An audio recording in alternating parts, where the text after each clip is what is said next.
Working hard cause I want. Yeah. Better days, I pray for better days. Working hard cause I want extra pay. Talk to them seeds, but you must demonstrate.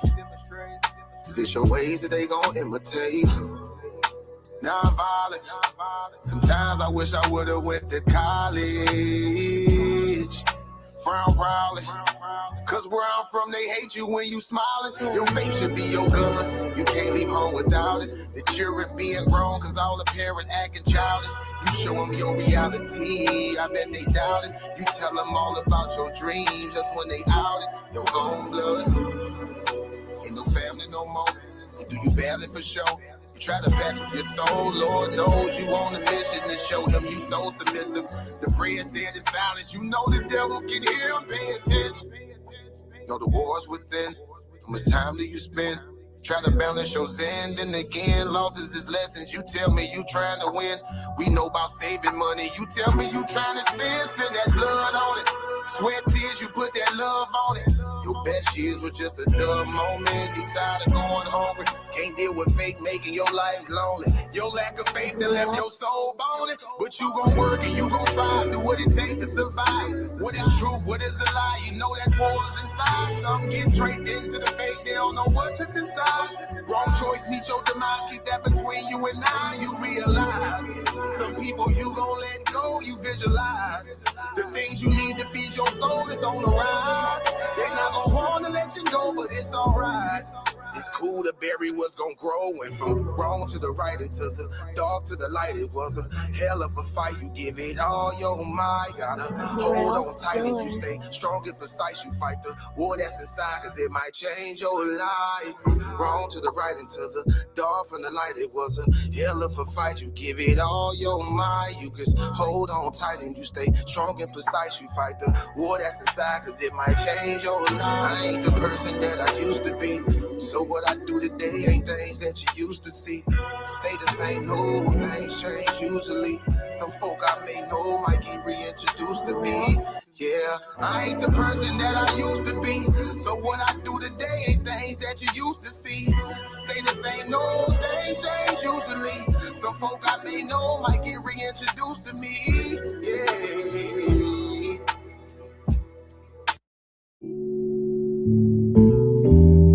Yeah, don't be stressing on the dumb shit.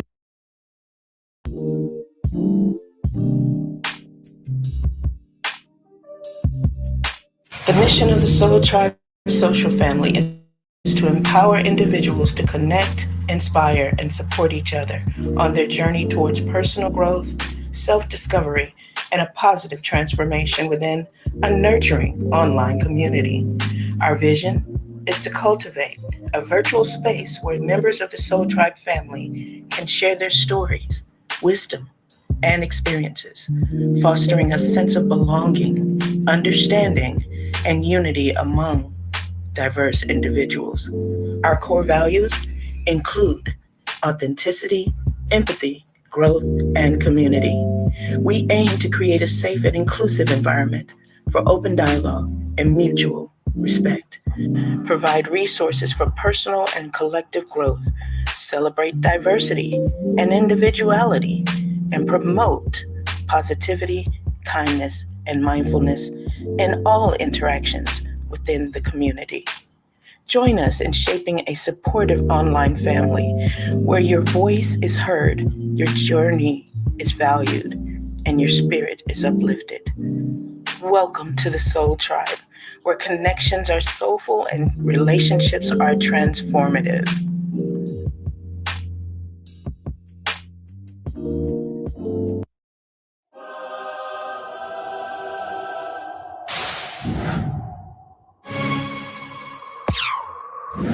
Power, knowledge, liberation.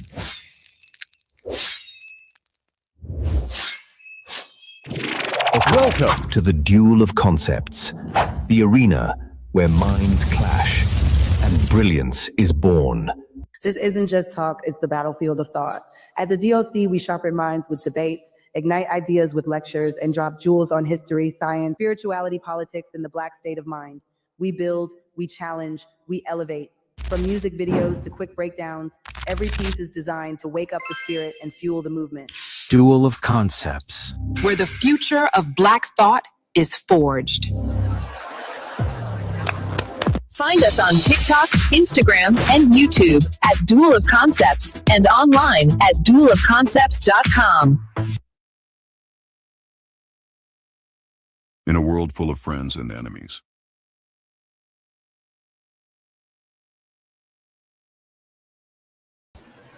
peace and blessings to all the family members out there. I see y'all in the comments. Salute, brother Azim. I see you down there. Robert, I see you down there. Based on the narrative in Genesis 19, Lot's daughters used wine as a tool to seduce their fathers because they believed it was the only way to preserve their family line. We're going to get into some of that. Two Blue say, yo. Hold on 1 second. Sometimes just be acting a little crazy. Yo, Two Blue, I see you out there. Peace and blessings. Hey, listen, man, I hope y'all coming up to this to the panel soon. I am going to open it up. Hold on 1 second. Did it stop sharing because I want to get into it. I got a good one for y'all today. So yesterday, we were dealing with, hold on 1 second. Yesterday, we were dealing with the topic of,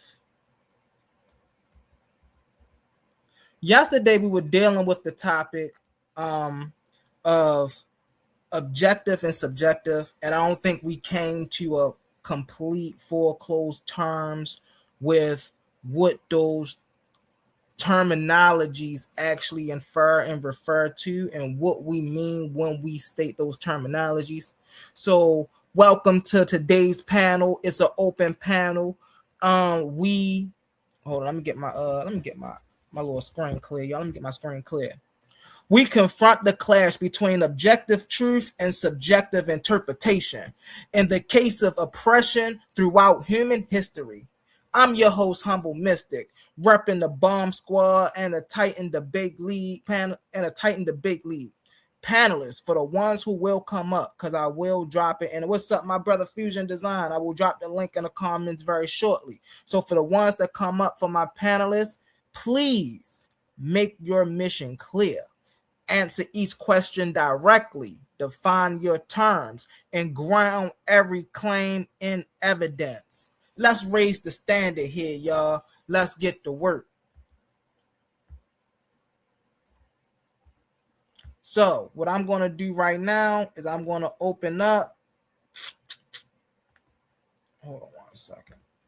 All right, copy.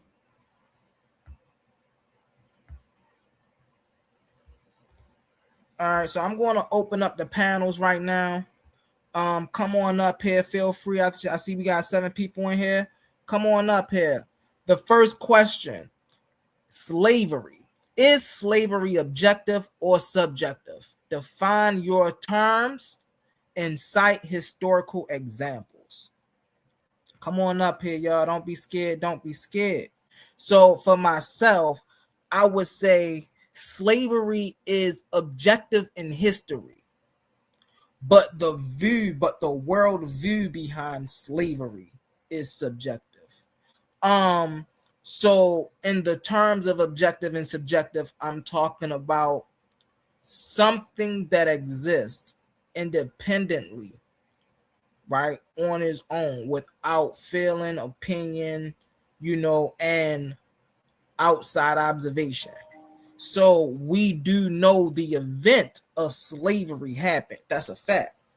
Nothing we do, nothing we feel, nothing of that nature is going to change the fact that slavery happened as an event.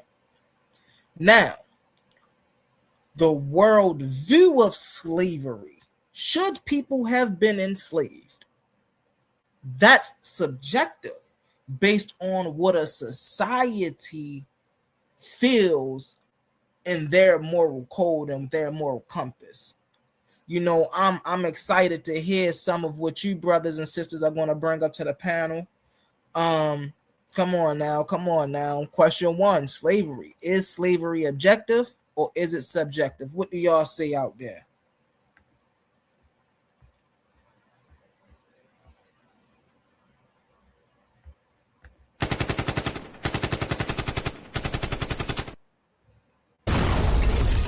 I gave my weigh in on it. We do got a couple more questions as well.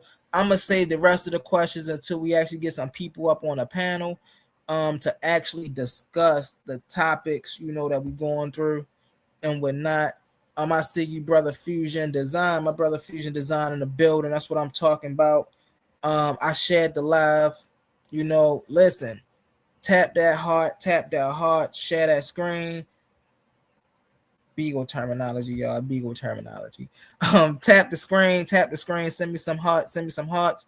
Share the live, y'all. Please share the live. This not even plugged in. Hold on, give me 1 second, y'all. Give me 1 second.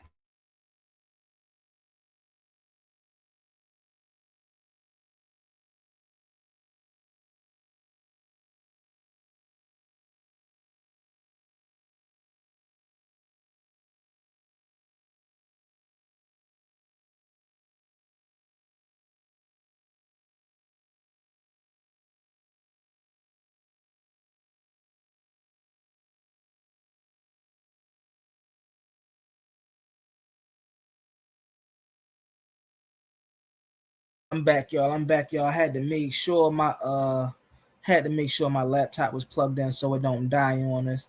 We here. Let me see if I'm getting any answers in the questions. I got 8 viewers in the building. We up to 10 viewers. Are y'all gonna answer this question in the comments?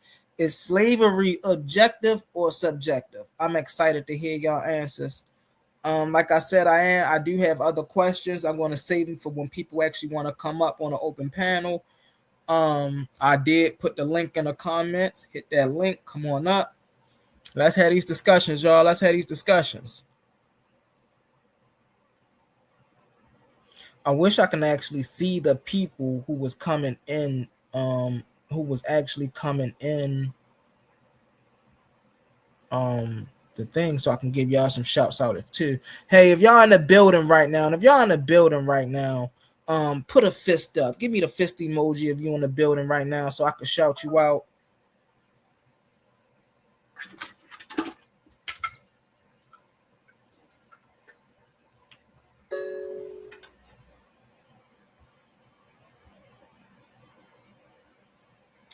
Where y'all at?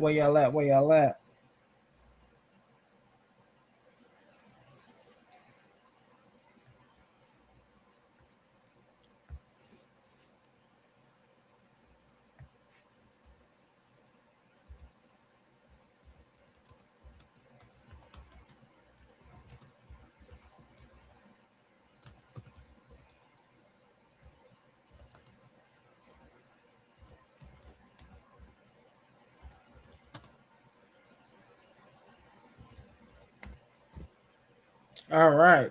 So I'm about to pull something up here on this very question we have here. Hopefully, for the debaters out there, maybe there's some debaters out there listening. Y'all can learn from this breakdown I'm about to give for slavery being objective. I'm also going to give a breakdown about slavery being subjective. Let's see what we can learn from this, right? All right. It's the argument they would try to make. Slavery is objective because it is grounded in external, non-personal standards. This argument usually takes one of the 3 forms. The natural order claim. Their claim. Some people argue that slavery is objective because they believe hierarchy is built into nature.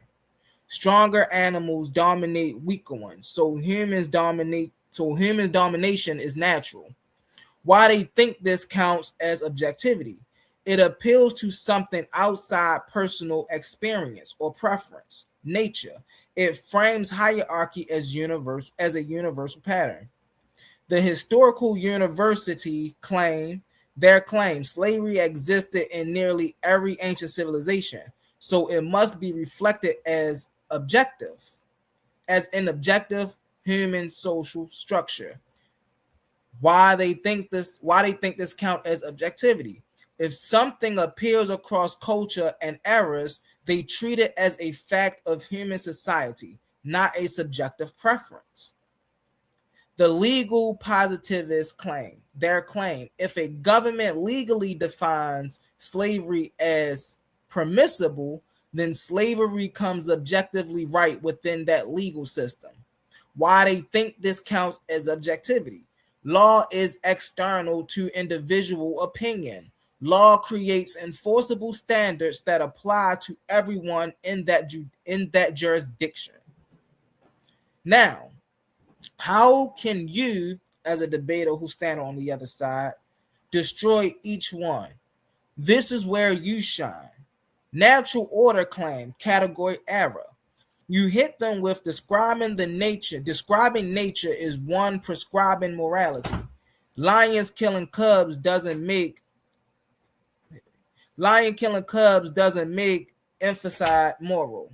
Nature includes cooperation, mutual aid, and symbiosis too. Appealing to nature is a logical fallacy appealing to nature. You're trapped. So is morality whatever animals do, or do you only pick the parts you like? That would be a great question on a part of the person who's going against, is slavery objective or subjective? Historical university claim, university equals morality. University does not equal morality. You hit them with something being common doesn't make it moral. War is universal. Misogyny is universal. Disease is universal. Universality describes behavior, not moral truth. You're trapped. If universality makes something objective, then genocide is objective too. Do you accept that? They can't. That's another good one. That is another good one. Hey, y'all, I'm gonna have to put some of these in my notebooks for later, just in case. My man Roy Chess, come on up here, Roy Chess. Answer this question. Let's get into a good topic. Let's get into a good bill, Roy Chess. What's up? My man Roy Chess in the building. Slavery itself isn't subjective or objective. It's factual, and people's view of it is subjective or objective. Facts trump truth and objectivity. Fusion design, my man. I would argue that facts is truth and objectivity. I would argue that facts, truth, and objectivity all align in the same structure, right? And so if slavery itself exists as a fact, then that means that it's subjective, right? Now the world view around slavery, like I said earlier, was subjective, but the fact that slavery happened, that's an objective thing that we can go back to and find the evidence. What's up, brother Royce Chess? What's up? Peace, everyone. All right, brother. Would you like to go ahead and give your input on the question? Sure, but I would like to address the comment I walked in on, because I didn't know you were up. But I came in and you were saying that something universal doesn't make it moral. That's not correct, because what you were reading, I guess you were reading something. Were you reading something? Yeah. Okay, universality is not morality. Okay, something being common does not make it moral.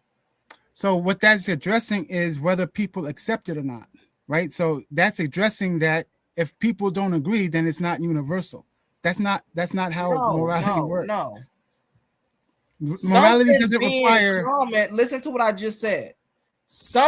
Address what I just said. Something being common does not make it moral. Right. So something being common, right? You're talking about the acceptance of it. Right? Because just having something in common doesn't make it. You're right. If you want to literally take it that way, yeah. Just having something in common doesn't have to do anything with morality. But when you put a judgment on it, it's a moral claim, right? and then it has to apply to a certain number of people. It can't apply to just 10 people or 15 people. So I think when most people say that, they're talking about, well, everybody's got to agree if it's moral, and that's not correct. So in this case, the question of slavery, is slavery objective or subjective? It would probably be both, because subjective is a subcategory, right? So there's a context for both.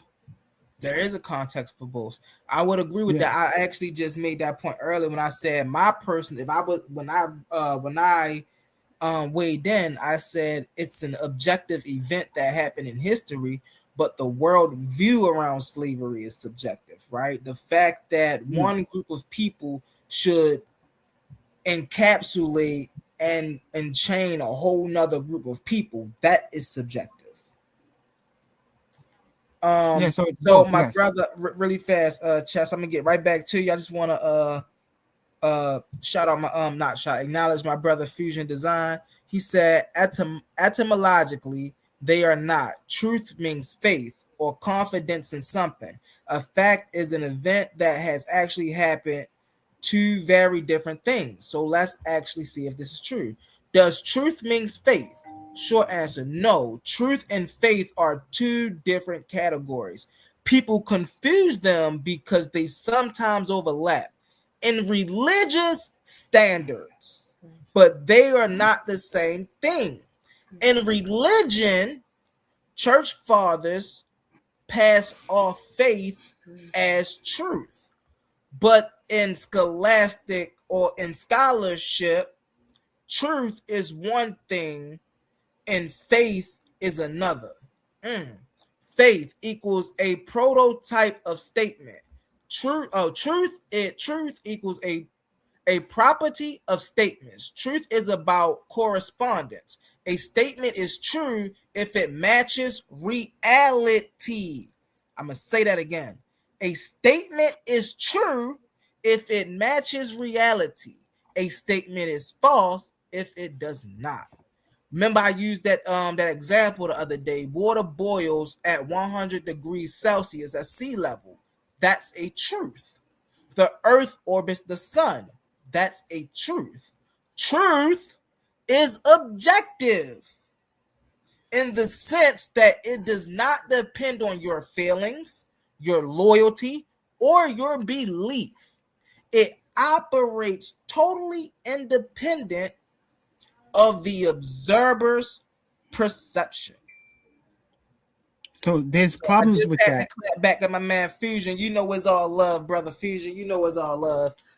Well, there's a problem. There's problems with what you said and what he's saying, right? So let me address what he's saying. He's saying, like, his comment before the statement you read is facts trump truth and objectivity. That's crazy, because facts are only in science, right? Like, fact is a science word. Like, there's no such thing as facts, because the problem is, like I said, such thing as facts. Yes, because it requires science to verify them. And as we discussed last night, there are things that were true in the past that science has corrected. Right? Pluto was a planet. Thank you. Pluto Don't was say a planet. there was things that were in the past that are now wrong. No, there's things that were in the past that we made our best scientific guess about, and because science updates, those things have been updated. Right, but it's still an error. That's why they're updating it. Right? You're still hiding the fact with another word. Nobody's denying that. You're not using that word though. You're using the positive because word. When you say it's an error, let's be clear how you're using it. It's an error. That's why you're saying it's an error as if they know it's an error and they're just running with the error.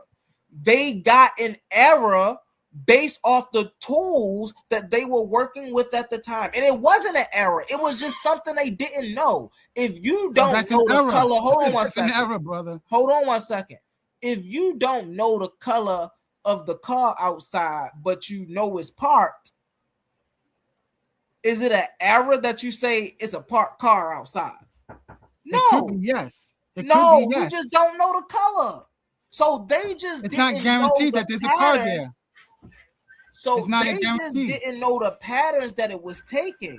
That's not an That's error. an error. That's It just is something an they error. didn't know. No, it's an error. How?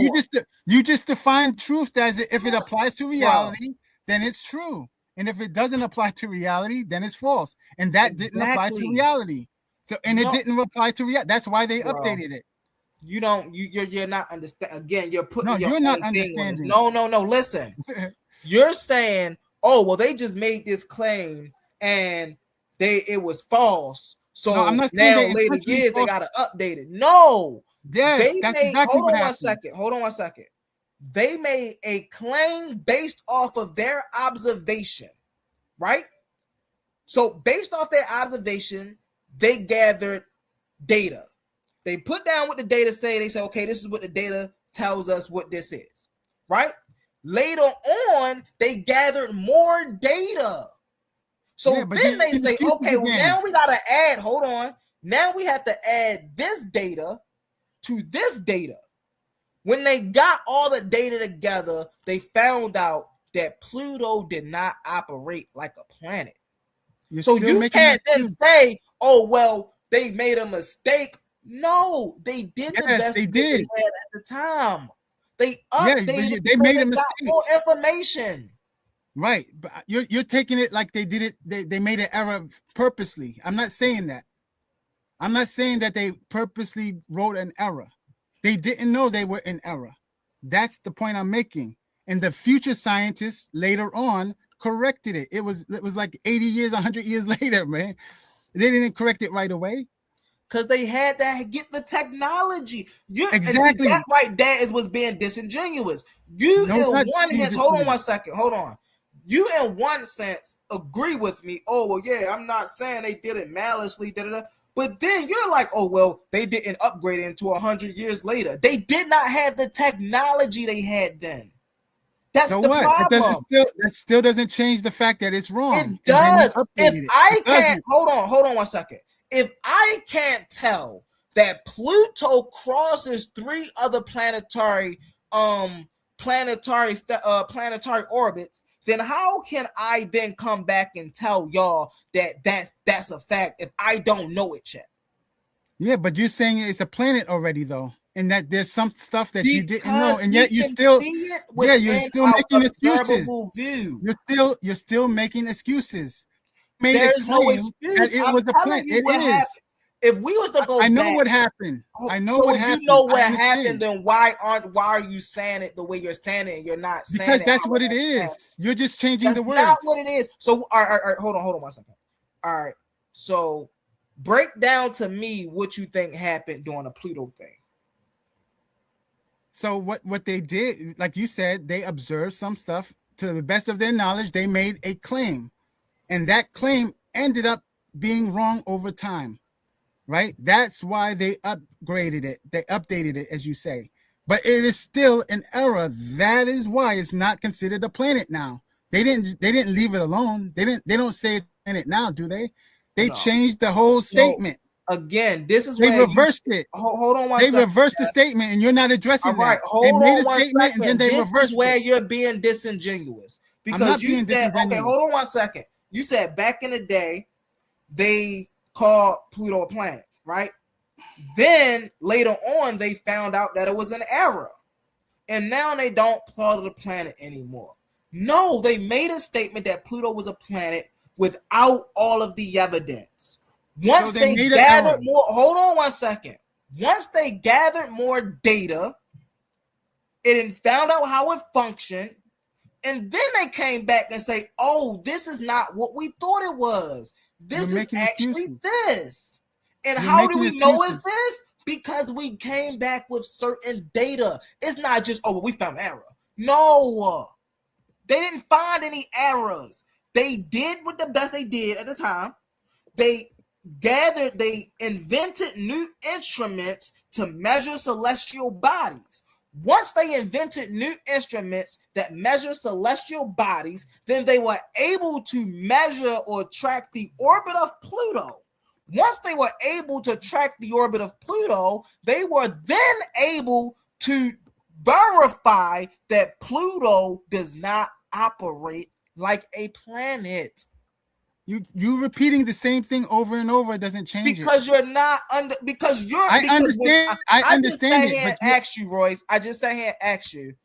Give me your understanding of what happened with Pluto. You said, okay, well, scientists made a claim, right? And for a while, that claim was true. And then after that, they came out and was like, oh, it was an error. So once was true is now false. That's not how it happened. That's disingenuous. They made a claim, yes. They made a claim based off of the observations of the tools that they had. Yes. right. Later on So down were the they line, wrong? hold on one second. Were they wrong? Hold on one second.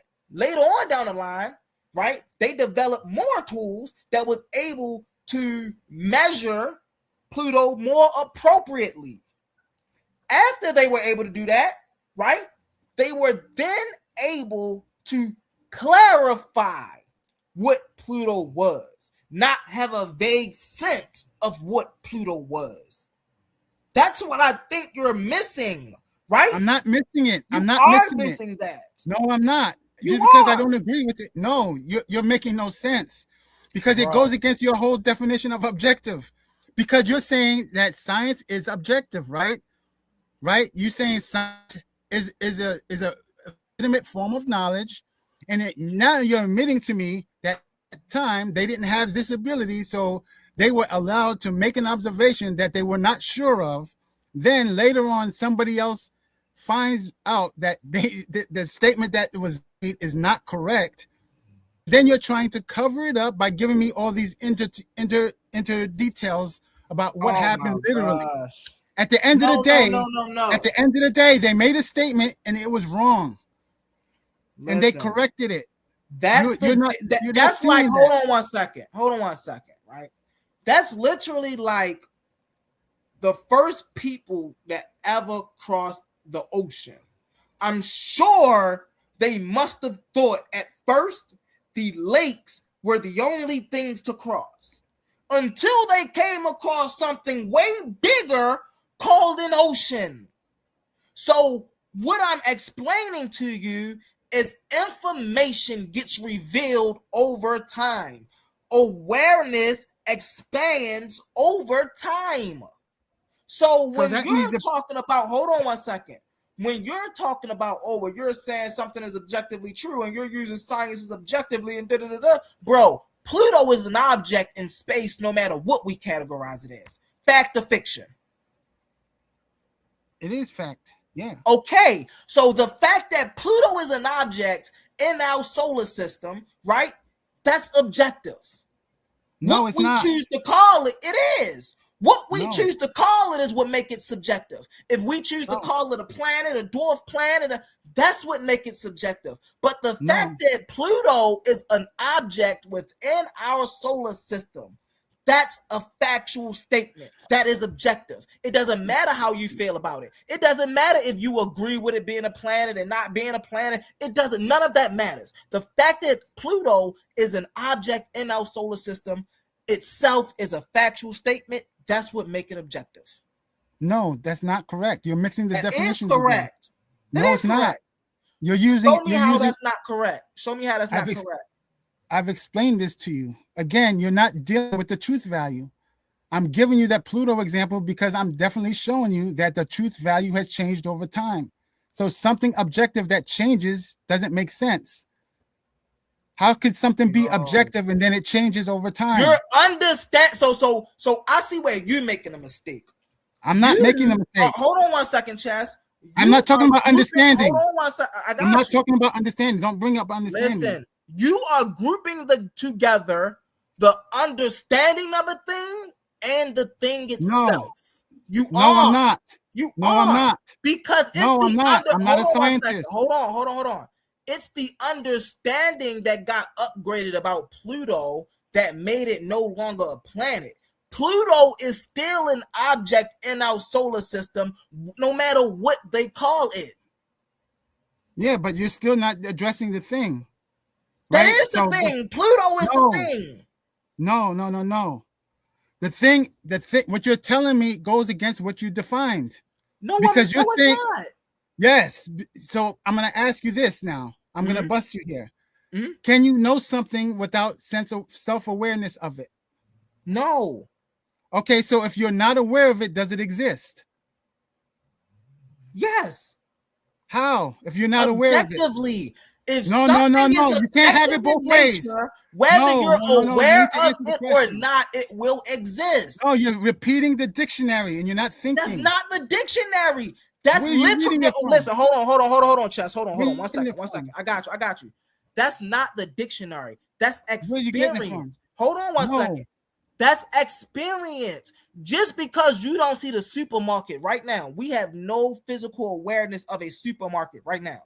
Do a supermarket automatically disappears because we're not aware of it right now? No. There are things that are in reality that exist objectively. No, you are because you aware told of that, me right? earlier. You told me earlier that knowledge is self-awareness. You have to be aware of it to count it as knowledge. That means if I don't know that knowledge supermarket is there, self-awareness. yes, that means if I don't know that supermarket is there, it's not in my knowledge base. Yes, but that don't change the objectivity of the supermarket. No, you can't have it both ways. You have. What to, do you mean you can't have it both, bro? If you I define, literally hold on one second. Hold on. You're reading, what you're saying, hey, Chess. Hold on one second. Chess, you're not aware that the statement you're literally making right now is going against reality as we're speaking, right? No, I have a hold on one second, Chess. Hold on. Listen to me. I have a backyard full of snow right now. I'm looking at this screen. I am not looking at that backyard full of snow, right? But I know it's been snowing, right, for the past couple of days here. So I know it's snow in my backyard, right? Do that mean I have to go outside in the snow for the snow to be there? No. Do I have to lick the snow? Yes. Hold on one second, Chess. Hold on. Do I have to lick the snow or actually see the snow or any of that for it to actually be there? No. Why? Because it is a fact 3 days ago it snowed in Baltimore, Maryland. And that accumulation of snow, hold on, that accumulation of snow is sitting in my backyard. That's not subjective at all. That's subjective. That's what happens when it snows. So by you saying, hold on one second, I got you. I'm gonna land my plane right here, I promise. So by you saying that something only exists when you're aware of it, you are by definition, right, making illogical sense to reality itself. I didn't make that up. You said that, not me. That's your definition of truth. That's not my definition of truth. I just gave you a definition of truth. No, you didn't. What's up, Judah? What's up, Judah Jeremiah? No, you didn't. What's up? You said that.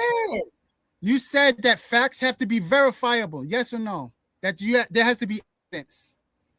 Yes. Yes or no? Yes. So isn't that self-awareness once you become aware of it? If there's evidence, you become aware that thing exists. Yes. Isn't that correct? does not so what are you telling me then? Hold on. That does You're not understanding how to reason not exist without your awareness of it. Dude, what's wrong with you? You just told me that I need evidence for something to exist. Bro. So that means there's nothing. Hold on one second. No, I did not tell you that. Yes, ahead, you did. I'm not gonna cut you off. Go ahead. You keep cutting me off. Your statement, and you have this belief, and you said this on other panels, that science is like you use it as a god. That if I say something exists, I have to show you evidence. That means once I show you evidence, that's physical evidence, then you become aware of it, and then you add it to your knowledge base. And the same thing when we talk about the planet Pluto. They were not aware that it was not a planet when they first initially made that statement. Later on, like 80 years, 100 years later, they found out that, like you said, that it doesn't fit the requirements of a planet. That's why they updated it, because they became aware of it. Before they were aware of it, they left it alone. It was still a fact until they became aware of it. So therefore, it becomes part of the knowledge base. So when I ask a scientist that something exists, they're going to say, where's the evidence? And once I show them the evidence, they become self-aware of it. Before that, if I say there's this flying spaghetti monster outside of the moon, they're going to say, well, where's the evidence of the flying spaghetti monster? If it's not there, it doesn't exist. That's called self-awareness. Until you show me the flying spaghetti monster, it does not exist to them. It's not in their knowledge base. So this is the problem that you're having. No, this is why science cannot be objective. I'll let you break it down. Hold on, it's my turn. So I let you go into this problem I'm having. And you danced around the fact. Number one, I said that science was God. I don't subscribe to anything such as a God. I would never call science a God. I don't know of a God. God don't exist to me. That's number one. Number two, yes, we need science to verify what's true and what's not true in nature objectively. So when we go back to the Pluto thing, what we are aware of have no bearing on Pluto being an object objectively outside of us being aware of it. Before we were aware of Pluto, was Pluto there? Yes or no? Yes, Pluto was there before we was aware of it. So if Pluto was there before we was aware of it, then what does, it being a fact if it's a planet or not a planet, what does that have to do with the object of Pluto itself being objective relative to if we are aware of it or not? That's just like air. We are, just because we can't see air, do that mean that it don't exist? We can't touch air. Does that mean it does not exist? No, we can't even interact with it. But it's still the very thing that make us live. So by you saying, and see, that's the thing, right? Okay, we can't interact with air. We can't see it. We can't touch it. None of that, right? But we know it's the very thing that make us live. How do we know that? We know that through verifiable evidence. What was the verifiable evidence? If you hold your breath for longer than your CO2 and your body buildup can handle, you're going to pass out. And if you continue to hold your breath, you're going to die because of the lack of oxygen to the brain. So we know that this is a fact. But we're not saying that, if we're not aware of air don't exist. That's crazy. You're still not understanding what I'm saying. You can't have it both ways. If you're telling me something exists and I have to show you evidence, how do you know it exists? You're telling me, because you just said Pluto is there whether I like it or not. How do you know that if you're not aware of it? You cannot have it both ways. You either are aware of it and it becomes part of your knowledge base, or it's not part of your knowledge base because you have evidence. You need to address that part right there. Have you ever seen the Marianas Trench? Not personally, right? Not personally, right? Do the Marianas Trench exist? Yes, because there's verifiable evidence. No. Yes. Outside because we're aware of it. Belief and ramifications about what the Mariana Trench is, whether you know it, whether you experienced it, whether you've seen it, yes or no. Yeah, but it's I'm self-aware. I'm self-aware of it. Whether you're self-aware about it or not, it still exists. No. Because you define science the way you did. I'm using your words. You're telling me the flying spaghetti monster, I need evidence for, right? Bro. It doesn't exist until I show you evidence. A God doesn't exist until I show you evidence. True. So God exists without evidence, right? So why can't God exist that way? Why can't God exist that way? Hold on 1 second. I know the mistake you're making. Hold on 1 second. I know the mistake you're making. You're making the mistake that science prove the existence of things. Science validate the existence of things. If things do exist, right? Then by definition, it should be measured. By who? Where did you get that from? In reality, if a thing exists objectively, it can be measured. That's where science come into play. Because how did you get that? Where did you get that existence? Hold on 1 second. Science verifies that existence. Science doesn't say that's the thing that is existed. No, that's just like, again, we go back to Einstein's theory of relativity, right?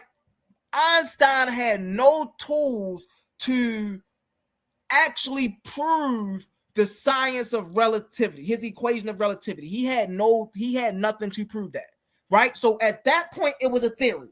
Right now, we're dealing with science now. You said you're dealing in science, we're dealing in science. So at that point in Einstein's career, the theory of relativity was still just in theory. It wasn't until years later, until scientists developed the tools that were able to measure the theory of relativity, which then verified the claims that Einstein was making using the theory of relativity equation. You get how that works? Yeah, but the problem is you started with a premise that came from nowhere, and I'm asking No, where it did you get that didn't premise? come from nowhere. Yes, it did. You said it has to. You said that existence must be measurable. Where did you get that from? Why does it have to be measurable? That's reality. Why can't something be in? Wait a minute. Why can't something exist like God that can't be measured? Rule that out for me. Tell me why that can't. Why can't something exist like God that can't be measured? Okay, yes. Well, tell me why. Here's the thing. If God did exist, God would have to exist within this ramification of existence. This ramification. Where did you get that from? Hold on. This you can't just be making up stuff. Hold on. I'm not making things okay. So for things to exist, so let's take this. Let's go back to science, since you want to keep talking about science.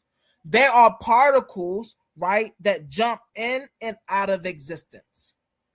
Right? There are quantum particles that literally jump in and out of existence. Right? Now, how do we know for those particles that jump in existence, how do we know they exist during that specific time they jump in existence? Because during that specific time that they jump into existence is that moment they gain physical traits that follow the laws of existence. The moment they vanish from existence is the moment they lose those traits. So, if God existed, right, he would have to exist within the ramifications of what existence is here on this plane. If he don't fall into those ramifications, then he don't exist inside of this plane of existence. Now, if you say he exists outside of this plane of existence, that's still the same thing as saying he don't exist. No. Yes, it is. No. Yes, no, it is. No, it it's is. not. And first and second the of particles, watch this. Once a particle, right, disappear from this realm of existence, guess what we say that particle is? That particle no longer exists. Although it exists somewhere else, it just don't exist here. Yeah, you're wrong. I don't understand why. How can you? Well, I get it, because you're a philosopher. You don't take rational thinking. You try to bend all the rules and things. I do rational thinking. It's you're clearly you don't do rational thinking. No, you're a science lover. That's why you don't understand it. Whether I'm a science lover or not, we have to have rational thinking behind the things. You don't have the understanding of rational thinking. You don't have the rules. You don't have the rules. I'm the one that's been the most rational here. So how don't I have an understanding of what rational thinking is? No. I'm gonna give a presentation tomorrow how to rationalize. You don't have that training. You're a science lover. You don't have that training. I will tell you how to do it. Listen. Stay tuned to the I told you presentation chess I'm gonna already. give you. Listen, I told you, bro. I think I'm a better chess player than you, chess. But No. bro, I already see what you're going a million miles a minute. So listen, all right. Let me address chess. I don't even want to what you said because I want the audience to actually be. I want them to actually show up to something that they probably never. gained awareness of before, here's some verbiage or here's some things. But I already know your game, Chess. I already know it. And I'm telling you already, it ain't going to get nowhere. I'm telling you already, ain't getting nowhere. Let me tell you why you're wrong about with the thing in the quantum physics, all right? Modern quantum physics has corrected that particle jumping in and out of existence thing. That's old news. So I'll give you the name of an expert. Look up Sean Carroll. He explains it very clearly that there's no such thing as particles technically. Particles are part of a wave function, right? And they vibrate. So that's how you get particles. Sean Carroll explains this, that it's something called a field, right? The electromagnetic field. And when that field vibrates, you see a particle. If it's not vibrating, there is no particle, but waves still exist. That's what he would tell you, right? So there's no such thing as particles. It's just you measuring a vibration in a field. You can look it up right now if you like. Listen, hold up. Hey, that's the modern theory. Hey, Roy Chess, I told you slick, bro. You heard me bring that up on this panel 2 days ago, bro. You didn't? Yes, you didn't mention Sean Carroll. No, yes, you didn't. Get out of here. Bro, he heard me bring that up 2 days ago because I said the atomic model is wrong. No, I didn't mention the atomic model. I didn't mention the atomic model. I'm going to look for that video tonight, and then I'm going to come and bring. Did I mention the atomic model? I didn't even mention the atomic model. That's Sean Carroll's thing. That's what he's talking about. No, it's not. That is what he's talking about. No, it's not. He's not talking about atoms. What? A field is not about atoms. What's wrong with you? I said he talked about. I just said, hold on. See, listen, this is where Roy Chess. Listen, this is where I know I'm a better chess player than Roy Chess. Hold on, Chess. I just said you was just talking about how Carl was talking about how those aren't particles, right? And the atom, those are not particles, those are vibratorial strings, right? And once something stops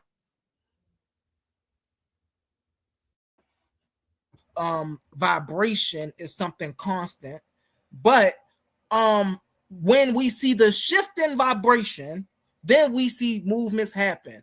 That's the same thing as what I was talking about the other day when I said hold on, no, I got you. Our structure or our belief or our understanding of the atomic model is wrong because people think or science says that the atomic model is made up of particles. I said that the other day. It's not made out of particles, though. That's where you're wrong. So you're confusing me with someone else. That's the point that I was making, bro. But they're not particles are not part of atoms. Particles and atoms are two different things. There's no such thing. Why there are atoms, but there are no particles. There are no particles. What are you talking about? There are 5 fields, and what you're talking about is atoms. It has nothing to do with fields. Let me talk. Stop cutting me off, please. Right? What I'm talking about is something totally different. You're talking about general science. I'm talking about quantum physics. They don't even talk on that atomic level. It's below the atomic level. And it's not even talking about atoms. He's talking about fields. There are 5 fields, right? The gravity is one. Electromagnetism is one. Fusion over here is mentioning another one, the Higgs boson. That's another field. It's not a particle. You guys don't understand concepts. On 1 second. You don't particles do not exist. So, number one, hold on 1 second. You talked about quantum physics, and then you said gravity is a field, the electromagnetic thing. No, you're wrong. Gravity is not a field. Electromagnetism. Hold on. Electromagnetism is the field. Hold on. Electromagnetism is the field that we call gravity. No, there's no such thing as gravity. Look it up right now. It's the strong nuclear force. Look it up right now. Got you. Look it up right now. There are 5 fields: the weak nuclear force, the strong nuclear force, gravity, and electromagnetism. Right. You're talking. Right. You was just talking about That's not gravity about and atoms. electromagnetism. Get That out was of a here, field. man. I said the same thing. I didn't change anything. There are 5 No, fields. you didn't say that. I did say that. You're not listening. I did say that. Yes, sir. Hold on 1 second. All right, hold on. Hey, brother, hold on 1 second, Royce Chess. I just want to respond to Brother Live real quick. We're getting a YouTube channel shortly. I'm working on that on the back end. But in the meantime, if you want to go and check out exclusive Bomb Squad content, you can check us out on Bigo, BIGO. That's where we really get it in. You know what I'm saying? I actually got to start going back over there. I've been over here all the time, but I actually gotta setting that back up. But that's where all of our exclusive content is. That's where you can see us get it in with other people. Also, you can catch us on TikTok. And you can catch us on other panels on YouTube, such as the Ring of Fire, such as Sinetta TV. Soon you'll be seeing us on the Duel of Concepts. You'll be seeing us over here more often. So you can catch the Bomb Squad all around, brother. Most definitely, brother. I appreciate you, by the way, too, bro. Go ahead, brother Roy Chess. So again, I'm not a scientist. I'm telling you, one of the leading scientists today, even in social media, is Sean Carroll, right? He's saying that there are 5 fields. The Higgs boson is the latest one. The Higgs boson is different from the other ones. The Higgs boson can interact with the other. The other fields are distinct. They do not interact like that. So if something is in the Higgs boson, it can go from one field to another, to another, to another. It can interact with all of them, but the others don't always interact with all of the others. So that's why the Higgs boson is different, right? So, but the other 4 fields are as you're a science lover, so you should know this. They're solid. That there's no doubt to the scientists that there are 4 fields: gravity, electromagnetism, the weak nuclear force, the strong nuclear force. And then the Higgs boson is I guess the 5th one. That's why you have the cosmic background. What do you call it? The cosmic background noise or something like that, because it can go in and out, right? That's where you have the vibration, right? That's why you see particles here. And Sean Carroll makes this very clear that if the field is not vibrating anywhere, you will never see a particle ever in your life. You only see particles when the wave is vibrating, and at that moment it's observable, and then you can make a measurement, right? But that okay, hold on 1 second, brother Roy. All right, hold on 1 second. We got we got the brother Gideon over here on the Titan Debate League, the open panel. What up, brother Gideon? How you doing, brother? Shalom. What's going on, my brother? How you doing, man? I'm doing well, brother. I'm doing well. Thanks to see you over here. But you want to get it in? I'm just I seen you a couple other times on here, and I see you on here now, and I'm just listening, and I'm looking at your questions, and I find it interesting. But yeah, I'm here for a conversation, a nice reasoning. I appreciate you. Well, that's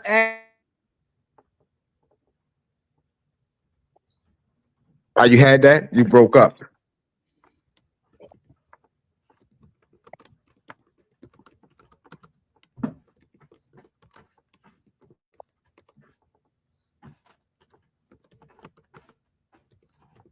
You can still hear me, bro? Let's get it. All right, so we actually was just going to get into my question too. I appreciate brother Roy Chess for getting in there with the first question and whatnot. But this religious indoctrination via holy war. Is religious indoctrination via holy war or is it subjective? Since you knew up on a panel, Gideon, you want to go ahead and answer that? You want to go ahead and give your first take on that? Yeah, I would say is religious indoctrination via holy war objective or subjective? I would say 9 times out of 10 is subjective.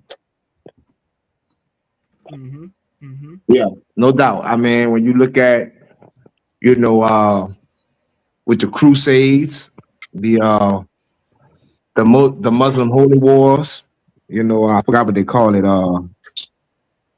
But yeah, all of that, man. The Yeah, the jihadists. Yeah, all that, man. All that is subjective. Definitely, definitely. Go ahead, Roy Chess. You wanna chime in, and then I go last. No, I don't have to chime in here. I think it's both. So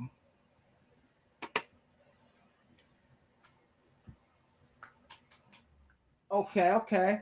I also think it's both.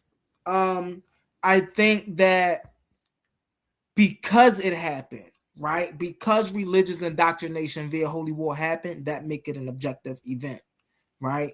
And but again with the first one, because of the world view they come from is what make it subjective. You see what I'm saying? It's because of they feel, because their opinion is, because this is what they want. You see what I'm saying? But the religious indoctrinations is a thing that we can actually go and trace back into history, right? So whether I teach my daughter about what happened in history or not, those events still stands. So that's my take on it, objective or subjective. Um, you got anything you want to add to that, brother Gideon? Yeah. Uh, Go ahead. the way I look at it, because you know, I guess all of us say it's some, and you know, some cases it is, in some cases it's not. But this is why I say that, because I say like maybe over 90% of the time it's subjective. Now, if a person believes that there is a creator, that means that, or rather, if there is such a thing as a creator, if this creator really exists, then there's not going to be other creation stories that are valid, if you understand what I'm saying. Right. Meaning, if Yep. the God of the Buddhists were true, that would make the God of the Israelites false. You can't have two creator gods. So that's why I say all those other instances would be the false creation, or rather the false deity, whereas that 1% is that true creator. So that's why I say, you know, most of the time it's subjective. Nah, snaps. Oh, I most definitely understand that. Hey, Roy Chess, you got anything you want to add? Yo, Roy Chess going back and forth in the he going back and forth in the comment, my man Fusion Design. Hey, brother Fusion, if you can, come on up here, brother Fusion. That's my guy Fusion Design in the back check. I'm in the comments. That's good brother right there. Very scholastic. Hey, listen, he always source up as well. The group of people, I do want to put this out there, public service announcement. The group of people that I come from, or you know, that I'm used to sitting around, right? We actually are students of we are students of Unc's phrase, source up or shut up, you know, and we took that to a whole nother thing, bro. We try not to even talk, and we ain't got no sources, no valid sources in front of us anyway. And so that's why these things are important, because wait, you did it again. You did it again. You're saying that if there's no, you're saying if it's not verifiable, then you can't bring it up. You did it again. No, nobody said that. You just said that. What you I just said it. Is, no, I didn't. I said me. I said me and the people I hang around, right? We are students of Unc's philosophy of source up or shut up. So we take that to a whole nother standard. You know, we try not to say anything if it's not grounded in verifiable research. And how is that different from scholar, science? As a scholar, but listen, as a scholar in these arenas, that's how it's supposed to be. Because the moment you say something and I can't go and verify it for myself, now you are pseudo. No, because it could exist without you being And that's aware the of it, part right? that y'all don't like to. No, no, That's no, the no, no, part that no, no, y'all no, don't no, like no, to no, no, admit. no. I would have to Part agree y'all with don't like Humble to on it. admit is No, no, no, no, no. You just messed up. How are you going to tell me it doesn't exist? It can exist without you being aware of it, just like Pluto can, right? Because I can't source up doesn't mean it's not there, right? You messed up, buddy. Explain no, your way but out of there's. this. How do we know about Pluto? But how do we know Yeah, about because Pluto? you have verification, right? And before you have verification, you couldn't say it Yes. was part of your knowledge. So now that We you have have verification, now verification. it Watch exists. this. Let's just not Now talk it about exists Pluto. once you have the Watch this. verification. Then you confirm it. Hold on. Watch this. Don't tell We me it don't existed just have before that. verification of Pluto. We have verification, right, of objective objects in Why do you reality. keep using that word So you wrongly? know why? Hold on, real fast. Do you know why we can say there's approximately 100 billion other stars out in the galaxy? Because we got about 100,000 of them in our own galaxy. We don't have to observe every star to know there's a plethora of stars. And guess That's what? crazy. That's Not crazy, all buddy. stars function the same. We don't That's have crazy. to observe every star to know that not all stars function the same. All we have to do is observe a good enough amount of stars. And we No, can you're do worshiping that science, from our own brother. galaxy. You're just worshiping science and you're not falling down off of it. That's just say it that way. You're still not getting my point. No. You can't say that you need sources and then you need verification, but then you tell me in another hand sentence that things could exist without your awareness. That's crazy. It is called inconsistency. How that does if I that? tell you, No, let me finish. Go ahead. Let me finish. Go Let ahead. me finish. If I tell you I don't smoke, and then I came up and I put a cigarette in my mouth and I start puffing on a cigarette, is that consistent or inconsistent? That just means you lied. No, exactly. So that means there's inconsistency, right? That means both of them can't be true. That means it doesn't necessarily mean I lie. It could be an error, but every error does not have to be a lie. Oh, so now you want to use the word error over lie, but you won't let me use the word update over error. Get out of here, Chess. There's a difference. Bro. No, there's a difference between an error and a lie. A lie is so there's a difference between an error and an update. No. You're hiding the error by using the word update. Yes, you're correct, but you're not even addressing the error. That's why you cover it with the word update. You're updating it because there was an error. That's why you're updating it. If there was no error, because I found out about information I wasn't privy to before. That means the information that you were not privy to before, but you made a statement about it anyway, was wrong. That you should have withheld judgment. That's what that means. But you messed up and made a judgment, and it ended up being updated according to you. So, my brother, let me ask you this: How can you falsify anything if primaries are not needed? If I'm understanding you right. So if there are universals, right? If you're making a universal claim, all you need is one counterexample. That's how you falsify something. If something is absolute truth, all you need is one counterexample, not 10 counterexamples or a million counterexamples. This is why science doesn't fall under the category of absolute knowledge. Right. So science lovers put it at a God level, and they don't want to back down off it. So, for instance, if someone says that they resort to the Akashic records, how can you falsify that claim? Since there's no primary needed. You can't falsify it. That means their claim can't be it's absolute. True. That means right. Okay. So if they're saying if this is the best way to do it, and then you're like, wait a minute, brother, I can't prove it or disprove it. How are you telling me this is the best way? And then if I find a second, so here's another way. If you find a second alternative answer, then there has to be other answers too, right? The answer that the brother is trying to lead you to can't be the only one. What about this door over here, brother? What about that door over there? What about that? So you have to point out to him that there are other options besides the ones he's offering, right? So we right.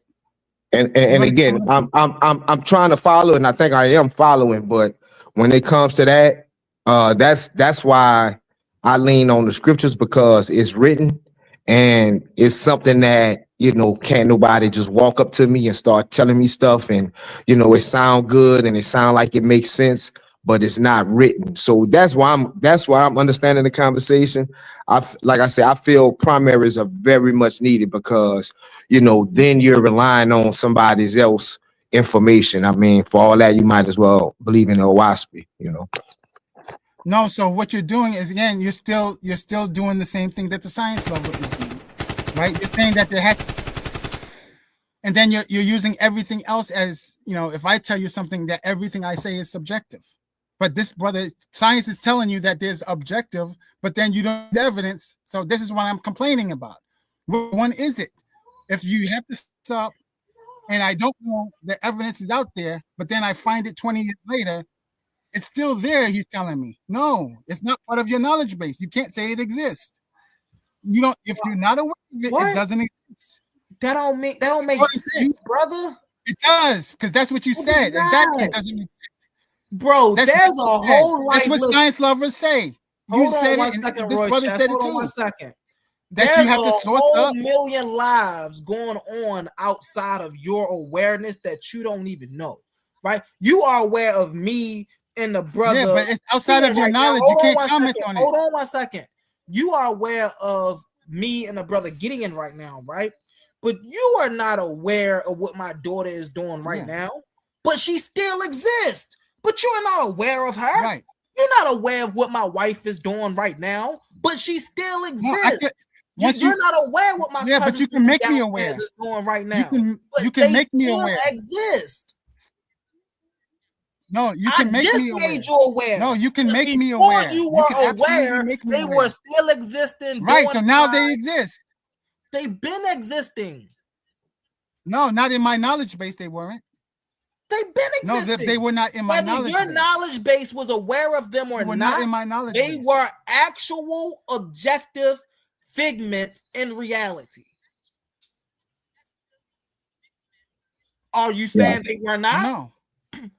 So you're saying that a literal historical person, right, is not a objective figment in reality unless somebody else is aware of that person?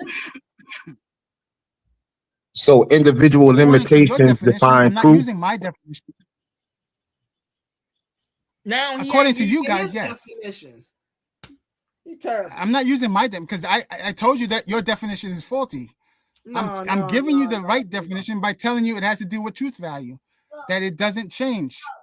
That's why science cannot be objective. That if I tell you something is true at 1 year and then 5 years later it's false, that means I made an error. You don't want to use that word. You don't understand. You're saying and that's the problem. I understand how to read. It's not you that understands. Even if we go back to the Pluto thing, right? He don't understand the fact that Pluto being deemed as a planet was not false. It was just reclassified. It is still false. Hold on. It was just reclassified as a dwarf planet. So is it a planet like Earth? No, but it's a dwarf planet. Exactly.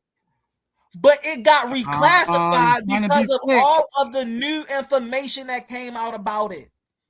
But still, that still proves my point because they were limited. They made a statement. Now on, we talk about Pluto being a planet. It's not a planet. It is a dwarf planet, though. Yeah, but you're making an excuse for their limitations, and you're not understanding that you're making them. It's called reclassification, and humans reclassify things. Humans reclassify things based off of their best understanding of what that thing is. Yeah, that means you made an error because if you wouldn't have to reclassify. My understanding of the thing evolved over time. No, did the multiplication? No, here's the counter example. Did the multiple? Here's the example. I want you to counter this. The multiplication from 1 to 12 has that been updated? Has the multiplication table from 1 to 12? From 1 to 12. Remember when you hold on? Let me talk. Remember you went to elementary school? They gave you this black composition book, the black and white thing that looks like what you call camouflage. There was a table in the back of the book. And they had a multiplication chart in there. They had measurements, what a foot was, a ruler in there. They had, what I'm talking about, right? Both of you? Yep. So has that been updated? Yes. A foot is not a foot. It has. No, They it's can been change the updated layout. because hold on, I'm about to tell you how it's been updated. It's been updated because it no longer starts at 1 and stops at 12. It now starts No. at I'm 0. talking about. Hold on one second. It No, now starts at 0 and stops at 100. So it's been updated. Now the 12-foot ruler That's you're not talking updated. about hold on one second. The 12-foot ruler you're talking about also in the back of the composition, right? That has also been updated because they don't just have inches anymore. They got centimeters, millimeters. They've been had that. They They updated. Oh, they updated the way the composition notebooks look.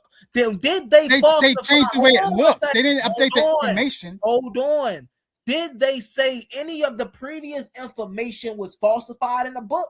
No, they just added to the information. They didn't change the information. They changed the layout. Added to it.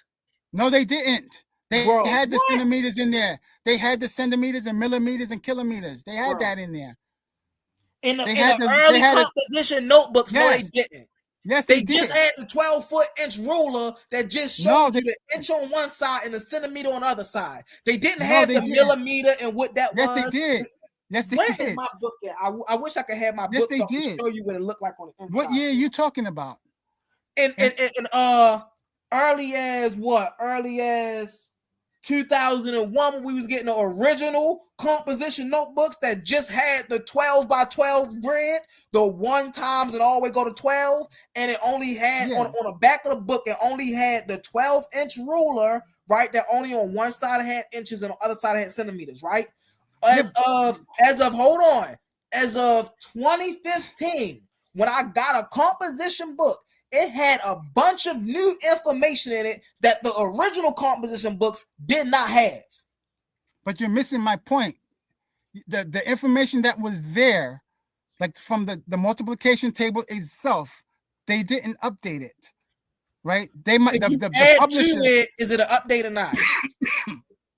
You're not adding to it. You it's are from 1 to because 12. the new composition. That's what I'm telling you. The new composition notebooks, their tables go from 1, not even 1, but from 0 to 100. That's an update. It's not 1 to 12 no more. It's 0 to 100. How do they fit that on the back of the cover, man? It's not in the back of the cover. That's another thing. Y'all can tell you haven't had a composition notebook in a long time. All of the compositories of the composition book now is in the front of the book. So when you turn to the first 2 pages, that's where you get the whole front of the book. And yes, it's 0 to 100 now. I wish I had my composition notebook so I could show you. Yeah, this is the first time I'm hearing that. Yeah. I mean, but still, that's still the manufacturer. Hold on one second. They clearly started realizing that middle school and high schoolers also needed composition books. So instead of just making composition books for just elementary school kids, they started making them for high school and middle school and high school. And they even have college composition notebooks now. Yeah, I don't think we're talking about the same thing. We are talking about the same thing. When composition notebooks first came out, bro, I don't think you be having a good grasp on reality, bro. When composition notebooks first came out, all composition notebooks was elementary, which means they all had the standard 12-inch scale, 12-inch ruler. They all had the 1 by 12 timetable, right? And that's all they had in the back of the book.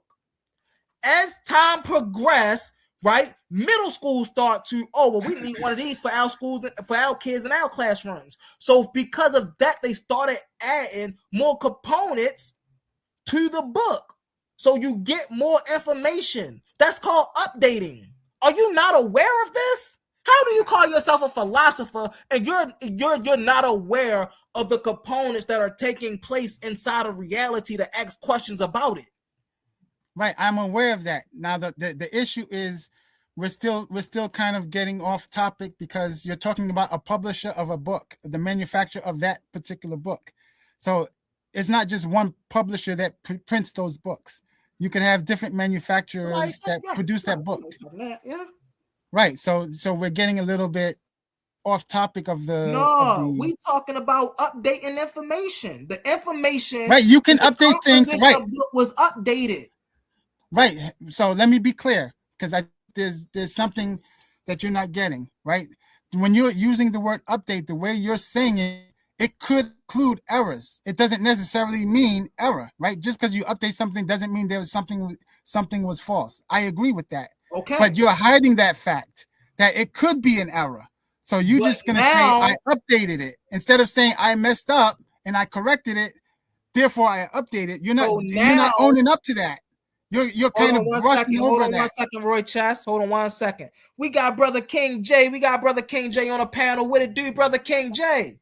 Peace, humble. What's the word? What's going on? You already know we in here getting it in as always. Hey, I'm trying to get your schedule together, brother. Are you doing the late night streams from? You gonna be doing like midnight to, until whenever, or when is Hey, so I got 3 shows coming. One of my shows is going to be called Humble's Hot Topics, where I come up and I just do a presentation, and then the Q&A style. I let y'all come up and ask questions about the presentation. My second show is going to be Humble Cave of Discussions, where with something like this, I had the people come up on a panel, on an open panel. I put the questions on the background. Everybody get 2 minutes to answer the question. Then once everybody answered the question, right, I'm gonna go back around and everybody get a 2-minute rebuttal round on whoever they feel had, like, whoever they want to address. Oh, this person said this, I want to address them. So for that channel, I would like y'all to bring y'all pens and pieces of paper, because y'all not going to be able to just over talk everybody. Y'all going exactly. You gotta have to take notes and be able to, and that's what I tend to do. When people, I like to write notes because I want to be able to address the point that they're actually, especially if they're long-winded. Right. And my third show is going to be about Humble's Classroom, and I'm going to be teaching about I'm going to be teaching the scholars and the debaters. We all debaters and we all scholars, and we want to get sharper. So I'm going to be showing some tools and teaching about some tools that we can add to our repertoire to become sharper as scholars, researchers, and debaters. Definitely. And what I want to learn is how to debate more. Like, we got good points and stuff, but it will be a lot better if we know how to actually format the debate and proper structure. Yeah, so that's my 3 shows that's coming up. We should have them. It's the 16th. By next week, we should have everything played out. We're gonna be presenting everything. Everything gonna be set up. Mm-hmm. And so I'm listening. I'll go ahead. My presentation is gonna also touch on that a little bit. It's gonna affect how to reason so that you can debate better. So I'm gonna show you some things that you're probably not aware of, hopefully. So my point is that I'm gonna expose you to things that you're not gonna get in just the black spaces, right? A lot of we're pretty smart, and we're pretty familiar with most of the things you're talking about. I think you like to take things. Hold on, KJ. Hold on, Roy Chess. Hold on 1 second, y'all. Hey, Roy Chess, you already know we spirited, bro. We can't tell people what they don't know and what they do know. We gonna let Brother King J land his plane. Hold on, Roy Chess. We gonna let King J land his plane, and we gonna get right back to you, Roy Chess. Go ahead, Brother King J. For sure. And I think he's exhibiting it right now. The brother doesn't know how to let somebody speak, even if he doesn't disagree with them, without jumping in. Like, for instance, if we spoke yesterday, the brother couldn't admit that he was wrong for anything. Like, it was terrible. We talked about deductive reasoning. We talked about absolute truths. Even just now, I want to ask him about a mathematical theorem. Right? Is a theorem considered an absolute truth? A theorem in mathematics is considered an absolute truth. Yes. Is there any parameter to where that could possibly change? No, not in the domain that they're talking about. No. Well, if the axioms, right, or the assumptions, or your starting premise changes, then the actual theorem changes. Correct? No, it's not correct. What did I say? What did I say that was incorrect? Axioms don't change. Assumptions can change, but axioms don't change. Axioms and assumptions are 2 different things. Well, if in mathematical, the axiom is an assumption. No, it's not. It's 2 different things. No, because hold on, brother, hold on. Let me because this is where you think that you're the authority and you're not. So when we talk about I can never pronounce it right, Pythagoras' theorem, right? Yeah. right? So if the assumption is if it was true 2,000 years ago, it's true today, right? And I don't know. that's Tell me. only hold on, right? And I'm reading this right now. It said absoluteness of a theorem is tied to the frame for it's tied to its framework, right? The theorem, the interior angles of an angle always add up to 180 degrees, right? The catch, this is an absolute truth in a specific geometry, Euclidean geometry, right? The shift, Yeah. if you move to a spherical geometry, like drawing on a triangle or a globe, the angles add up to more than 180 degrees. So the theorem isn't wrong. It just applies to a specific space. So that's what I'm saying. When you change the parameters, right, the theorem can change. And that's just like your premise, right? If you're starting with a faulty premise, right, you're gonna come up with the wrong answer. So even when we started with yesterday, we talked about deductive reasoning. If the grass is wet and it rained, you can come up to a deductive reason that it rained, that's wet because of the rain. If that is your premise, and you later find out that no, it's actually the grass is actually wet because of a sprinkler system, then you started with a faulty premise the whole time, and therefore you came up with the wrong conclusion. So therefore, if the axiom or the assumption or the premise is wrong, then you will come up with the wrong conclusion. And so therefore that is the danger in deductive reasoning, and that's the problem that you don't understand. You think that your premise is an absolute when it's not. Are you finished? Can I Yes, I respond? am. Okay, so your principles are wrong, right? So I already mentioned that theorems are in the domain, right? So most of the mathematical theorems will specify the domain they qualify for. Right. So So they're only yes, true within that particular domain. If you change the yes, domain, then okay. So there is no yes. absolute No, there are absolutes, but some of the in absolutes that domain. In that no, domain. no, no, no, no, Right. So if no. you change the There's domain, both. Hold it on, hold changes. on. You're interrupting me now, right? Hold My on. So bad. Go ahead. My bad. there are absolutes, but then some absolutes are within a domain. So you can have both. So one circle is inside of But how a can you have larger. both? Only reason I'm cutting you off is because this is the same thing you just said to the brother Humble. When we're talking about refinement, right, and refinement of scientific theories and things like that, right? That's not an abs. So do you understand? It's not that it was wrong. You're confused. But, No, no, I'm it not is wrong. confused. Yes, yes. If you're It using wasn't the wrong. wrong context, Hold on no, it is. y'all. 1 second, y'all. Hold us 1 second, Royce Chess and King J. I'm gonna let y'all get in here 2 minutes apiece. We're gonna start with Roy Chess. Roy Chess, you should be able in these 2 minutes lay out your premise, lay out what you're trying to convey, and have something to back up or validate the claims that you're trying to convey. Your 2 minutes start now. King J get his 2 minutes next. How am I supposed to prove stuff in the 2 minutes, man? I can only explain the concepts. So he's not understanding the concept of what was called extension, right? So there's a big circle with smaller circles in it. So both circles, all of the circles exist, right? So yes, you can take something out of context, out of the domain. And if I do that, I'm going to make a false claim. So it's not that it's not correct. It's not, you can't evaluate it. I can say it's wrong in this domain, but it's right in that domain. Right. So it would still be wrong in a certain context. So that's why context matters. But there are some universal truths, no matter what domain. Right. So there are different logical systems. That's why we talk about domains. So there is no such thing as a logic monolith. Right. So again, you're confusing basic principles because you read too much and you don't understand what you're reading. Axioms are not assumptions. Assumptions can be true or false. Axioms cannot be false, right? So you need to brush up on your terminology, and I'll land my plane there. Okay, so I'll pick up right where you left off at. Axioms Go ahead, can go ahead. be Go okay. ahead. Go ahead. Just 2 minutes start now.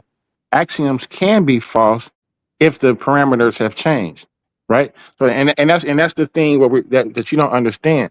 And hold on, I'll give you the let's start by definitions of words. I think that'll give us a lot of what actually is an axiom. Well, hold on one second. We can pull this up. I might not have time for this. So it says a theorem is considered an absolute truth within the specific systems of axioms it's built on, right?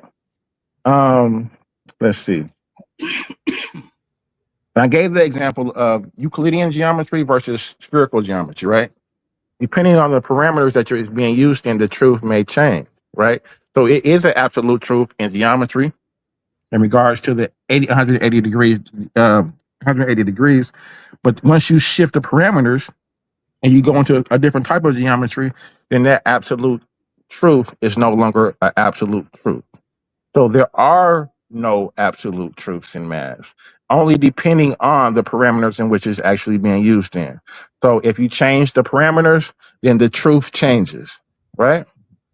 So there is no truth. So just like the brother was saying, like in science, a scientific theory, if we find open theories that we were able to add and refine, that doesn't mean that the initial theory was wrong at that particular time.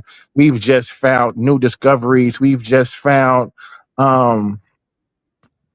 things to, like the brother said, to build upon. So Yeah, yeah, but you're changing value. You're huh? changing the value of a previous claim. The So premise, that's the but error. the premise that no, the value, the premise changed and the assumption changed, right? So And the therefore, the value value change. changed exactly. Yeah. So there is no That means you absolute. can't So do you're that. making my point, brother. So you're making No, my you can't. point. There No, I'm is not. no absolute truth or Hold on one universal truth. second. What you're One saying, second. brother. You get If it in was there a Hey, brother, you're hold not. on, stop, brother. I didn't cut you off in your 2 minutes. Hold on, Roy Chess. He I didn't didn't. cut you off his 2 minutes. I did not Hold cut on, him off at one time. King J. I got.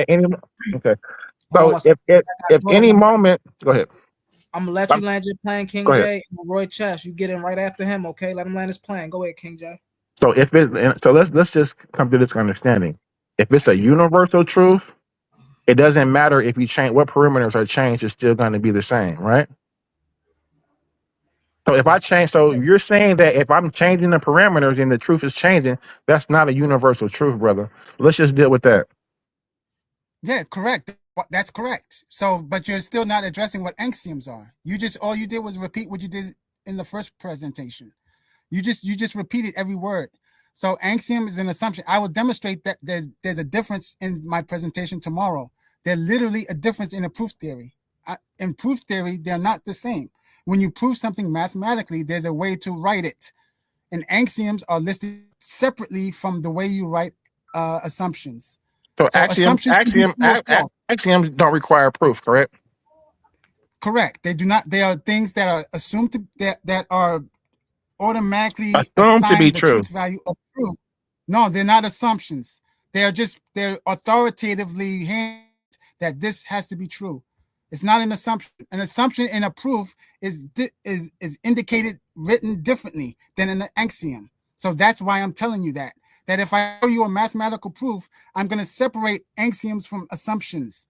I can assume something false. I can assume something true, but axioms cannot be taken as false. I have to take it for what it is. That's why science doesn't use it, right? You can't prove something in science with an axiom. They don't use definitions and they don't use axioms. But in logic and math, you can prove something with an axiom, right? What you people call math, it's actually what you people call logic is actually called mathematical logic, right? So you can define a God in this system. Right, and I'm going to show you that in tomorrow's presentation. That a famous mathematician has a mathematical proof of God since 1914, I believe, and I'm going to show you that. Whether you believe it or not is not up to me. You could for what it is, but he did it, right? And nobody's corrected it. Nobody's updated either. So you take it for what it is, and I'll land my plane there.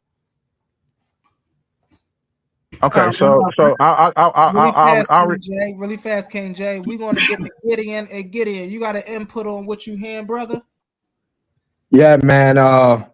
What the brother Roy was saying towards the end was kind of making sense, because I've heard, scientists or scholars say they have mathematical equations for a creator, as well as trying to find things, as we all know, as the God gene, things like that. But it just, like I said, it all started from you saying source up or shut up. And I think that's a very valid statement. All this other stuff, forgive me. I'm not an autodidact in all matters. One thing I can appreciate about Europeans is that they would tell you, hey man, I'm not no damn scientist, but let me tell you what I'm about to say. You know what I'm saying? They kind of stick to their realm, which is kind of limited because, when you have such specificity, you kind of miss the forest for the trees. So I can appreciate these brothers going off into this the sciences and the philosophies and things like that. So, that's where I'm at with it. Most definitely, most definitely. And I do want I do want it to be noted, right, that though this conversation is just a particular conversation, this is a very important conversation because this conversation forces you, once you get off of here, to actually look at how you view the world and look at what's actually objective in the world. And it makes you pay attention to reality. It make you ask the question, what even is reality? So that's why conversations like this are great conversations to have, because it forces overthought. I'm pretty sure that some people that's in the comments when it's end, they're going to be thinking about this tomorrow or the next day. They're going to have a conversation with somebody about this very same thing. So that's why these type of conversations are great to have. We're going to go back to Brother King J. I think he was speaking last. You want 2 minutes, King J, or you not gonna be that long? I'm not going to be long, but 2 minutes is not long at all for the topic we're dealing with. So I just want to give a quick example of the brother said axioms could never be wrong, right? So I just want to give some examples of when axioms are wrong, right? So it says the most famous example of a wrong and consistent axiom in history is the axiom of comprehension. So the brother may be familiar with that. If he's not, familiarize yourself with the axiom of comprehension, right? It says the wrong axiom, naive comprehension by mathematician Gottlieb Frege, right? He used the starting rule for the axiom. For any property you can describe, there exists a set containing everything that has the property, right? Sounds self-evident, right? You can describe red things, there's a set of red things, right? He said, why is it wrong? And they said they're using Russell's paradox, right? In 1901, Bertrand Russell showed that this axiom creates a logical monster. He described a property that broke the math, the set of all sets that do not contain themselves. If this set does contain itself, it breaks its own rules. It's only for sets that don't contain themselves. If it does not contain itself, it must be included in the set because that's the property. So the result is the axiom led to a situation where A equaled not A. In logic, this is called a contradiction. So axioms cannot contradict each other. So because a single contradiction allows you to prove that one could equal two, or that the moon could be possibly made of cheese, the axiom was declared wrong, and the entire foundation of mathematics had to be rebuilt using Zermelo Franklin's axiom. So you want to familiarize yourself with Zermelo? Or are you familiar with Zermelo? So you're wrong. It wasn't an axiom. That was Really an fast. Oh assumption. my God. Hold on 1 second, have to y'all. show 1 me. second. Hold on, Roy Chess, before you get it in. Global Fusion said, I know y'all not up here taking info from Gideon, dude, super lost and get punched on everywhere you go. Man, my man Gideon, a stand-up dude, man. As far as I see today, he been actually dropping some great information. He been making some very solid evaluations. And if you feel that way about man Gideon, why don't you get in the ring with him? Let's set it up. Or unless you scared. Yeah, Oh, yeah, that Roy. usually won't happen, humble. That usually don't happen. Okay, so King J, you're confusing again assumptions from axioms. Axioms, like you would have to tell me, how did you get that axiom, right? Like axioms are listed differently. So if I make a claim and I give you a logical proof using an assumption, right, and you show a counterexample, that means my original conclusion has to be false. How Axioms did are you come to not the part of conclusion? I use inference rules. That's how. So axioms don't follow inference rules. You're just using them. They don't have to be proven. You're just using them. What you demonstrated is a logical proof. That's It has why nothing to do with that's axiom. no, listen, brother, that's why it's proven false because using that logic, we can say, brother, No, listen, using that no. yes, using It's my that turn to logic, speak. brother, you're It's screaming my for no turn to reason, speak. brother. Hold on. I'm Hold addressing It's your my on, turn point, to Roy speak. I'm Chess, Roy responding to you. Chess. Let him get it in, It's Roy my turn to Chess. Let him get speak. it in. It's my turn to speak. but He's I'm addressing interrupting your me. point, brother. No, you're interrupting me. I didn't interrupt you, did I? It's my turn to speak. You All right, started go off. ahead. Hurry You up and land started your off. plane, Roy Chess, so then he can get it in, and then y'all can get Yeah. back in order. Go ahead. Yes. All right. But you lied and said that it was an axiom. The person that you're talking about gave a logical proof that was disproven. Axioms do not get disproven.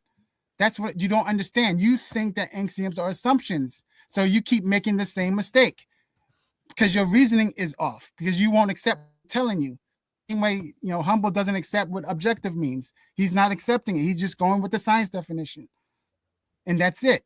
So you cannot argue against an axiom. You cannot disprove an axiom. You can disprove a conclusion, but you cannot disprove an axiom. Something else went wrong in the proof if the conclusion is false. The axiom is never fault. Hey, So humble, now real quick, humble. Just because you're the moderator, and I do want some unbiased scholarship because humble, respectfully, me, Asar, and Kai, and 5 people, we had this conversation with the brother Roy Chess yesterday for 6 hours, and he yielded to nothing. So I don't want to just keep going back and forth because he's not gonna. If I make a fair point, he's not gonna concede and say, "Oh, you know what, brother, you made it right." So just look up what the brother just said. Can axioms be wrong? And then if whoever's right or wrong, I will concede. If it says that axioms can be wrong, then I want the brother to concede. If it says that they can't be, then I'll concede and we can move forward because this is getting redundant. wait a minute. Did I say they can't be wrong, or did I say they can't Yes, be you false? did. I said You they did. can't Now be you're playing. false. Now Yeah? you're playing word semantics, brother. Yeah, We just heard No, what you I'm not. said. I never said it can't be wrong. Now you It backtracking. can't be. No, yeah. I'm not. I said they can't be false by Brother, definition. you said that the mathematician that I used was not using axioms; he was using assumptions, and Yes, that's axioms correct. can't be And so the right. conclusion was wrong. Right, The brother. conclusion was wrong, not the The axiom. whole argument is that You I'm Hold idiot. proving, on. brother. Listen, the whole The point that conclusion is wrong, not brother. the Listen, axiom. you're filibustering. The whole point of the No, I'm not. conversation is me proving that axioms can be wrong.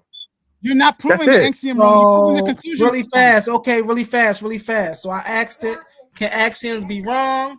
It say, can axioms be wrong? Not in the ordinary sense, but they can fail in other ways. And that's the distinction that wins debates. It say, let me give you a molecular breakdown. Axioms cannot be wrong because they are not truth claims. A truth claim describes the world. An axiom defines the rules of the system you're about to build. So asking is an axiom wrong is like asking, is the definition of a circle wrong? Or is the rule of chess wrong? Or is the coordinate grid wrong? Axioms are choices, not discoveries. They don't get judged by truth or false. But axioms can fail in these other ways. These are where the inconsistency. So axioms can be inconsistent. If your axiom contradict each other, the system collapses And uselessly. that's the If point that we're your talking about. axioms Exactly. generate nothing interesting in the system, it's barren, it is useless. Inapplicability. If your axiom don't model the world you're trying to describe, they fail for that purpose. None of these are wrongness, they're structural failures, not functional, not factual failures. All right. Yeah. So So your axiom can be unapplicable in most cases. right. So So that doesn't mean it's wrong. Your conclusion is what you're right. judging. So You're brother, not understanding that. therefore we go back to yesterday when we're talking about subjective information. Right or wrong is It's not. subjective. Right. That No, it now isn't. that's subjective. No, it isn't. Yes, it Yeah. No, it is. isn't. Right Yes, and it No, it is. wrong isn't. is subjective. No, it isn't. It is. No, it What is isn't. right for you? You right. Let's Oh, is take science this real subjective? fast, Roy Hold Chess. on, hold Real on. fast, Is Roy science Chess. I got you. subjective? I got you. I'm gonna let you get in. I promise. Real fast. You Let's cut me take off more this than everybody. conversation. Hold on, Roy Chess. Let's take this conversation as a perfect example. Right. I believe right and wrong is subjective. You believe right and wrong is not subjective. This conversation is subjective in of itself based off of our viewpoints. No. Yes. I don't believe. I don't believe. Yes. I'm not. But we know you don't believe it, but that's the truth you're of the making. matter. No, I'm telling you, it's not subjective. Not that I believe it's subjective. I just said that. That's your claim is it's not subjective. No, but that's not, your it's not my subjective belief. matter. No, it's not. It's not No, true it isn't. because you say it's not It is subjective. true. That don't make it's not true. No, it's true because it's true. It's not true No, because I it's say not so. true because it's true true. because it's true. It's Just true like because Pluto we have already there, feelings right? about these things. But I'm not using my feelings. I'm going You by are definition. using your feelings. I'm not using my opinion. No, I'm not. You This can't tell me what I'm not doing. conversation we're having is Right? based off the feelings that we hold about the subject No, it's matter not. that we stand on. It is. No. Bro, okay, Is so science give doing me that? something No, it's not. besides your. Hold on one second. No, science Give me not doing something this, but I'm besides doing your it. It's feelings crazy. to validate the standpoint that you're taking in this conversation. There's no feelings involved at all.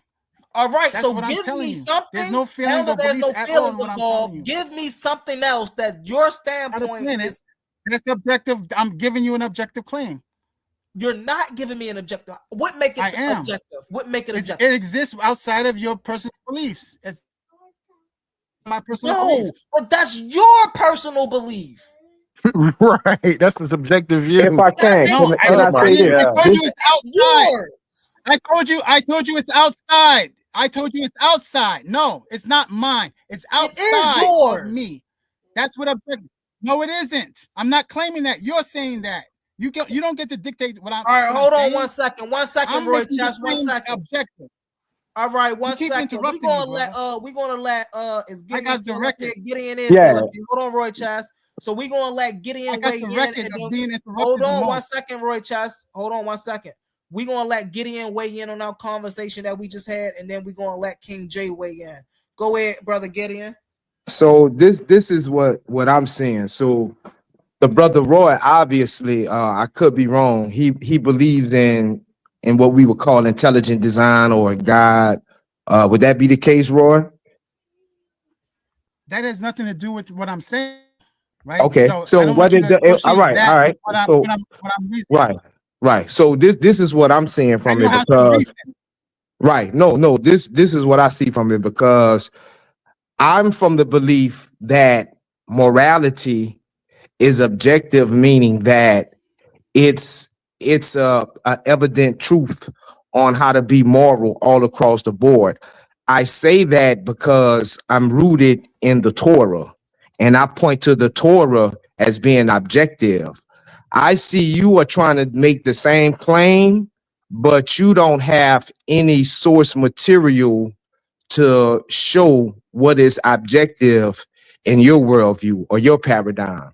So whereas I say stealing is immoral or murder or whatever law we find in the Torah is immoral, I'm saying it's based objectively on the scriptures. That even that in itself is subjective, but I'm saying that is objective. Morality comes from the creator. But like I say, I don't see where you get your objectivity from.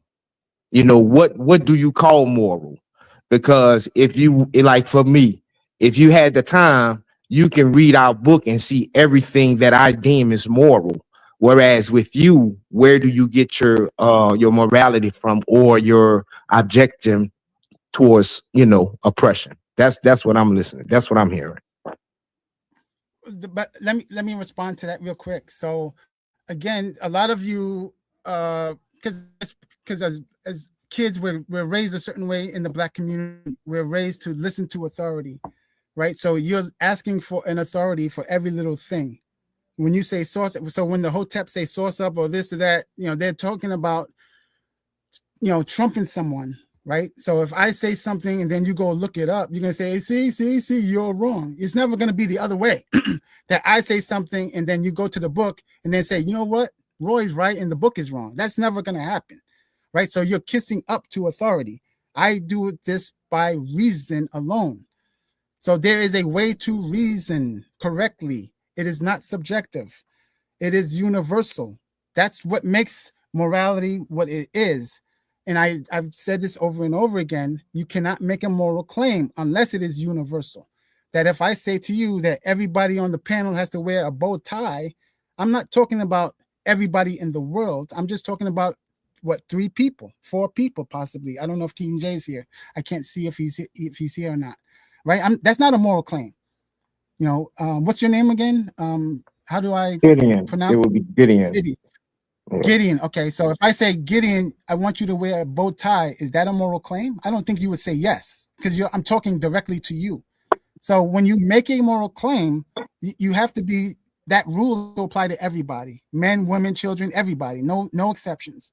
So I gave the example before of a pro-life person who says that abortion is murder. I'm sure you've heard that in your lifetime. Yes?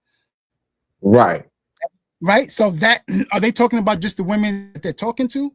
Do you think, is that who they're talking to? I don't want you to commit abortion. I don't want you to do abortion. Or are they talking about something else? The very act. How many people? Whoever does But who are they talking to though? How many people are committing murder if they're performing the act of abortion? Who are they claiming? Who are they talking about? That if they say abortion is immoral just for those 2 people, 3 people, 10 people, or everybody? I'll wait. Let's get I'm really listening, fast. but like you had said, you telling You're me. interrupting again. Oh, go ahead. I thought you was finished, man. My bad. No. Humble, Go ahead, Humble. Hold on 1 second. I want King J to give his way in on the conversation as well. Go ahead, brother. We're not finished. I was just responding. Wait a minute. I know. Hey, Roy. My bad. I was talking to my wife real fast. So I wanted Gideon to give his way in, and then I wanted King J, and then we was all gonna open back up the panel. For sure. So from what I got of it, and just the terminology the brother is using, it's kind of conflating mathematical absolutes with theology, right? When a brother starts speaking about right or wrong or truth, though that language in itself is subjective language, right?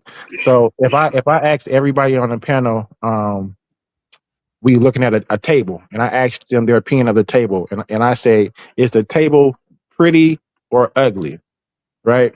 Though that's and everybody said pretty, and I said ugly because that is a subjective, according to whom type of a statement, right? It's subject. It's not. It's up for debate. Everybody can have a different opinion on that.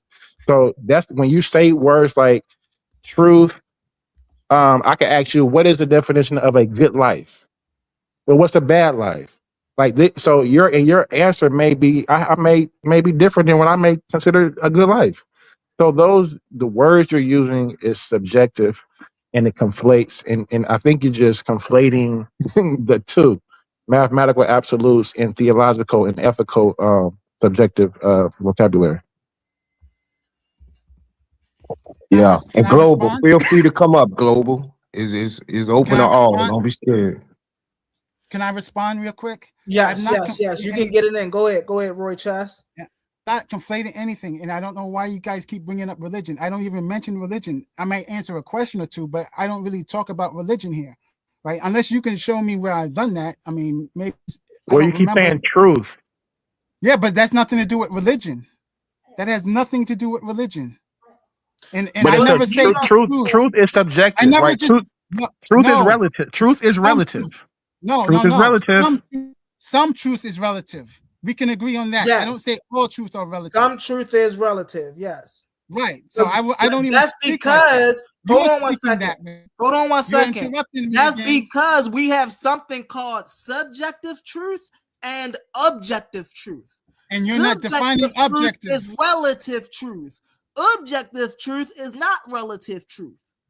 And you're defining it wrong. That's a good point. That's a good point, Hubble. You're not going to change it. So, you're still defining it wrong. Because that's going true. By the science part. That's not defining. No, it's not. Okay, I'm telling you that science. definition is a dictionary definition. Where do you get it's a dictionary definition of what it is? Well, where do you get your definition from? I told you before that that word has multiple contexts. Where And what you are context? Where are listen, you getting like these so contexts that you're putting these in again, place? like you guys are kissing up again. That if you don't have something to kiss up, I can't have knowledge. That's the issue. No, You're kissing but we up. have Yes. to. You Here's keep the thing, going to it. real You fast, keep Roy, saying I have real to kiss fast, up. Roy Truth. We have Just to keep let saying people know. Hold on 1 second, real fast. We have to let people know we know what we're talking about.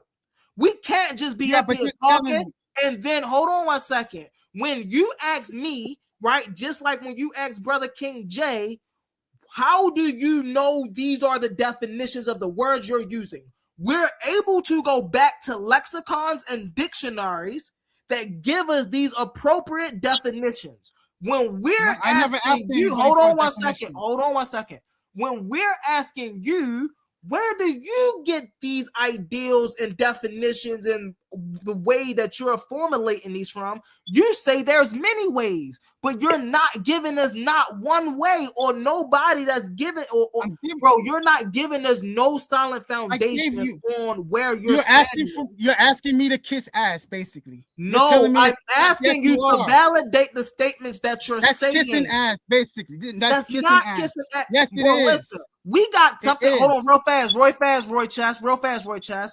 We got something in our community called agents, right? And we know that agents are deceptive. We know they're liars. We know they'll do anything for a buck, but we know they some messed up individuals behind closed doors. We know that. So what do we do in our community when we suspect somebody of being an agent? We thoroughly check them out.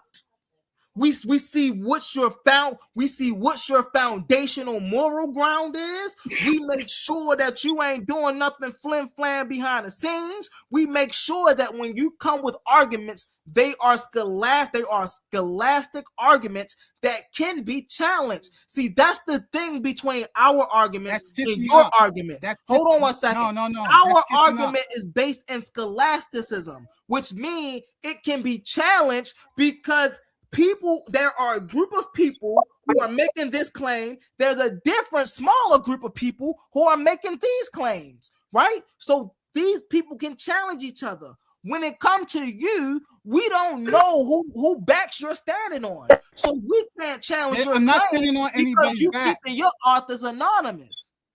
I'm not kissing ass. That's the point. You're missing. Not about kissing ass. What validates you as a philosopher? Hold on. Let's get to the You're saying that I'm getting it from somebody. Hold on. What validates you as a philosophical thinker? Why should I listen to you? Why should I have this conversation with you? The fact that I can demonstrate my knowledge and the fact that I have the training and you don't. You haven't shown that though. No, you're asking me to kiss ass. No, that's basically right. But if we're going off of that, what you just said, you have the knowledge and experience, right? And you can demonstrate it articulately. You have not shown that.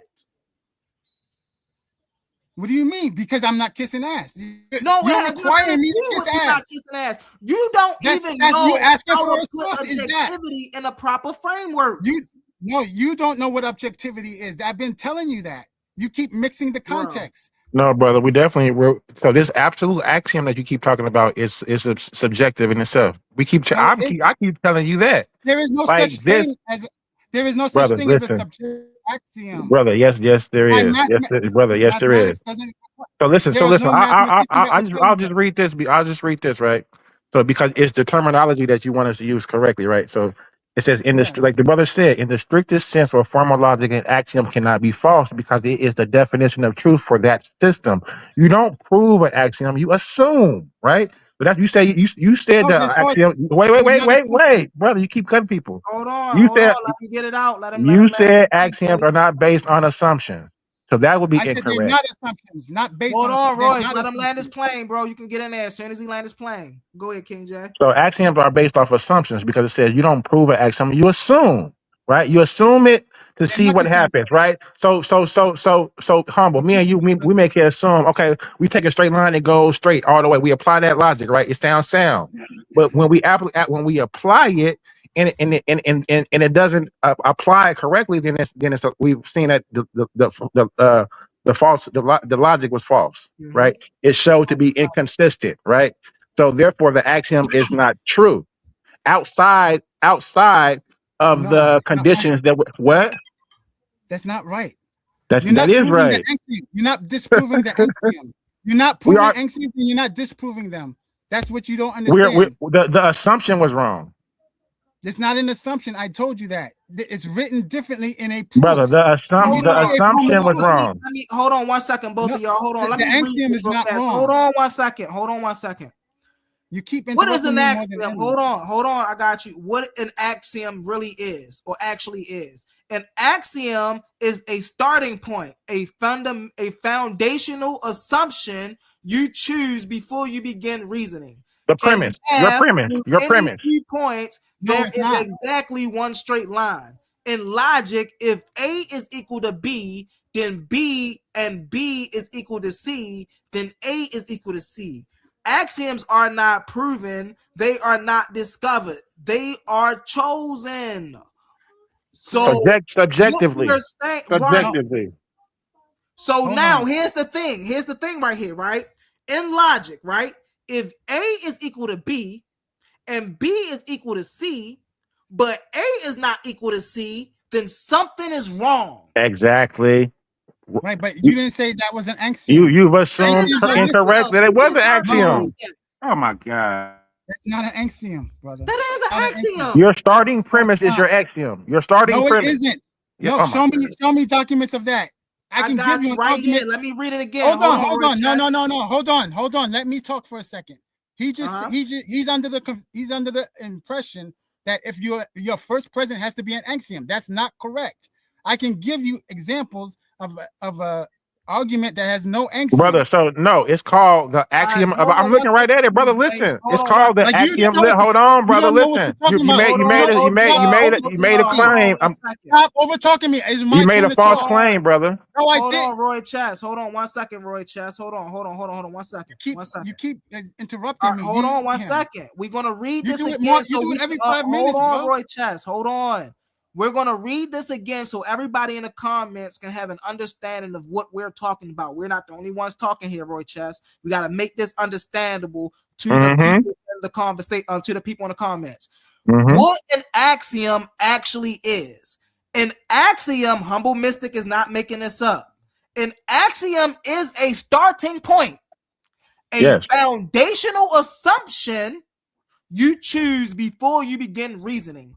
In Yes. logic, if A is equal to B and B is equal to C, then A is equal to C. That's an axiom. However, And that is the if premise as A well. is equal to B and B is equal to C, then A, and if A does not equal C, that axiom fails.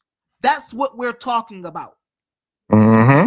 Okay. Can I answer? And also, just to be, I'll go even a little more deeper into it. I said that You that is don't know it. I said that is a premise, right? And so It I doesn't have to said, be a then hold premise. on, brother, you keep It's not cutting a people Hold on, premise. off. Roy Just listen, Chess. You brother, we next, don't Roy cut you Chess. at all. That's how you know you're getting cut. Oh, So when I said that that is what the brother just described is a premise, I am correct. So what it's actually called is no, the it isn't. axiom of so humble, you can look at this up. It's called the axiom of identity. Is what the brother just said, where A equals A. That is the starting premise. It said, and I'll read it here. It That's says not what that he said. it says, hold on. It says, he said that is called the axiom of identity, where A What equals he A. said is not Hey, the same brother, thing. let me All finish right, my hold on, Roy sentence, brother. You Chess. keep getting Hold cut. on, land your plane, King Jade. I'm gonna let Roy Chess Yes. get in it. Hold on, Roy Chess. It's called, in logic, it's called the axiom of identity, where A equals A. It is a starting premise in the ground zero of any argument. If you do not have a starting premise, you cannot even open your mouth to speak. Go ahead. You're being so I don't know what's wrong with you, right? You've never taken a logic class, but yet you're telling me what it is. I will demonstrate Clearly, you tomorrow. don't understand. You I can't can beat what do I it just right now. said. Hold on, I King can J. tell you Hold on, right now. I King can J. Go show ahead, you Roy right now. Chess. All right, hold I can on. show Come you on, right go ahead. now. Hold on. Let me bring this down. If you want to share your screen, just let me know. All right, let me pull up the presentation and I'll literally show you. All right. I will literally show you. You got to give me a second. Okay. Let me find it. Let me find it because it's in my And once presentation. y'all through with this, Brother Roy, can you just explain to me your worldview, or what you want people to understand when they listen to you, That your makes sense. beliefs and whatnot? Well, We I'm got trying. Sister Issa Queen in the building. What up, Sister Issa Queen? Thanks for coming through, sis. So Let her right go now we until just I waiting find for it. Roy Chess to put something in the background. Yeah. Hold on. Where is it? I just had it. Where is it? I appreciate you, brothers, for coming up. Big shout out to Brother King J. Big shout out to Brother Gideon. Like he's just a reader, man. He doesn't understand what he's reading. Big shout out to Roy Chess too, man. Big shout out to Roy Chess, man. Listen, we need attitudes, personalities like these, where we can clash together. I just want everybody to know, no bad blood, man. That's how we get it in. That's how we have fun. I'm up here. I'm really is having fun, man. This is fun for me.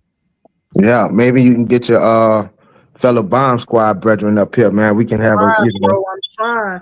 You hear me, Sister Issa Queen? You hear him up here, Sister Issa Queen? They asking. I'm trying, y'all.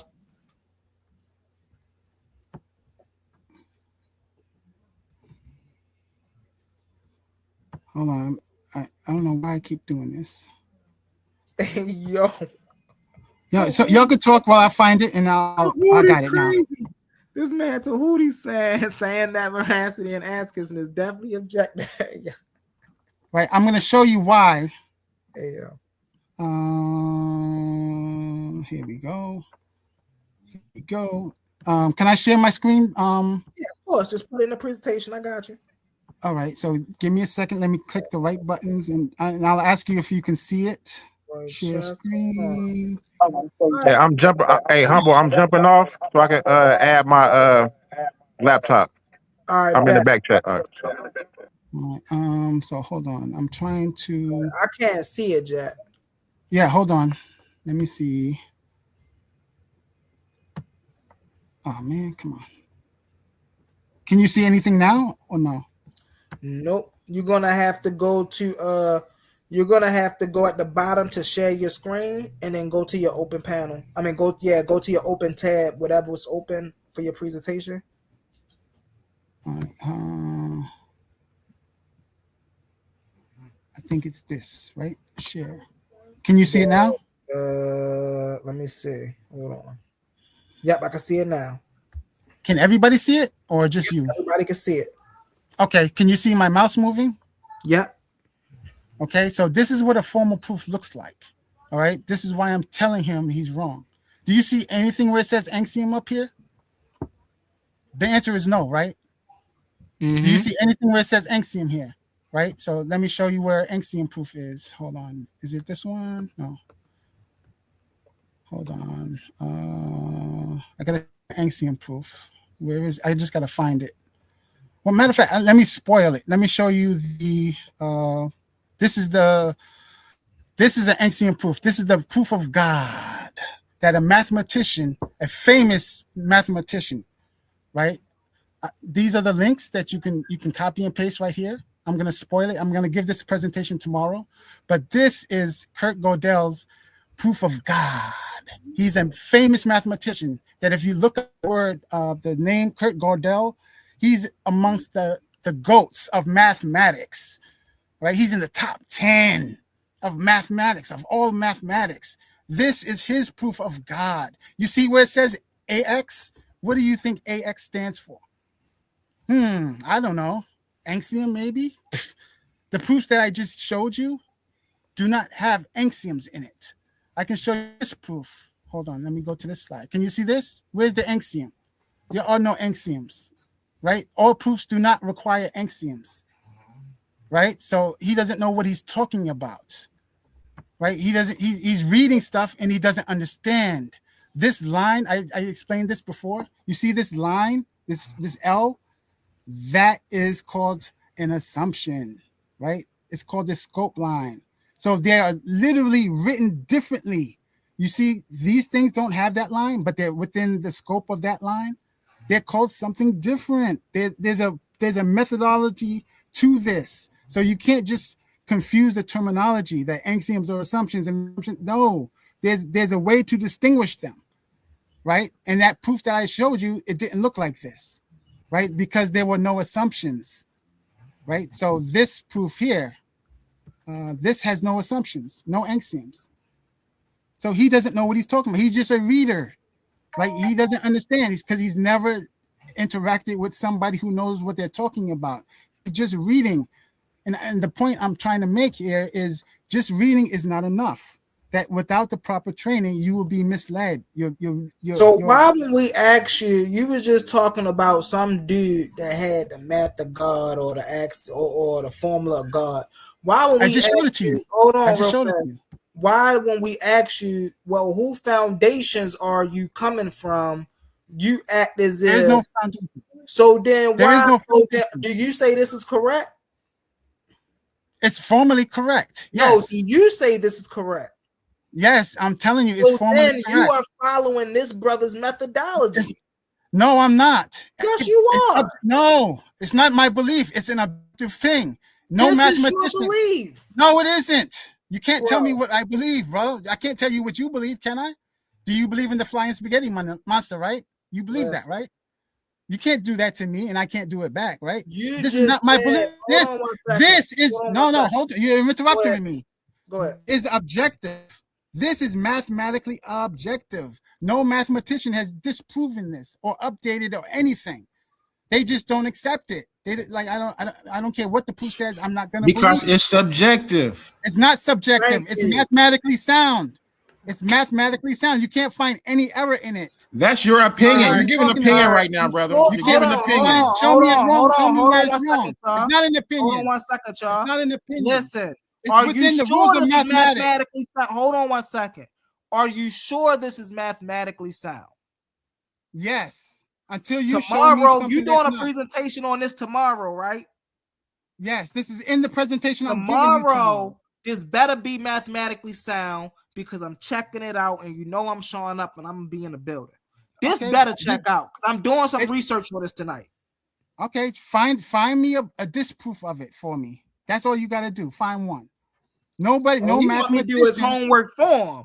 That's crazy. No, I'm telling you. No, I'm not talking about you only. Anybody. This is 1941. Do you see that? What year are we in? 2026, right? Until now, there's never been a mathematician with a PhD to disprove it. None of them will say this is mathematically wrong. So I don't know what drugs are you people on? Nobody can say that there's in this mathematical proof. So it's not subjective. Can I get? I would like to respond when we get a chance.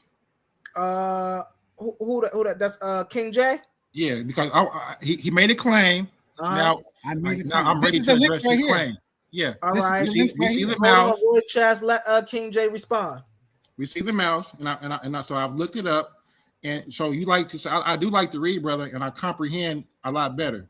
So, what it says that you're referring to is Kurt Gödel's ontological proof. Is this correct? Is that what it says? That's what I said. So I'm asking you: is this what you're showing? Yes. So you know that I know what the hell you're bullshitting. So is this Kurt Gödel's ontological proof? Yes or no? Yes, I'm claiming that. Yes. Okay. So this is crazy, right? So and just like what we just said, the only way this is proof is if you believe with his starting premise. If you don't, There is no premise. Where's the premise? Brother, no, show me where's the premise. There's no premise. You gotta let him land his plane. There's no premise. Hold on, Roy Chess. You gotta let him land his plane. He's mischaracterizing my statement. But you can tell him that. Hold on, Roy Chess. There is no premise, brother. There's no premise. Roy Chess. You can tell him that after he's done talking. When he's done talking, then you can come in and say, "Bro, you misquoted what I was saying. This is what I was saying." You can't tell him that as he's talking. Go ahead, King J. Thank you. So he wanted to prove it. So I'm giving you the modern day sources, the 2013 computer verification, right? In the law, right? So it says the computer also found a site called model collapse. So if you want to look this up a little bit later, Humble, you can to bust this theory, this presentation down. Look up model collapse, MODAL collapse, right? It says this basically means that if Gödel's proof is 100% true, then everything that is true is necessarily true. This would mean that there is no such thing as chance or free will. Everything is set in stone. So that debunks your whole whatever you're trying to. No, it doesn't. Brother. Yes, it does. Formal proof like this. No, it doesn't. Hold on 1 second, y'all. 1 second, y'all. These are assumptions. These are a bunch of assumptions. That's it. All right, hey, Roy Chess, I'm gonna drop your presentation down. I don't want to give away too much, Brody. I don't want to give away too much. I just debunked it. So it says, real fast, y'all. Real fast. We got Sister Issa Queen. Hold on, Roy Chess. We got Sister Issa Queen up here. Let's Sister Issa Queen's, get her piece out. What's up, Sister Issa Queen? We got Dual of Concepts in the building. Yes, Dual of Concepts definitely in the building. Peace to the panel. I'm still listening, trying to get the gist of the conversation, so don't mind me. Hi, everybody. Okay, hey sis. Just wanted to acknowledge Sister Issa Queen in the building. I'm actually also trying to put us in a format to where as though we don't be up here looking all crazy on the screen. So again, King J, you have to show an argument the way I showed you, not just some freaking words. Somebody, they disagree. Bro, I gave you the name of it. It's called the model collapse, brother. It's called the model collapse. Do they have a format? Do they have a format that I showed you? Brother, stop talking. Yeah, no, I asked you a question. It's my turn to talk. I answered your question, so now we got to understand. No, hold on, brother, because now... No, you need to answer my question. Hold on, y'all. One mic. It's my turn. Thank you, brother. So, Roy Chess, go ahead, Roy Chess. Don't ask him no question, Roy Chess, because then he's going to respond if you ask him a question. So just get it in. Okay, so a verbal response is not a refutation of that formal proof. You need to come with a formal proof that Gödel did, right? You would have to show me axioms and premises and stuff like that, just like he did, right? So the words alone are enough. You have to write it out, my guy. So until you do I can that, just repeat what he did. I can repeat his model. No, you have to show it just like I showed it. No, he didn't show it. Wrong. You're regurgitating, brother. You are regurgitating just Gödel. Like I did it. Brother, no, I'm not. You're regurgitating I'm not regurgitating anything. I gave you his argument. One mic. Hey, Roy Chess, let King J get in there, Roy Chess. Hold on, let King J get in there. It doesn't mean I believe it. Hold on, Roy Chess. Let King J get in there. Yeah, because the brother is full of BS. Because at the same token, he's giving me a model, right, that he subscribes to, Kurt Gödel's model, right? Mm-hmm. I'm giving him the model model. To it. Brother, stop it. Control yourself when you're getting beat up. He gave me the Kurt Gödel model, right, which he subscribes to. Now I'm giving him the model called the model collapse, which debunks his model.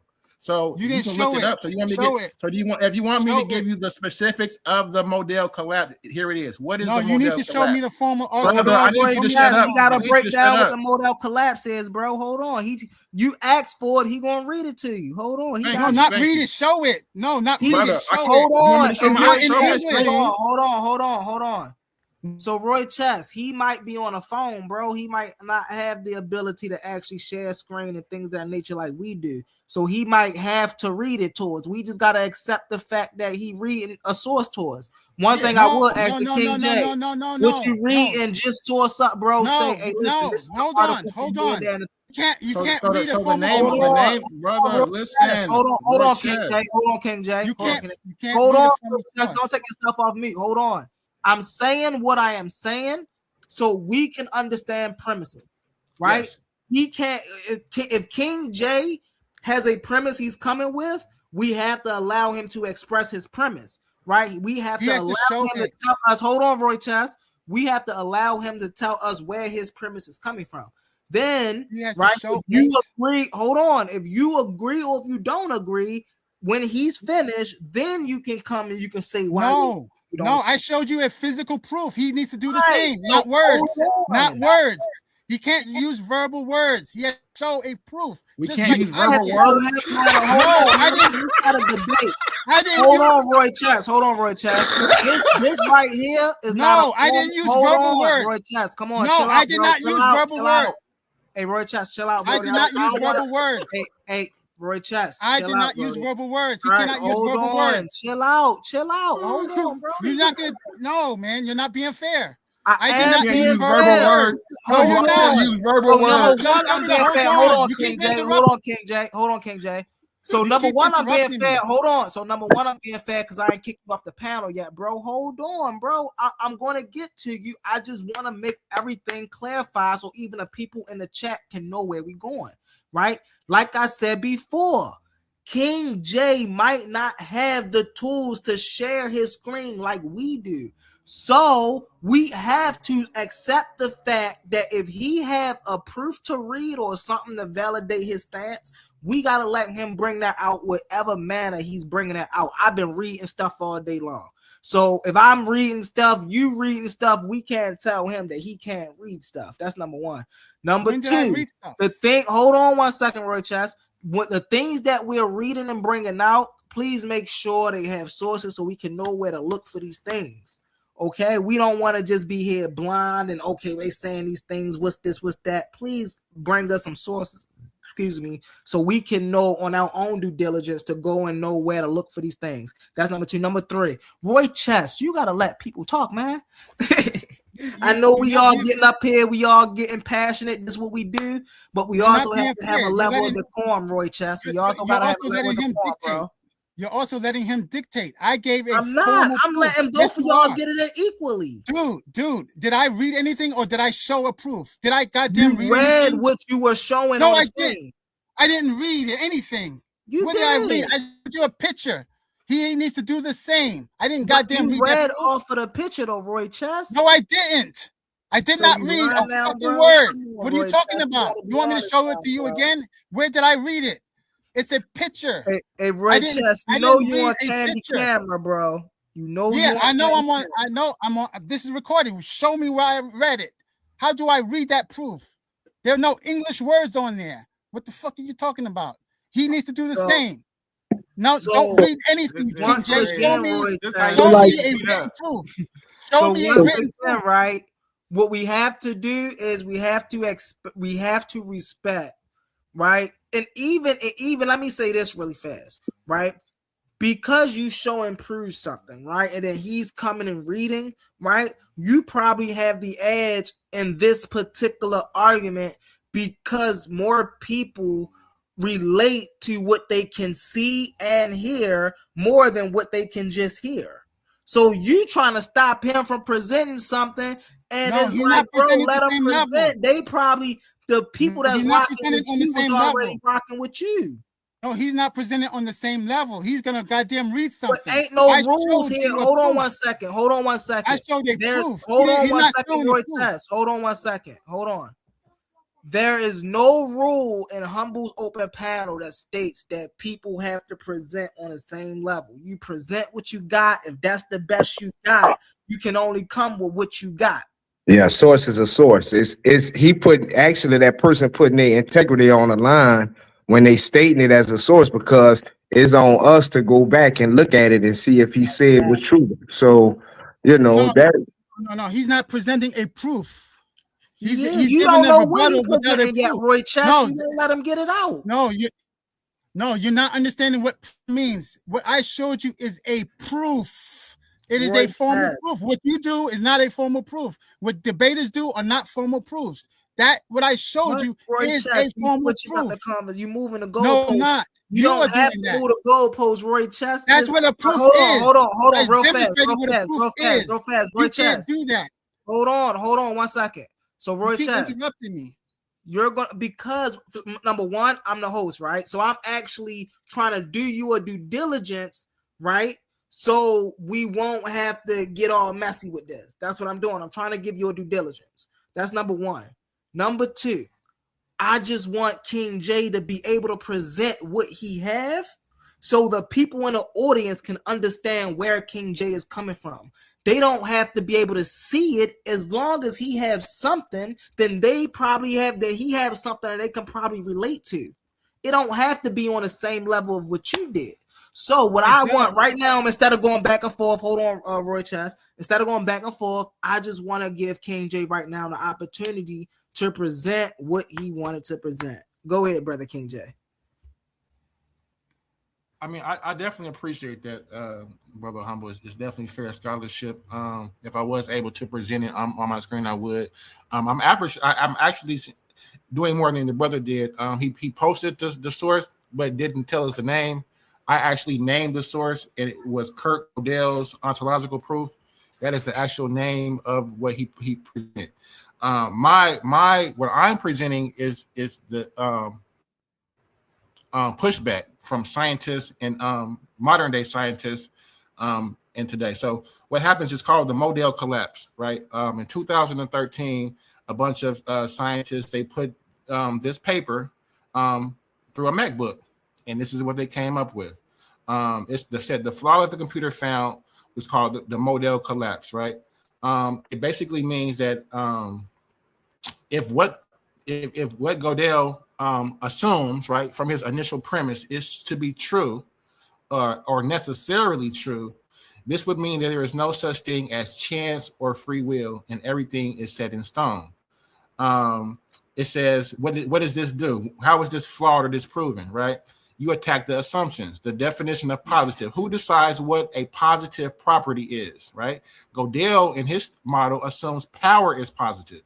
But couldn't an opponent argue that humility, the absence of power, is actually positive as well? So he's giving one theory, right? And it's actually an opposite counterpoint to it. So it says, critics often argue that you cannot define something into existence.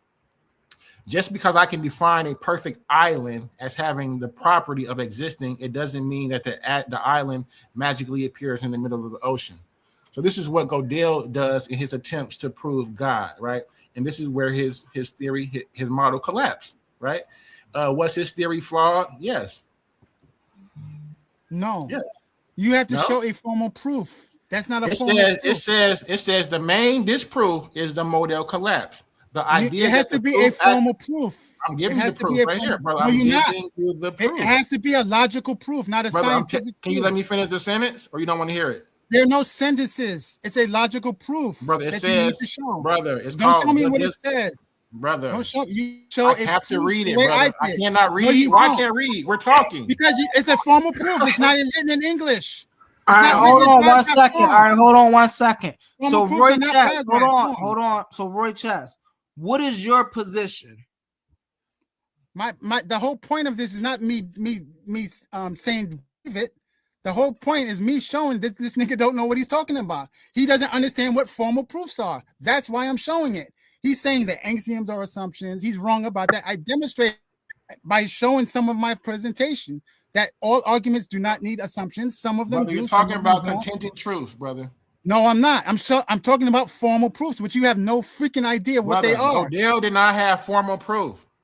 See what I'm saying? How did he proof? How did he show proof for God existing? How did he show his proof for God existing? It's a formal proof, you idiot. That you don't understand what formal proof is. It's not a paragraph. It's not written in English. It's not an assumption. It's written. You don't understand what you're looking at, brother. Because you don't know. You're not going to be able to say, "I don't understand my way out of this butt whipping," brother. I clearly comprehend what I'm reading, brother. You have no training. It is not saying what nobody understands but you, right? Yeah, because I'm the only one with training, you idiot. Maybe your training was flawed if you're coming up with the incorrect answers. Humble, can you tell us what his training is? I'm interested in to know that. What do you call your training? Most definitely. But before that, Roy Chess, low down on the ad homs down, Brody. Come on now. We be scholars up here. We ain't gotta do no ad homs. He's not a scholar. He's misrepresenting everything. Ad homs when they're losing now, hold on. Hey, Roy Chess. Gideon said, can you explain to him what your training is? He's interested. Yes, the training is in the field of philosophy. So I have a degree, and unlike this guy who doesn't even understand what he's being shown, he just loves reading. He's a writer, you know what I mean? Like, I don't know what to tell you. This is the kind of the hotep that's spreading misinformation in black spaces because he sounds correct, but he's not. All right, my brother, you can stop right there. You good? Now, this is what I mean, me personally, where I feel what disingenuousness come across. Like, if I was to ask a person who really had training in this is just my opinion from what from what I've learned over the years, over the decades, you would be specific in that. Where I got my training from XYZ. You sometimes you would have to tell a person to stop all their accreditations just so you know, I mean, just for time's sake. But you just told me that you got training and you got a degree in philosophy, which means absolutely nothing to me. But that's why I'm a firm believer in Wait a minute. shut up. Why do you say that? So if somebody came up here with a degree in chemistry, you would say that means nothing, right? So I because mean, it's a philosophy degree, we've had people come amongst us and say they know Hold on, 7, Roy, 8 you languages. gotta let him answer you, bro. You can't talk while he's Bro. trying to answer you. No, We- he knows why I'm asking that question. He's being disingenuous here. Because What's the question? goddamn well, you would not Hold do on, that with Roy a science Jack. degree, man. Come on, stop Say it. that again. It means Say that again. nothing. You said my degree means absolutely nothing, and you would never do that to I a science didn't degree. say that. I didn't say it. I'm saying you don't did have say one. that. No, I have one. You said it was That's what I'm means saying. nothing. Because if you would have had one, you would have No, I been have more one. in detail. You just repeated yourself. You said that No, I already. am You in have detail. training in I philosophy. gave So when I detail. asked you, you just said I you, showed detail. What are you right. talking about? I Right. gave a fucking slide. You saw it. But I That's was asking detail. you. Because I you was don't asking you. understand doesn't mean anything. Because you Right. don't value philosophy. You think everybody's a philosopher. Right. You That's don't why I was respect asking. the field. So did you go You to don't school? respect the field, but you respect every other fucking field. So That's did you go to school? Did you All go right, to school for that? Cussing How Roy did I get a degree if I didn't go How to you school? saying you listen? You said you got a degree in philosopher, bro. You should have more words in your vocabulary than just cussing, man. Come on. I Yeah. can do Yeah. other things. Is that you're I don't being mind y'all disrespectful. doing a little here and a little there, but y'all can't do. You're Y'all being can't stop it up. disrespectful. Just like Nah, my King brother, I David. was just like I said, I was interested because I want to know, where did you learn philosophy from? What I higher went to institution? Like all that kind of you don't contribute need to to know. You don't need to know know. what university or anything Hold like on that. 1 second, y'all. 1 second, Okay. y'all. We All got right. Boss Man in the Hold building. What's on. up, Boss Man? What's up? What's up? What's up? Roy Chess, I feel you. I know you feel disrespected, but he may have disrespected you. When you get to cussing on my channel, you disrespecting me. I didn't say anything to you. So please don't disrespect me by losing all decorum. You are, you seem to be one of the most people who studies logic. Why are you losing decorum? And why do I hear echo? Hold on. Okay, I got it on another window. Yeah, but I don't want that can never be an excuse for why you lost decorum. You can't say he disrespected me, so I started doing the same thing he was doing. He broke the rules, so that's why I was breaking them. It doesn't work like that, and it happened in house recently, and both people were held accountable. I didn't listen to that. So if he's breaking the rules or doing whatever, just let him be the one breaking the rules. Like I've never heard you talk like that. I only came up here because it was so left field to hear you that triggered. Like I don't know. It didn't even sound right coming out your mouth. That's crazy because you're so intellectual. You cuss, it didn't even sound right. But I'm not here to be down on you guys. I want you guys to dialogue and keep your swords out, guard yourself at all times. He didn't cuss though. Cussing is disrespecting my channel. Just come back with a witty response for him. Appreciate you guys. And the floor is yours. Good job, Humble, holding it down. Before I can even get up here, you was already saying something. I appreciate Good job. Good job. I'm out of here though. I just woke up from a little nap. I got to work third shift. I'm going back to sleep. Have a good day, Joe. We appreciate you. Shalom, shalom. But yeah, that's all I was saying, Brother Roy. I mean, because if you're appealing to authority, which you are when you keep saying, you're trained in this, if you can't really stand on it, then you're doing a fallacy. Then it becomes a fallacy. So that's all. You're introducing it into the conversation. I'm not appealing to any authorities. Why are you saying that? I didn't appeal to any authorities. When you're saying that you're trained in this and the other person you're talking to is not, you're appealing to your authority. That's what that is. I'm not. No, that's not what it is. Your information should speak for itself. I demonstrated the information in And what we you're don't agree saying. with it because your information was subjective. It's not subjective. You can We don't find that agree. We don't information. agree. So what does that No, mean? that means you're untrained. That's what it means. No, You it don't doesn't. It understand. means that You we don't don't understand. agree No, that means you because don't maybe you're understand what you're incorrect. doing. Maybe your premise No, is it's wrong. not. Yes. No, it's not Yes. mine. It's not my Yes. argument, Einstein. Yes. It's not. Is my Godel has name been on it? debunked. Godel has been No, debunked. he hasn't. Yes, he No, he has. hasn't. So Yes, he has. hold on 1 second. This is what we're gonna do right now. Show the proof. All right, Roy Chess. So y'all talking about Godel right now, right? Roy Chess, you said Godel have not been debunked. King J said he has been debunked. Roy Chess, why do you feel that Godel have not been debunked? There needs to be a formal proof, like I showed you, using the principles of mathematical proofs, right? The inference rules to prove him wrong.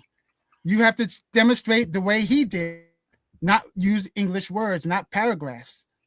Mathematicians sometimes today they do put it in paragraph, but he did not. So you cannot counter his formal proof. I'm using that word specifically because it means something. It is not paragraph form. You didn't see English sentences on there. Do you understand that? You have to demonstrate a proof just like he did to counter it. Not just, well, I disagree. That shows you have no training. You don't even know what I'm talking about. I gave a demonstration of multiple slides of what the lines mean, what premises are, what axioms are, what assumptions are. And there were no premises in there. AX stands for axiom. Okay. You need to show a formal proof. Second.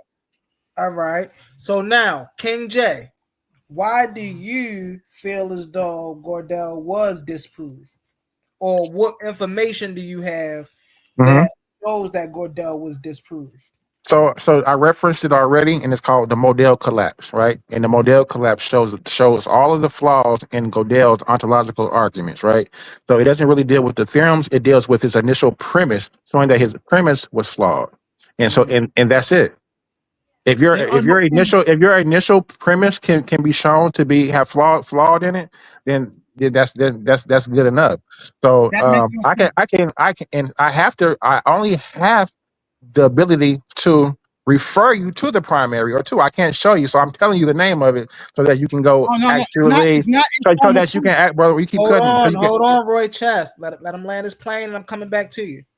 So that you can actually go and look it up yourself. So it's called the Model collapse, MODAL collapse. So in this Model collapse, it shows all of the flaws in Godel's ontological arguments, which means that his premise was flawed from the beginning, and that's it.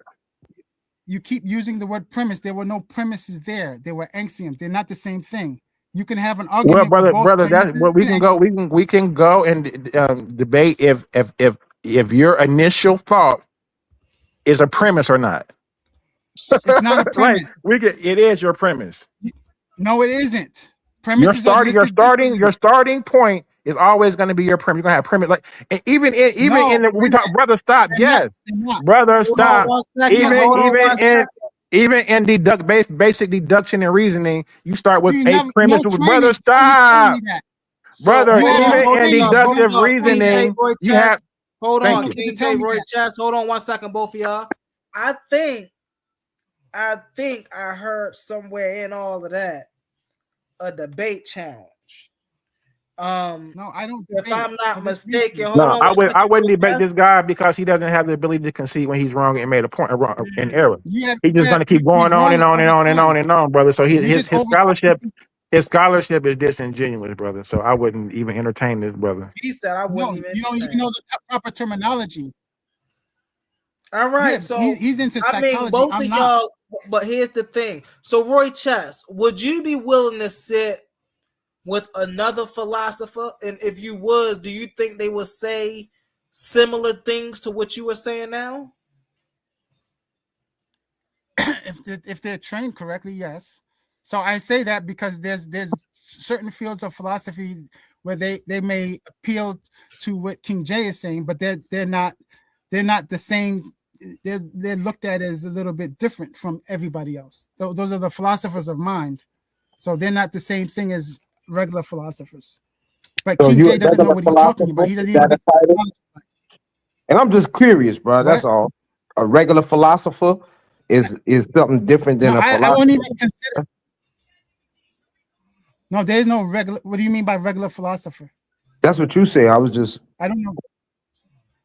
No, I made a distinction between certain fields within philosophy. The philosophy of mind is considered a little bit different from the other fields in philosophy because it's closer to psychology. So that's not really the same thing as philosophy.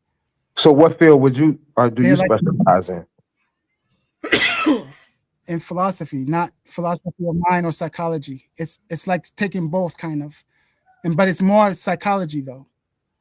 Okay, so It's very close to can I give you psychology. some fair scholarship? So there are two sides to every story. Hold on. Two sides to every story. So there are pro Godelites, right?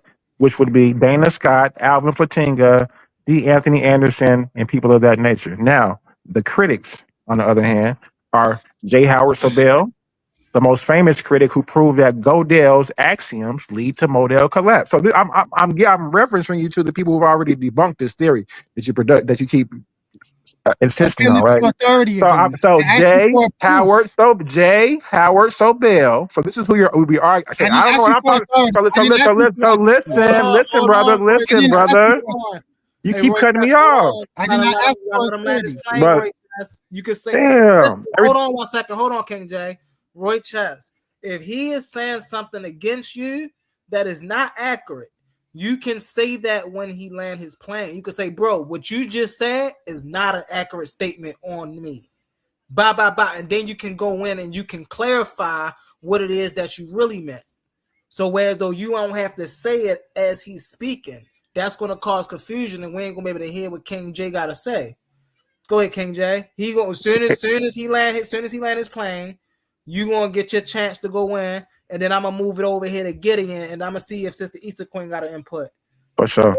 Yeah, because that's the ultimate, So here we go. So the critics of Godel are the main critic. It seems to be J. Howard Sobel.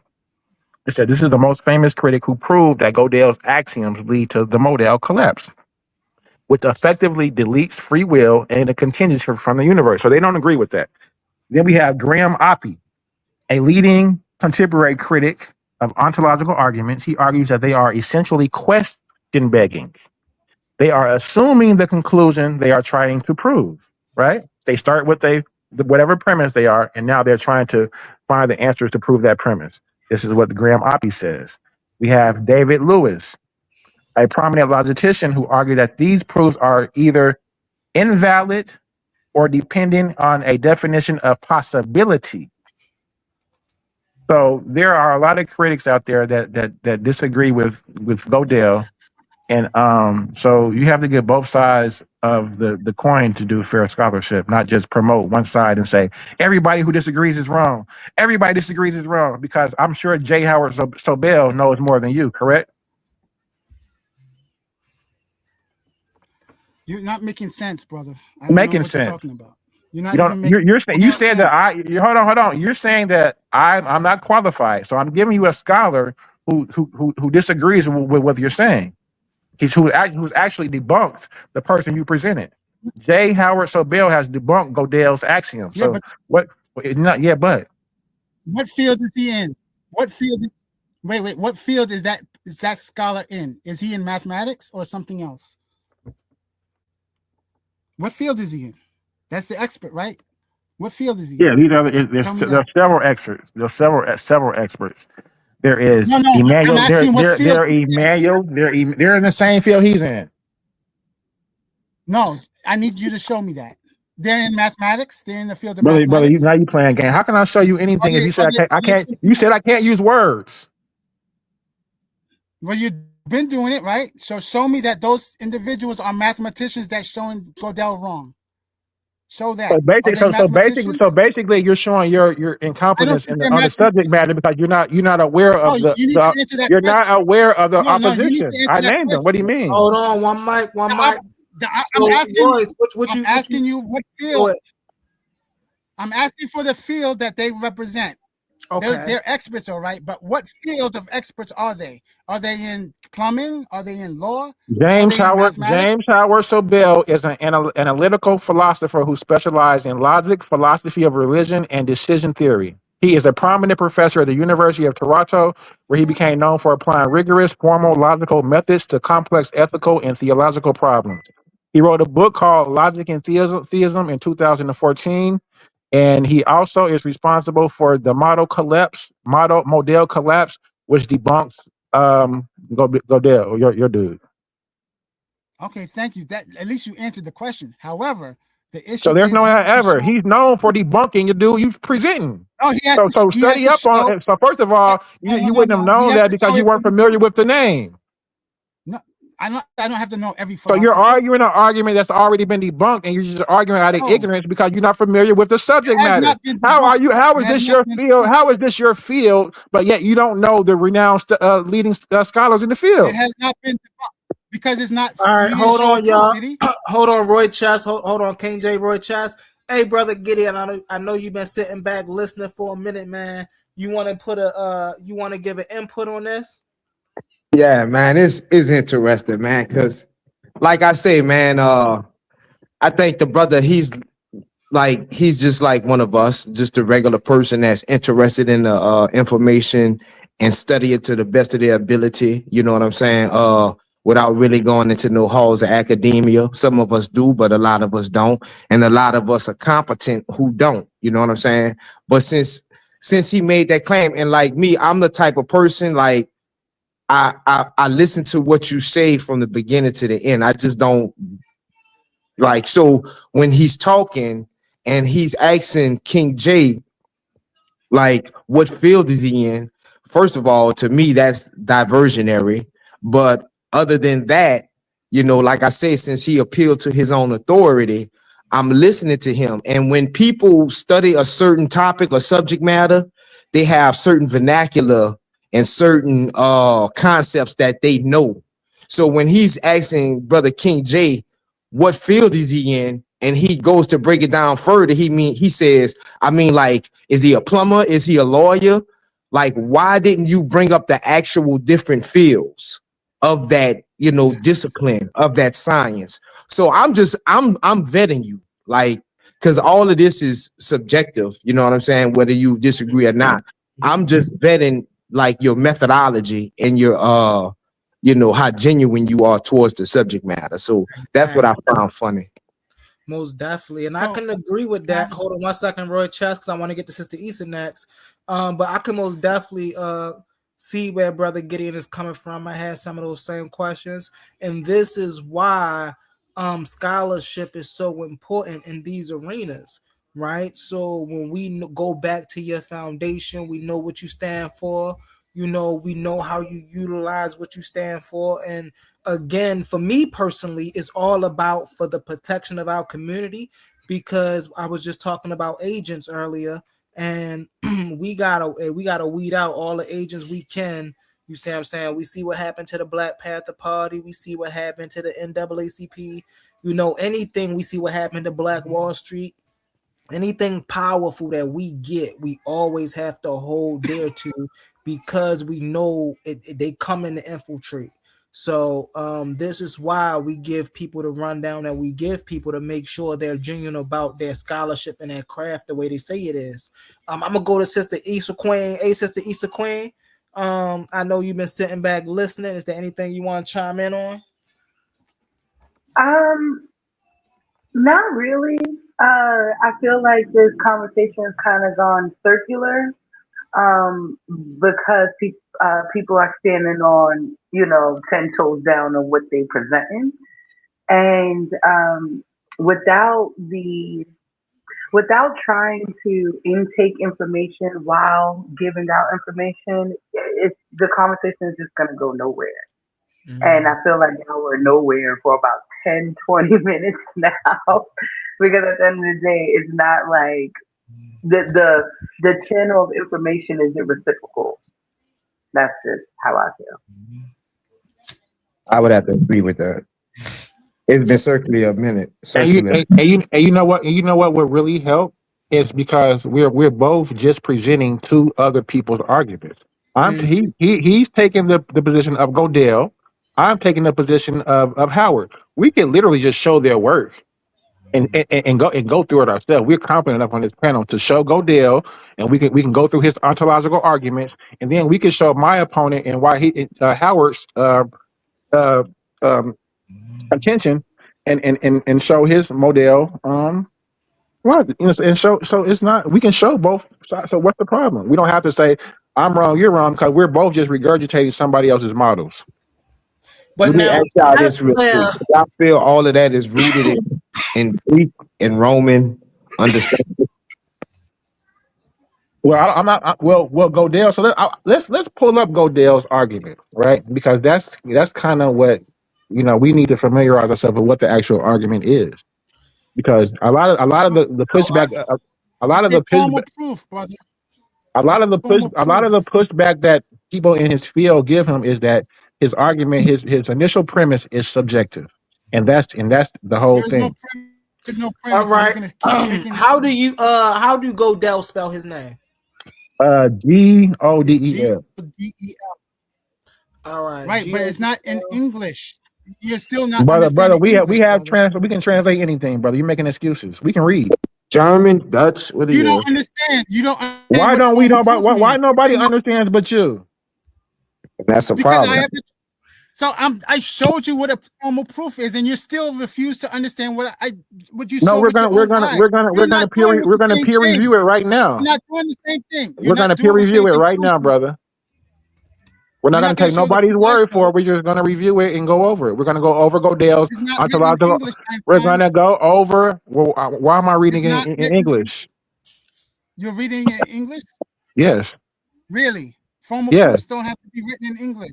brother. I'm reading English. I don't speak any other language, The formal proof is not written in English. brother. There's The a formal proof is not there's a written in English. translation button on every computer and laptop. All you have to do is hit translation. Roy, you read it. You read it in the original language. Roy, you read it in the original language. No, it's not.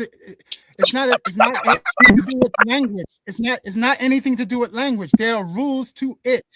He's making it seem like there are Brother, no rules. we pulling it up in English, brother. That's all we pull. We ain't making it seem like nothing. We're gonna pull it up in Yeah, English. it's just a regular understanding of this person. Like that can be What he achieved. showed, you're not understanding what I showed you. You keep doing other things outside of what I showed you. You don't But no, need they're to go going into to the person. They're going to the person. You don't need to go into the biology. That's stupid.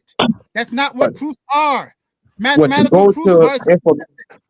To go to information on the internet about this person, that's foolish. You don't have. Yes. Oh, I'm wow. directly telling you yes. Because it Okay. has nothing to do with the person. Wow. You need to address what's being presented, not All go, right. well, he was molested as a child and this and that. That is not relevant to a formal Well, proof. we didn't go to Hold on, the information. There are one mic, rules. y'all. One mic, Hold on, y'all. you're cutting One mic, me off y'all. again. Hold on, Royce Chess. Hold on, you're cutting me off again. Roy Chess, You're cutting me off again. You cut me off more than anybody. brother. Hold on. Because we about the same topic that we're discussing. You're gonna cut right me now. off when I was talking.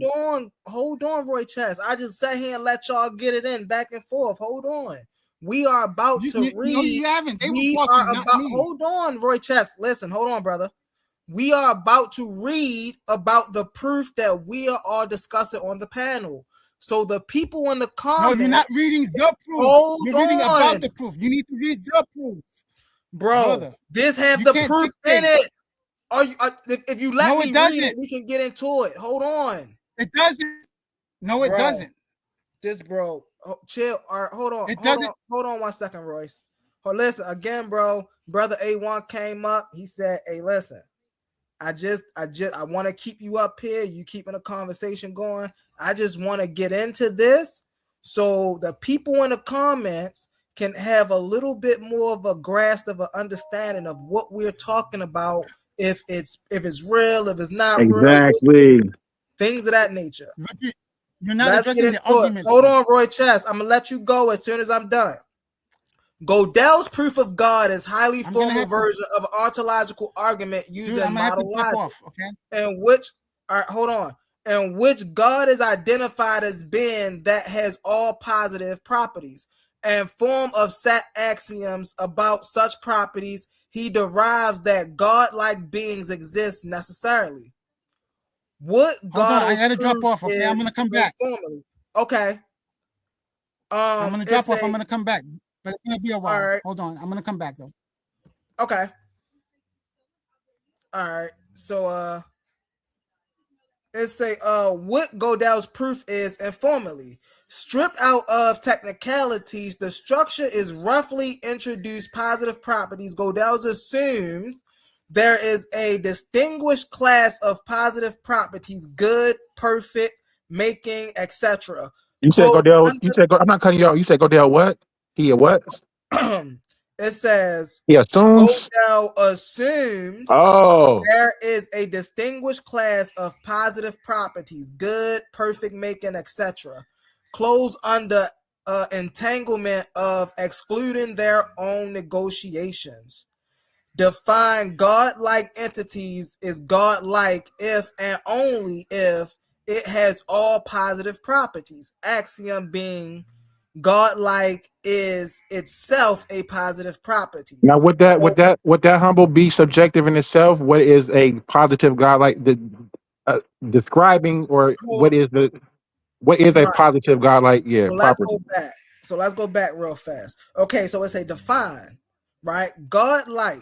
Let's say define God-like. An entity is God-like if and only if it is all positive. It has all positive properties. Is that That subjective?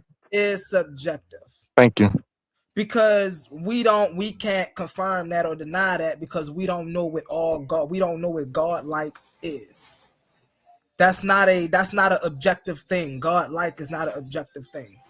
Axiom, being God-like is itself a positive property, so possibly there is some God-like beings. That's an axiom. This axiom is making an assumption that God-like it is itself a positive property. So this is not a fact. This is an assumption. And so this possibility follows this assumption. Define essence and necessity essence. Gödel's define what it is for a property to be an essence of an individual, then takes necessary existence as a positive property. Derive necessary existence from these definitions and axioms. So he was using axioms and definitions. Was working in a strong model logic, typically S5. He proved that if it is even possible that a godlike being exists, then such a being exists in every possible world, and thus exists necessarily. Necessarily. Necessarily. That's what I wanted to say. Necessarily. I'm up here about to say necessity for some reason. I don't know. Necessarily. So the proof is validated derivative within a specific higher order model system. If you grant the logic, the Gödel's axiom about positive properties and necessary existence, the conclusion God exists necessarily follows. Has it been peer reviewed? There's only two different issues where this has been peer reviewed. Gödel's own ontological notes were never published by him. They were circulated privately. Oh, so we talk about something that's not even mainstream Bro, this is academia. why he did not want us. That's why he jumped off the Oh stage and no, did not bro. want us to show what the hell he was talking about. This He ain't even disingenuous the whole scientific. time. This is a private matter. Modern logicians and philosophers have produced peer-reviewed articles and monographs that reconstruct, formalize, and analyze. Reconstruct? How can this not be wrong if this is being reconstructed?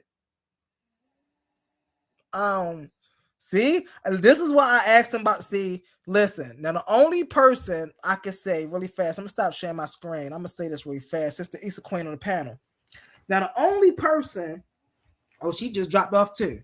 But I was just about to say, The only person know how dangerous I am with this type of information is my sister Issa Queen. And once again, I'm gonna say this: if you haven't checked out my bomb squad call over on Sinetta TV, please go check that out. But I am deadly when it comes to this type of information. My bad, Emmanuel. I apologize, Brody. I just seen you in the back chat. My apologies. But so just that amount of information, it's like he better be prepared tomorrow. He better be prepared tomorrow. What's up, Emmanuel? Thanks for coming to the panel, Brody. I appreciate you. You got any inputs or intakes you want to get into? Hey, humble man, you've been doing a great job, bro. Peace to everybody on the panel. King J, peace to you. Man, King J, keep bringing out them sources. There's one thing King J is known for. Even though people might not always agree with that nigga, he's going to have a source for what he's talking about. So, King J, shout out to you. You know me, man. I'm just here to moderate, here to be in the background. If I do got some input, I'll chime in. Just another body up here, man. That's it. If somebody want to catch a body, I'm up here. Hey, okay. Y'all heard him. Somebody want to catch a body, he up here. We can deviate the conversation to something more, Oh yeah. aligned to us. You're a Hebrew. What I keep your name. What's the name that your brother just spoke? Emmanuel. This is Emmanuel. Okay, Emmanuel. I forgot. Okay, for sure. Yeah. Yeah, because we had a couple conversations before, so I'm sure we could find a good conversation. Yeah, we got Sister Issa Queen back on the panel. Hey, Sister Issa Queen, welcome back. Welcome back. Hey, my audio cut off. But I'm back. Okay, I was just asking earlier, would you just dropped off the panel? It's so funny. I was just talking about you earlier. I said, and don't nobody know how Brother Humble get when it comes to dissecting information. I say you are one of the people who most definitely do.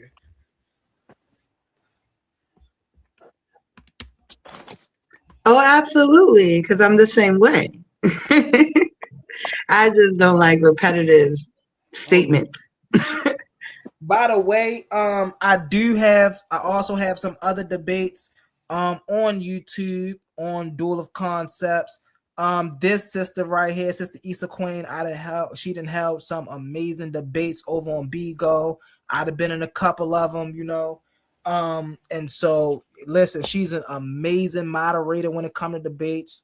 She's an amazing host when it comes to debates.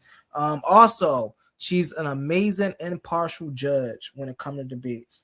She's a very genuine woman, and very, as y'all see, very no nonsense. It's about the information, and that's what we here for. Give it up for Sister Issa Queen. Hold on one second. I gotta get my thingies. I appreciate you. And you can also find a lot of my builds that I've done on Duel of Concepts on YouTube. Mm-hmm. I'm trying to, my thingy, I think I zoomed in too far. I gotta zoom out. Yeah, there it go. I was like, what's going on my screen? Listen, this is a plus. Hey, Sister Issa Queen, I have to ask you, the environment. What's the environment like compared, like from here compared to the other planet, as we like to call it?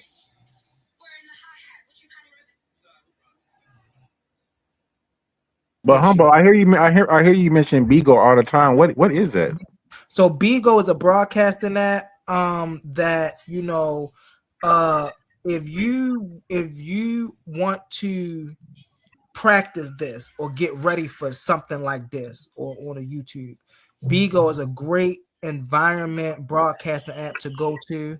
It is panels. It got panels just like this. It's the environments are a little tougher because, man, you might get 3, 4, 5, 6 trolls in there. You might get people. I'm telling you, man, you might get some people in there talking about they God and they was walking on water yesterday. I'm telling you, it's the projects for real. But it is a place that one can go to share his information. And I do think it's a profitable move as well. When we come into just explaining on platforms, when it comes to viewership, right? Like if you get viewership over here and you get viewership over there, when you come over here, the viewers from over there come over here and deal with you. So it's just another platform, that's for broadcasting. What's up, brother Yara? We got brother Yara in the building. What's up, Yara? Yo, what's good, family? How y'all What's feeling up? today? What's up? I do want to, because I haven't spoken to Yara ever since I did my call out. So I do want to let brother Yara know, brother, if you ever watch my call out, listen, I am banging, my guy. I am banging. But I do want to let you know, nothing I say is personal, bro. I do not dislike you. I very much respect you as an elder. You see what I'm saying? We just getting it in, we banging it. You know how we gotta come. You feel me? So no ill feelings. It's all love over here, brother Yara. Oh, it's all good, man. I get called up probably weekly on almost all platforms that I've been on, or somebody send me on. So I mean, get in line. That's how I look at it. Yeah, It's all yeah. good. Um, but yeah, man.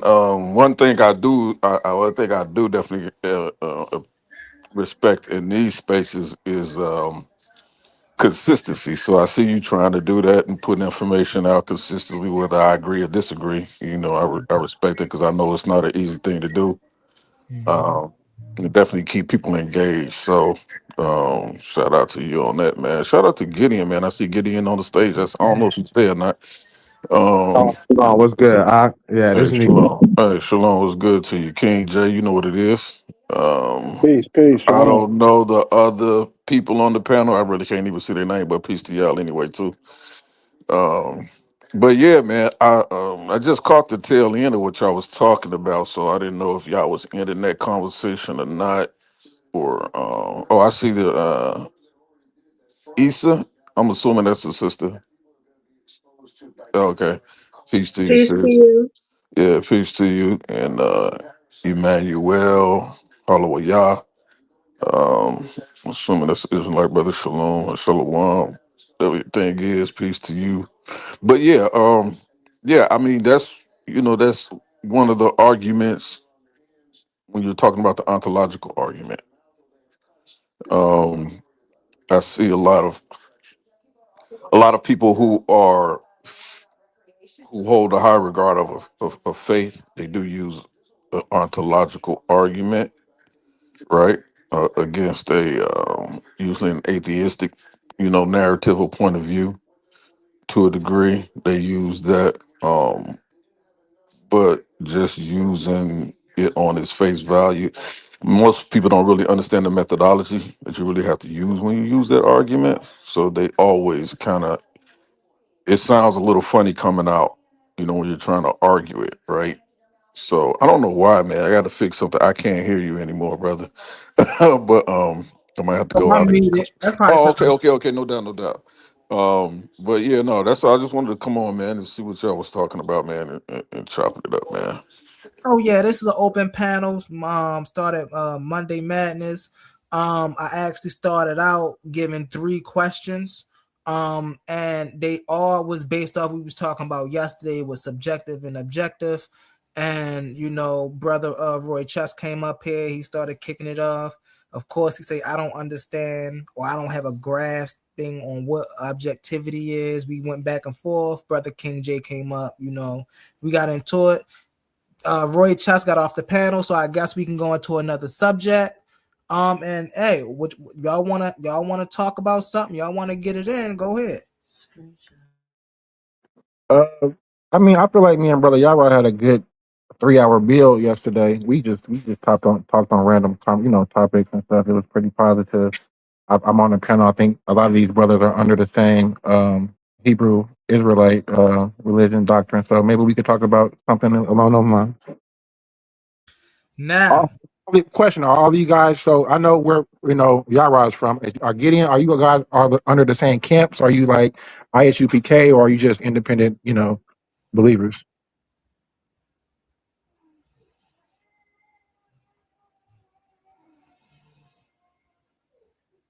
I don't think they can hear you, King J. Hey, I Yara, can do you hear him. know? Oh, Yara, Gideon, Emmanuel, are y'all all under the same camp or individual believers? I'm not affiliated with the camp, but it's not just about. I mean, belief. Obviously, faith is a part of it to a degree when it comes to everything we experience as human beings in this as well. But it's more of a lifestyle uh, that we live. So that takes it a little bit further than just having a faith-based argument, right? So it's what we live by, is what I teach to my children, is what how I try to operate, daily and in business and out of business, right? So um, even how we eat, um, dietary laws, right? Uh, how we deal with our brothers and our sisters, wives and our families. It's more of a lifestyle, you know. It's not just a matter of than just a matter of faith, but definitely it's a part of it. Do you think the level of your faith would determine your lifestyle, or like, okay, I believe this much, I want to live the life, opposed to just somebody maybe just casually following? Yeah, well, actually, I mean, to a degree, we actually look at it in a scientific way, right? Um, so if you understand or are familiar with the term of epigenetics, right? Yeah. Yes. Based on how your beliefs and influences your behavior, and your behavior can produce a biological change, right? So um, let's take an example, right? I talk about this oftentimes with some of my peers, right? Um, Take for instance in the Bible, right? It talks about the dietary laws, right? Certain dietary laws that is involved with, right? So those dietary laws lead to how we eat, right? Leads to how I shop. It leads to what I engage in, right? And so then that leads to also certain aspects of health, right? Based on specific diet, right? Um, what you in, we've also often heard the term "you are what you eat." That's a more how your eating can aid in biological difference. We know that scientifically, right? That occurs, right? Um, what you eat, and that uh, biology that also affects your RNA, your DNA, right? Which is that can be passed down to your children. So we can look at it in a scientific way how following the Torah and certain commandments and certain things given in the Torah can affect you biologically, right? From generation to generation to generation, right? um, Not engaging in certain activities that other groups may engage in, right? That sort of helps how you develop it, right, and how your children are raised, right? Um, the health in their thinking, the health in the way that they live, and different things like that. So, That's a good example. I'm not trying to cuss you, but just I want you to build on this real quick, 'cause it popped in my head in regards to Esau and Jacob, right? Can, mhm. can you can you apply epigenetic genetics into that? Them being possibly twins, and how Esau being the hunter and Jacob being a twin dweller, how they possibly different lifestyles could possibly create a different epigenetic profile. Yeah, that's absolutely how I look at it. When people talk about, um, I'm going to get a lot of, and I'm used to it, but that's the thing that I'm on right now. Like, when we talk about the story of Esau and Jacob, right? You can clearly see a scientific or epigenetic flow with that, right? So, and how this happens, right? Um, it's because you often there's other things too, but what you see is that one is loved by his father, right?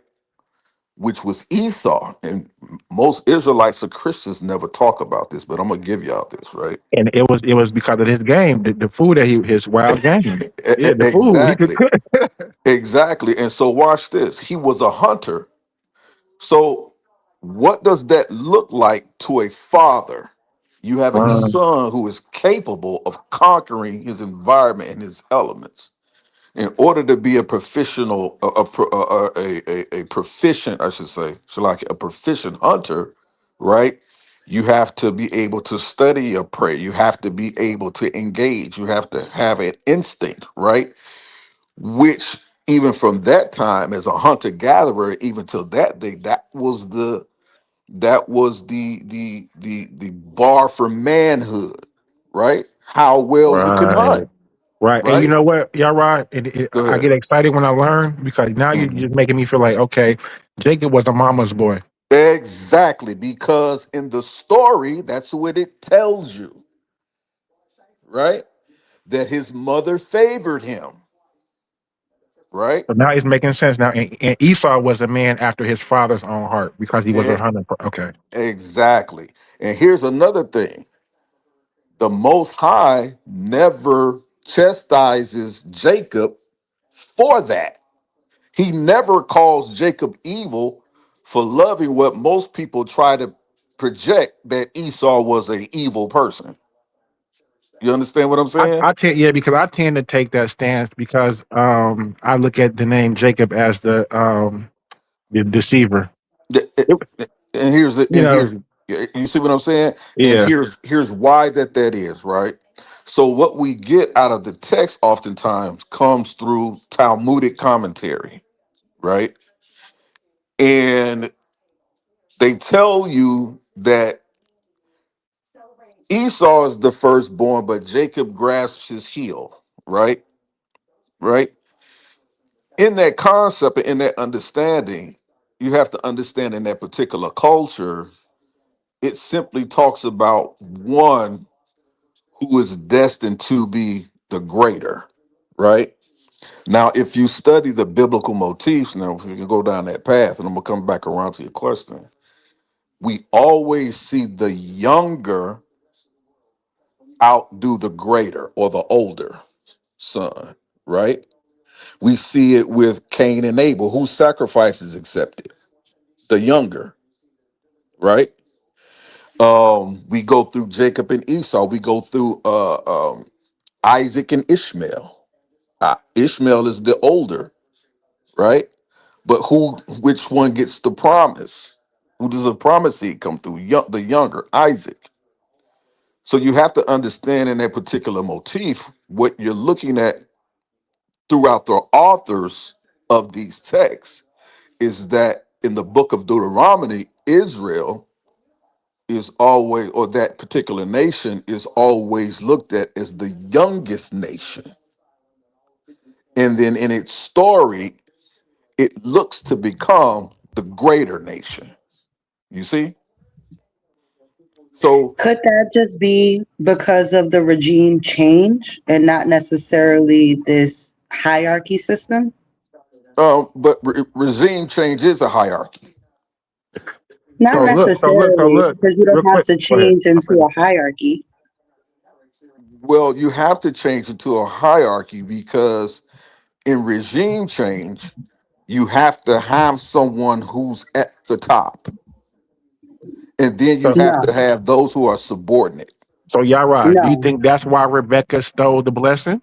That she But that is no, that's not watch You see this. what I'm saying? necessarily what that means by regime change, though. Well, Like actually, a regime changes when it's just changing from what it was before. So if you come into a regime with a collective ideology, then the new regime would be collective and not hierarchical. Right. And But what I meant by that, well, that's I think not it, correct. okay. That's not correct. Let's look Wait, at hold on, regime. what's Yara. not In correct regards to about it? Jacob, could you But apply yeah, that in regards to Jacob and Esau, like the regime yeah, change and like, okay. Hold on, one mic, y'all. One mic, y'all. Right, Who I'm was trying speaking? to get something from what I was saying. So who was speaking? I I was mean, asking about the she was regime asking me a changes. question. All Yeah, right, so go it's ahead, not sis. After necessarily a you. regime. It's not regime change, right? It's not regime change because you're not bringing in these instances. You're not establishing separate. You're not establishing separate governments. They're monolithic to a degree, right? Now there are times that they don't follow each other. Now, only time you would argue that point in the scripture or in the Bible is when you see the civil split after the death of Solomon. You see the northern nations come against the southern nations, but it's over money. It's over taxation. Right, It's but over oppression. Right, but the definition of regime is just a system or a planned way of doing things. It doesn't specify what kind of regime it is. Now you can have an authoritarian regime, you can have a socialist regime, you can have all types of different regimes. But what I was saying about what you're talking about, you were specifically, it sounds like you were specifically talking about regime changes, right? Changes in what we will call the normal way. So when you were talking about Cain and Abel, hunter and gathering was the main source of food, plants and vegetation and things like that. And then here comes the younger brother with the new regime of killing and eating animals and hunting animals. And then in the same breath of, what you were saying about Ishmael and was it Isaac? Ishmael represents a different type of regime. It represents a different type of religious ideology than Isaac does. Because isn't Ishmael starting the Islamic heritage with himself as opposed to what Isaac was starting with the Hebrews? So it's not just about the younger and the older, it's more so about what is happening politically with these peoples, That even sounds down like to the I north and think those are south. later arguments that come outside of the text.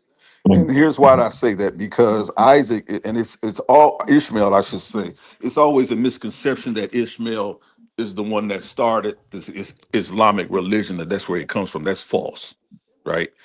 Ishmael is not the one that does, but the nations that come out of him lean That's toward what I that way. said. When they start to worship what we know as these moon deities, right? That worship the moon. And if you study Israel, they also did that at a certain point as well. So there's really no difference in that specific term. If you want to use that as an example of regime change, that's not a regime change, because if you study the father of Abraham itself, Terah is also connected to moon worship, right? We know Abraham was also connected to moon worship. If you study the Israelite climate and material culture, they're connected to the moon worship. That's why the Sabbath is determined and feast days are usually determined by the moon, right? This is why they Yeah, still operate today on a lunar calendar system. This yeah. is why they also talk about different things when it comes to how they harvest, right? They're hmm based that on the moon. So Agriculture. The exactly. So this lunar is what I'm calendar. saying. Yeah. Yeah, go ahead. Go ahead. Well, So that's what I was just gonna say, to me, it sounds like more like a continuation that's than a what I was regime saying. change. Yeah, Continue yeah. or shifting from hunter gatherers to domesticated and sedentary and and that's what lifestyle. happens. Yep, and Yeah, that's what happens when you start to develop civilizations, right? become more domesticated. You become more domesticated and sedentary. You're not moving around as much, right? Because what we see is Abraham, as he's the father of Ishmael. Why he's beginning moving around? But what we don't realize oftentimes is that Hagar is a very important person in that story, right? Who's the mother of Ishmael. She does not come without a stated history, a culture that's actually older than Israel itself, right? So Hagar, or the Ethiopian, or she's come from a much older group. She's teaching her son, so he's not learning from she Ishmael is not learning from Abraham, he's learning from Hagar, which is a more Afrocentric teaching, right? That's a good point. So So can I ask you a question on yeah, it, Mara? Yeah. Because why wouldn't Esau be learning from, or why wouldn't Ishmael be learning from Abraham if that's his Because he father? put him in, they put him out. Absolutely. Absolutely, ma'am. That's absolutely correct. And that's where I can, and you know what, man, that's why I can agree with you almost in context where you do see a change. So I can agree with you in that aspect. And Yeah, let right. me, Where would you see the change in? Because to my understanding, they're still the same God. They're worshiping the same yeah, God. they're worshiping the same deities, but I'm trying to acknowledge what the sister was saying because I'm not saying she's not right with her observation because later on we do see these things turn into regime changes, right? I think Because we see a regime change when Muhammad comes. Because exactly, Muhammad is the one exactly, who changes the With- direction of the Qibla, the prayer exactly, from Jerusalem exactly, to. and you don't see that until 600 AD. Right. Right. That's why what I Yeah, said was is yeah, that that's what I'm saying. She when Ishmael I is listen to what the she's actually saying, hereditary. she's not Yeah, I was incorrect. saying that Yeah, Ishmael is just the hereditary yeah, father of yeah, that, religion when it comes to Islam. I wasn't actually saying that he yeah, yeah. himself was Islamic. Right. Yeah, I had to Just to clear process that. more what she was actually saying, and I'm like, we're Mhm, talking on two different timelines. So mhm. let me connect to what she's saying because eventually that is what we see. So I can Mhm. agree with you on this. So let me be clear when I say that because oftentimes I try to hear people out at what they say instead of first trying to make an argument with them. Because I had one brother try to tell me he tried to tell me that unrelated to this conversation that English was the language that God gave the Israelites, right? Mm. And I was like, that's insane. But me trying to have a conversation with him, I said, okay, well, let me try to process this information. I said, well, if you understand the English language, right? We speak it, they teach it to us broken down in phonetics, right? Well, we know phonetics, that's a basically telling us that it's a learned language from the Phoenicians, right? So that's how we get phonetics in the in the English language and how we speak it, right? Mhm. Phonetics Phoenician. It's simple, right? But then if you look at the Phoenician language, if you look at the Hebrew language, it's a sister language to the Phoenician language, Hmm. right? So, Yara, So would you be insecure if I suggested instead that Phoenician is just simply a Proto Canaanite? I would say proto-Sinaitic. Okay, so are you referring specifically to Sarah B. El Kadim or? I'm actually when I say proto-Sinaitic, let me give you my delineate my lineation of the language, right? Okay, okay. We first have to start unequivocally with the meta netter. You can't argue against that, right?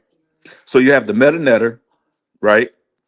Then out of the meta netter, we know, right, that the Phoenician language derives, right? The only reason why and like even Moses when he's that word Phoenician, I always push back on that is because I associate the word Phoenician with Iron Age, late Iron Age. So to use it, in this time Uh-huh. period, we probably can we just say Canaanite or because it really would be It more would like be, it would be. I mean, I would use proto-Sinaitic before I use Canaanite where is in this No, where particular. are because we? hold on 1 second. When we're talking about languages, right? And Mhm. Uh-huh. we're dealing and we get from Metal Nature, just like Mhm. Yara was saying, then we get the Cadian, we get uh Well, hold on, because we got to. If we saying that, we got to remember all these are contemporary language. right, Akkadian, they're all going to be speaking. Actually, Well, Akkadian was the lingua um franca right. of trade. I agree with that. So, but we get the but we have more Sumerian loan words Okay. in Akkadian Yeah. Can than we we can do we just group anything can we else. just group these into all Semitic languages? No. Um, No. I don't think we Because if can you do call that, that the that meta natural Semitic language. I don't It yeah, think is. we can It do is. that. It is. It's It is Afroasiatic. Yeah, it is. okay. Okay. and It's Okay. Afroasiatic. Afro-Asiatic. Okay, that's the Afro-Asiatic. correct term. So That's the we correct. have to be careful really fast. We have to be careful using these terms and using these classifications because these classifications are Eurocentric, I right? agree with So that. this is why I agree we with say, that. okay, we call all these Semitic languages. It's like, Mhm. why? Because this brother was grouping in people who, by definition, we wouldn't call Semitic, but because of his worldview, he called them Semitic. Yeah, You know what I'm yeah. saying? So Because go So ahead. even like with the Proto-Semitic script, they're using their language, but they're just using Egyptian iconography. thank you. That's what Right. I was going to bring up next, King Mhm. J. Because That's the when we, reason but see, why. that's when we go into, but see, that's when we get into the Phoenician, just like Brother Yahweh was saying, right? This is why there's no such thing as a Paleo Hebrew. Me and Brother Apostle went in on this many times. The reason there's no such thing as a Paleo Hebrew is exactly what Yahweh just said, right? Because during the time, right before, or during the time or right before the Hebrew people became a separate people, right?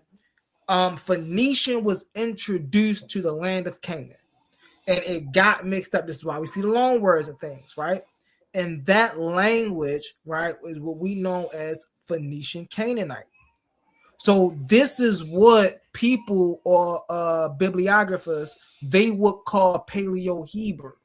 But when you call it Paleo Hebrew, the issue with that is you erase where the language came from. You erase the lineation of the Canaanite and the Phoenician people. You'll think that this is a language that was spoken by these people, right? Before these people came across a group of people that made them change their thing to Hebrew when it wasn't. This was a language that came in and became derived and picked up over time from a group of people who decided to make it their own. That's why that right there is so important. Well, let me address that. So I got to use some pushback, right? So in regards to the term Paleo Hebrew, now whatever they choose to call it, Right. right? It's simply a dialect, right? Which is a Mhm. language, right? But it's Yeah. simply just a dialect, right? And it is an actual language that stands on its own. But here's the caveat to all of that, right? And so that's why I don't have an argument against the term usage of Paleo Hebrew. Um, because what happened is that we clearly see this, is that from the Phoenician to quote unquote the Paleo Hebrew, we almost see them develop at the same time. But we know Phoenician is older, but it's not that much older. I would say probably within a matter of centuries, I would say, that we see the development or the recordation of this quote unquote Paleo Hebrew. And it's just a difference in the dialect. And how do we know this? Circa 2650 to 2550 BCE in the Zoshar Temple in Zakara, they have found written on the walls in this mastaba, right? Because people often say it's a pyramid, but it's not a pyramid, it's a mastaba. Mhm. In that mastaba in Saqqara, that many often say that was overseen by Imhotep. I'm not really, I mean, we can argue about that. But within those walls, you find on the within that temple, you find on the walls what they call the serpentine spells. And I tell everybody that's an important thing to understand because when the archaeologists went in there and they brought in the epigraphists and they brought in the linguists to study the hieroglyphs, they noticed that they were Egyptian hieroglyphics, but the order in which they were scribed was off or wrong. Um, if you were comparing it to what they knew of the Metanetter, I'm sorry. And so what they determined was that this was a different language being used, but they were using the same pictographs, right? They were using the same pictographs as the metanetter, right? And so when we get to Paleo Hebrew, they're doing the exact same thing. And it's different again from the serpentine spells they found in Saqqara. So when you look at the pictographs that are used, but quote unquote, what they determined as Paleo Hebrew, you can still see rearrangements of the same Egyptian hieroglyphs, Kemetic hieroglyphs, and we know that even today, the older that Paleo Hebrew, they use 22 of Kemetic pictographs or hieroglyphics in their language, but they use different definitions and meanings for those 22 pictographs, right? That they know that they came straight out of the Metanetter. So that way we could argue it as a separate language, as a dialect of the Proto-Phoenician and as a child language of the Metanetter. And so coming down later on through the Greeks, that's why the Rosetta Stone becomes important, because you can still see the Metanetra along with the demonic Egyptian demonic writing script, and then you have the Greek on there, right? Which is how they claim they translated it, and then out of the Greek you get close to the alphabet, the Greek alphabet that we have, then you the Greek alphabet that we know of, and then you get to the English language, which basically still uses the phonetic syllabus, right? That the Phoenicians used, right? And so this is how I was trying to get the brother to help him with his argument, but he was just stuck on the fact that no, English is in the Bible and that's the language that God gave, which is ridiculous. English was not the language, right? Yeah. English is just not the language. But because I tried to agree with him to further along the conversation to a point, he's like, "Oh, I beat you because you said you agree." I was like, "No, but I'm just trying to help you synthesize the Argument. Mhm. the information." You see what I'm saying? Mhm. But that's everybody, but that's why I say get in line. Everybody want a piece of me, but it's good. But yeah, what's Oh, crazy is that real quick, just to because when you mentioned that, oh, that's A1. Go ahead, bro.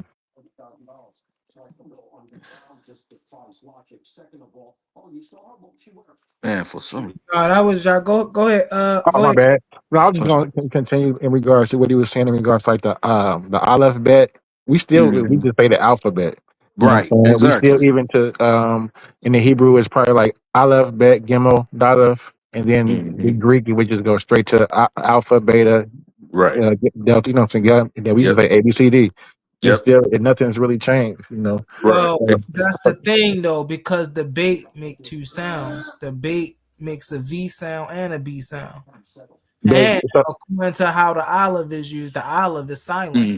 yeah, The but you olive know what? don't But what's crazy? Even in the meta netter, the bet is a good example because it's in Egypt it's per, but it's still the symbol is still the house. I believe the bet in Hebrew is house, Right. Right. and It's the even the house. same symbol in meta netter represents or a Right. shelter of some sort. That's right. And Right. that's why you see when you're reading the Bible, that's why it's important to know at least that, because that's hmm why in the Bible you see things like Bethlehem, Beth hmm Haran, Beth Sham.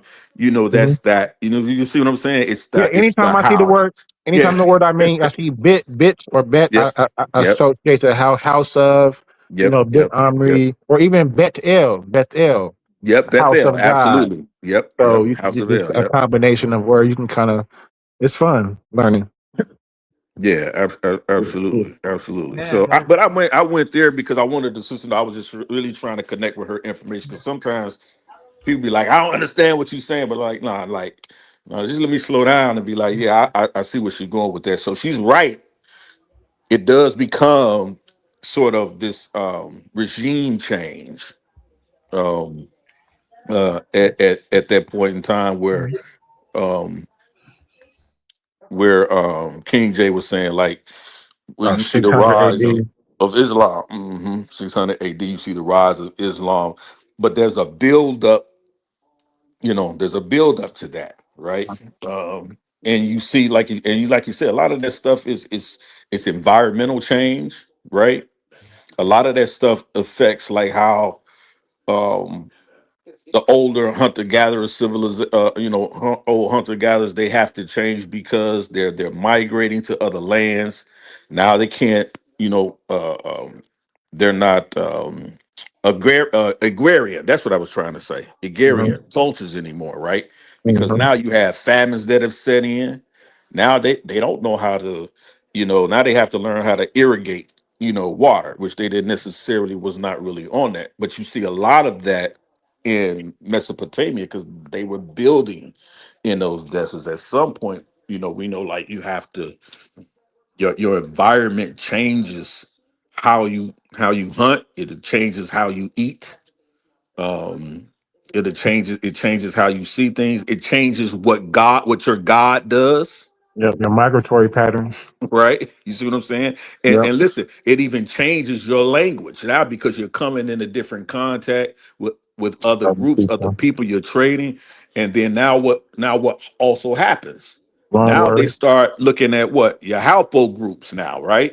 Uh-huh. Because most people don't realize like it's those language clusters, right? And I'm saying in the rudimentary term where they start identifying as markers, right? Halpo group markers, right? Based on these migratory patterns and language clusters, right? Uh-huh. So I I always say we're a lot more connected than we're not when we're apart.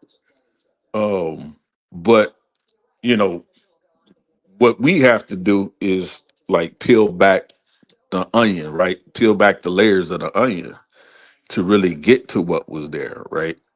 Mhm. So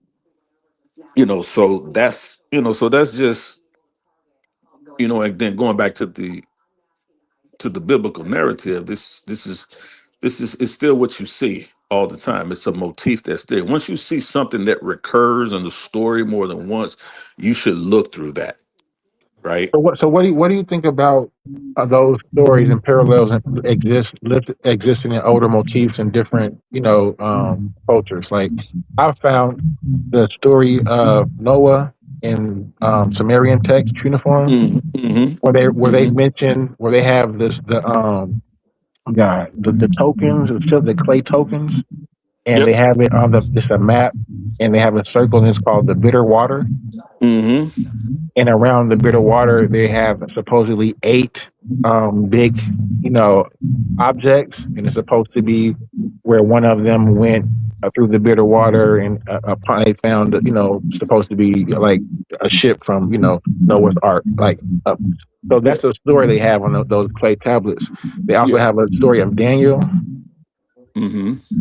So Hmm. most of these stories pre-Iron Age are exist in mythos and other Epic of Gilgamesh, Yeah.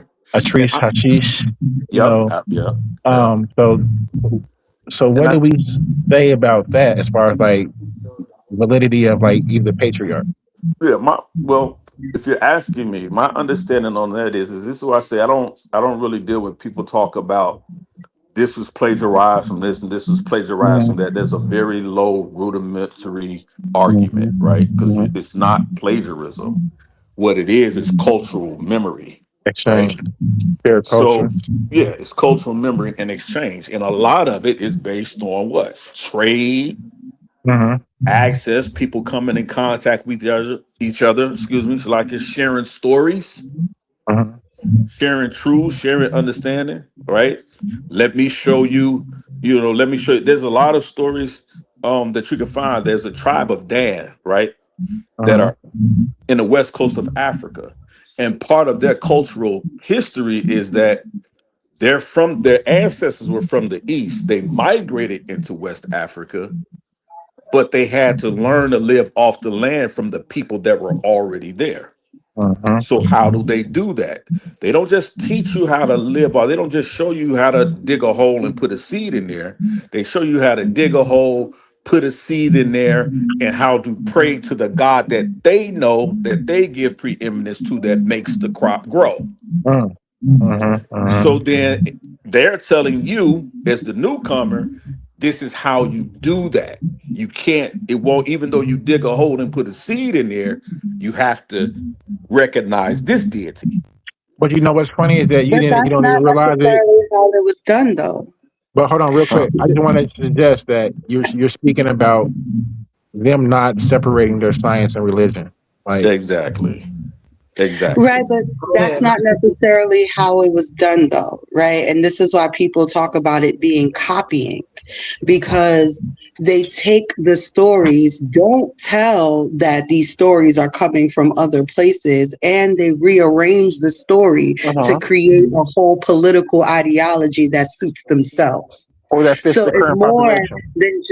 it's more than just syncretism between two cultures of people. These are a people that's literally trying to get rid of the people that came before.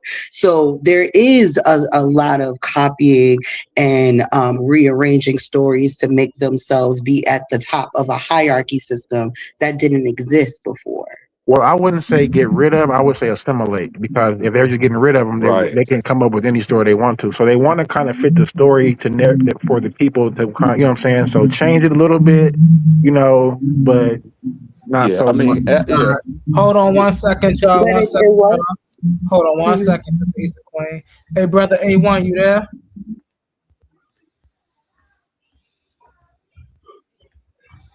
Let me see his brother A1 here. Hold on one second, y'all. Give me 1 second, because I'm about to close it down. I want to see what brother A1 going to keep it running, or if he just going to let me close it down. Give me 1 second, y'all.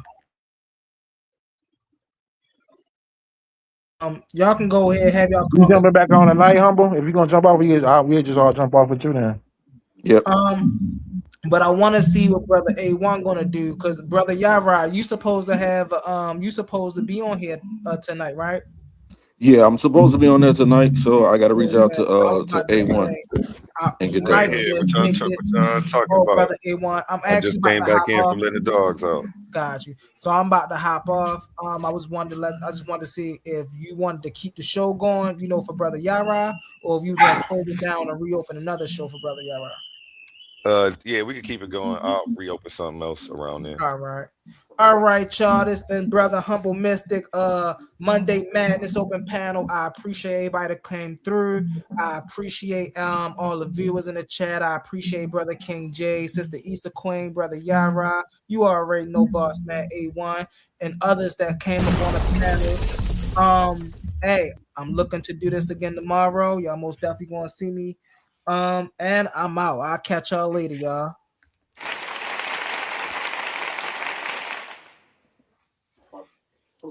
Yeah, peace. Yeah, peace. Peace, humble. So it's a queen. What was you saying? Yeah, I was just saying that it's more than just the syncretism, because there is no there is an erasure of the people that came before, right? Because a lot of the stories that y'all got, the alphabet that y'all got, it comes from Canaan, and then within the text y'all telling them to like completely erase that group of people. And then not only that, the gods that you have, and you see it over time how it gets less and less and less. So it's like, it's more than just, oh, we're learning from these people. It's like, yeah, we were these people, we learned from these people, and now we got to get rid of these people Hmm. and their gods, and we're going to get rid of all the things that reminds us. So like now Asherah poles, they got to go. Like these things that was there in the early Israelite faith is now no longer there because Oh, I of the see. political change. Oh, okay. I see where you're saying. So, you believe that the Asherah pole was a goddess? I mean, according to Israelite faith, I'm pretty sure you don't feel like Asherah was a goddess, but she actually was. That's not what I asked. I asked, do you I believe? just You said answered that. your question. No, that's I not what said I. she. I That's no. the last thing I said was she actually was. So That's not what yes, I I asked you believe that though. Asherah That's was a not what I goddess. asked. Well, That's not what I Yara, asked you. they attribute the worship of trees sometime to Yeah, that's actual. not what I asked though. I said an Asherah pole. Right. Right, and that's why I added The Uh-huh. Israelite tradition, because in the Israelite traditions, Yah used her as an Asherah pole. But predating Israelite traditions, she didn't just have an Asherah pole that we were, worshiping. She was a whole deity that encompassed the deep sea and encompassed the waters and encompassed tree deity. So it was more than just a pole. So you tried to reduce her to just a pole, and I was bringing her up to where she belonged. That's Okay, what happened. so okay, great. So you do know that that was never a part of an Israelite mythology because Hmm? Israel never had a pantheon. And so this Hmm. never. So when you get Asherah, that only comes to play through their through You Akkadian you can read it text. and Ugaritic texts, right? Which we often see, right? Um, because of the regions that the Israelites were involved in, they actually involved themselves in other people's pantheons and religions. Uh-huh. It was never an Israelite religion. Because So even in that you can read it text, she's the wife of El. exactly. El is the E- Malek. She is the mother. Exactly. And so then what happens is that you have linguistic infusion or loan words, and then you have the same thing that come. So it's not an erasure. And here's why I say that, because I have a whole book that I've written that I should be releasing. Actually, I should just go ahead and release it. And it's called the feminine deity in the Bible, right? And so before you get to Asherah, you have to deal with Katesh. Mm, See, Asherah is not the original. Katesh is the original deity that it comes through. mm, And then from Katesh, you make your first connection to Isis, mm. right? And so this is why Isis, Katesh, Semiracis, and Asherah have the same iconography. You often see the image of the woman Oh, standing worship. on the back of a lion, holding up two arms, right? And she's either holding the sun and the moon, or the sun is at the top of her head, or she has a moon, because she comes from uh, uh, um, that Semitic. She comes originally from that Semitic culture, right? Yeah. Your pantheon, right? And so when you're dealing with that, and here's how I say it comes into sort of contact with the Israelite understanding, but it's usually only through contact with other cultures, right? And so the word Katesh in Israel becomes Kodesh or Kotesh, right? So when you read the term King J Ruach HaKodesh, Mm-hmm. that The breath. Kodesh is derived from Katesh, Hmm. right? And so when you start to see that, what are the Israelites using it for? They're using it in their terms of just how their language works. They have a masculine and a feminine of their language. So it becomes a part of their feminine language when you talk about the Holy Spirit or the Holy Ghost, right? Later on. But the Holy Spirit or the Spirit or the Katesh or the Ruach HaKodesh or the Katesh is the feminine aspect or deity that exists. Now, it's not until you get to the church fathers in the Catholic Church that you start to see the delineation in the Greek of this term Katesh, right? Or the Holy Spirit. They began to refer to it with the masculine aspect instead Well, of the feminine aspect. yeah. I mean, we have Sophia in some Wait, But other. so hold on, because I exactly, kind but of Sophia just I want means him to wisdom. continue so I Mm-hmm. could speak to Yeah. Asherah because Yeah, he's kind Sophia of just off with that. Well, actually I'm not. he was. Did you speak to kind of the what is it, the Kanalu where it talks about where I bless you by Yahweh and Samaria and it's Asherah? Yeah. Yeah. And see that's another misconception that's been rampant in this community for years. They've already come out and told you that on the Kuntilit I Azure can never pronounce it. or Yeah. the Pithos jar, right, or the pithos jar, right? That's all it is. It's a pithos jar that the inscription and the drawing are put on the jar at two different times. Right. It's like some graffiti shit. Yeah, we see It, on the little right. pottery Somebody shard. scribbled. Right. It's either somebody first wrote that on the pitho jar without any iconography, or somebody had the iconography already on the pithos jar and then It's wrote the added to inscription on there. either or. Right. Right. Wait, So it's so either you're or. saying that the people themselves that jar belonged to didn't write Yahweh in his Asherah? It was It, written we afterwards, probably. it was written at two different times. The I picture think I really the feel like you picture should have to show some But something that that's proves that point, because no, that's listen, easy because to like because do. that goes against yeah, what most scholars said. That's no, it old doesn't information. That's outdated. because Right. That it so goes what along. you're saying is outdated. No, what you're saying is outdated. What I'm saying is outdated about Yes. Asherah and the pole and the fact that that inscription was on that urn on Yeah, that on Because the what we're pithos. artifact. talking It's a about Is that it's a what you're wine saying? jar. It's not an urn. It's a wine jar. pottery shard. Yeah, so Ashra Khan. Yeah. Yeah. But all it really Because is showing is okay, to it's a me, pottery all shard. real quick, Okay, sister, real fine. quick. But All we're I'm trying. Okay, go ahead, brother. all we're showing is really just synchronism. Yeah. So yeah, because No, what no, happens that's is how y'all are interpreting it as no, we're not syncretism. interpreting But it that's anyway. fine. We're not interpreting any. I'm not So interpreting anyway. I'm telling you what the consensus is now saying. Right. right, So but I the studied this consensus too. So like that's not what they're all are saying. Those are just the ones that you have been reading So are it's not saying. so no, it's they're not all so it's are not Right? saying that now. so Yeah. I mean and Yara really don't like this word. I like to use it a lot. Pantheon reduction is what I see. Assimilation, you know what I'm saying? Yeah. Into the pantheon, because like you mentioned in the Ugaritic text earlier, we don't see Yahweh in those Right. texts at all as Right. as a son of Beni Elohim. Right. So, but Right, we do see him in Deuteronomy 32 verse 8 written in later.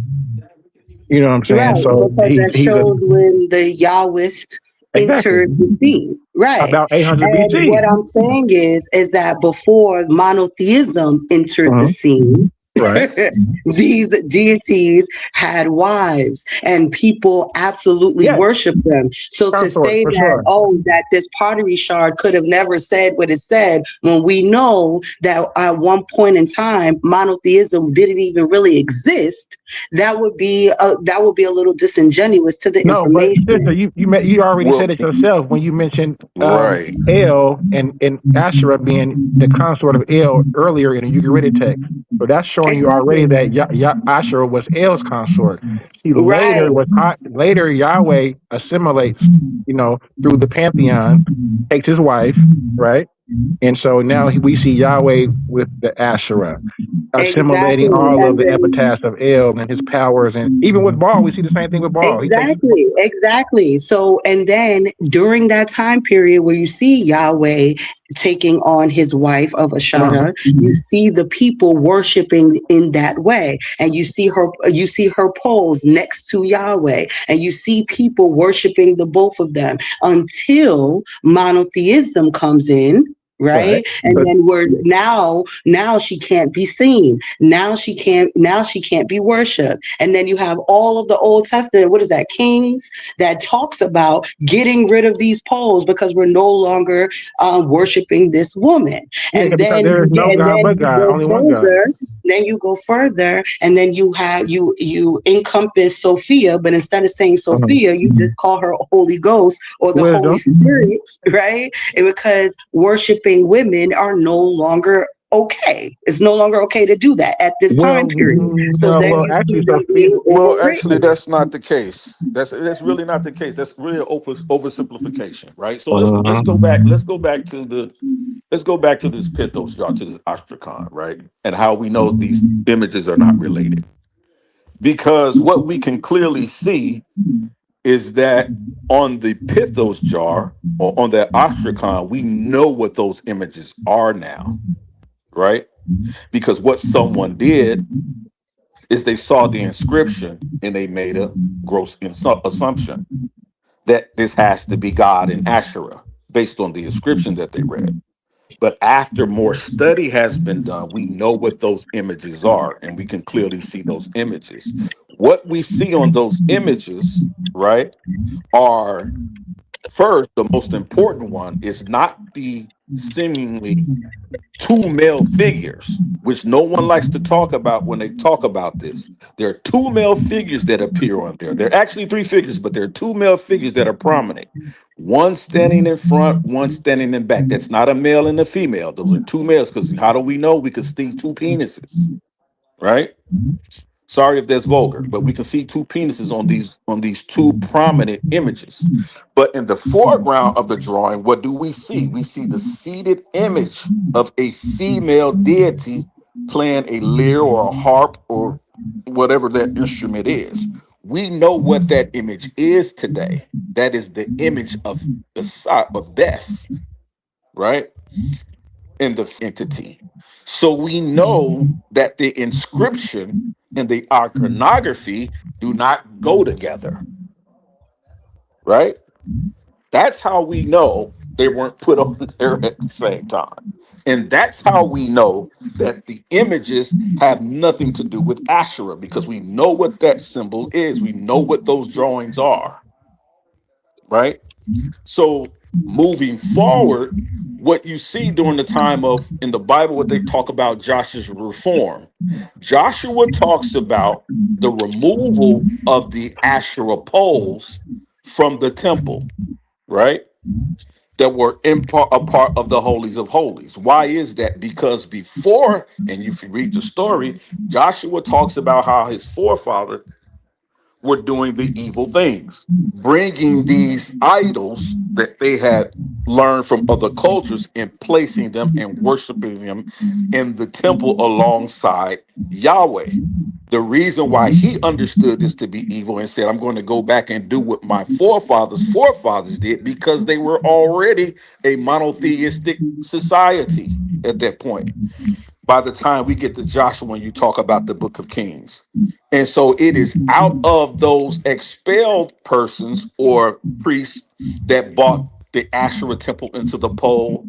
Later on through history, we know that later on these certain people become a part of what we call that group that formed later on in Elephantine in Aswan.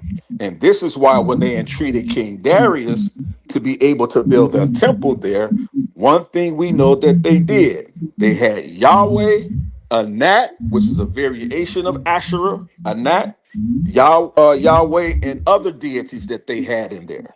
So Oh, that's what y'all want to stop y'all right real quick right there go ahead. because It's a queen. You have before a you talk, slight echo. It sounds like you're Sorry, underwater. You're not talking. It's okay. were you referring to the army that left? That the army that Yes. was left? Okay, so that army.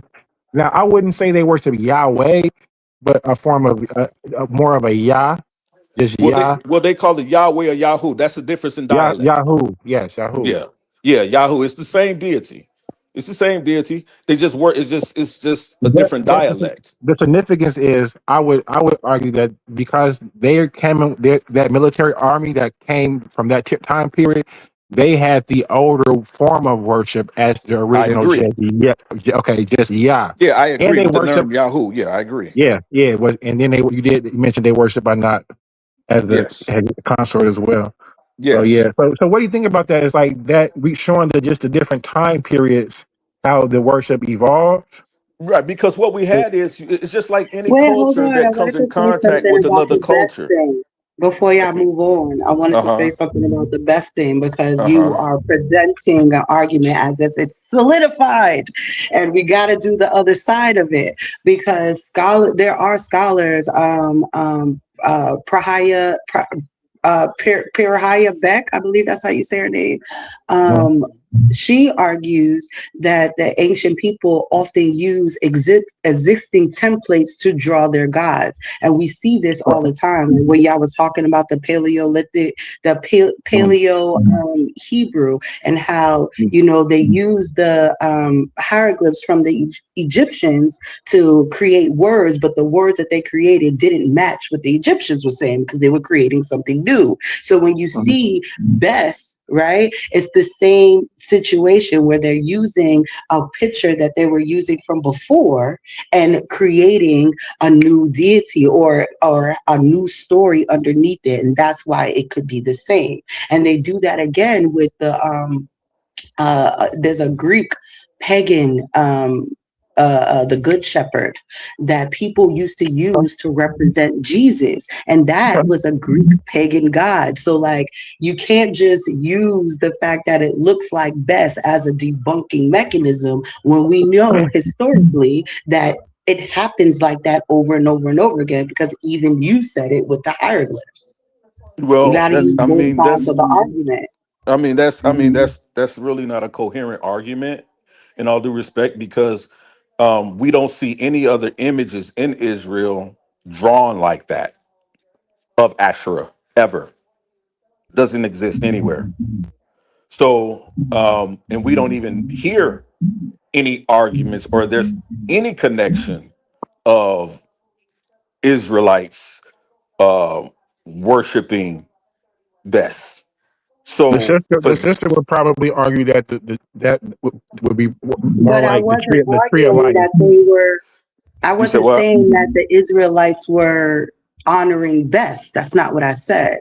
I said that it could be that they were using the pictures from before, just like how you said with the hieroglyphs that the early Canaanite people took the But pictures from the hieroglyphs and then changed what they meant for their own language. It's the there is same thing here. You take the Well, picture and then change what it means. So even mhm. though it's a picture of Best, right, the inscription itself is saying that this is what it is. Just the same way where you see with Greek, with the good shepherd, and them depicting a Greek god, the good shepherd, a pagan god, as Jesus, because that's what they had at the time.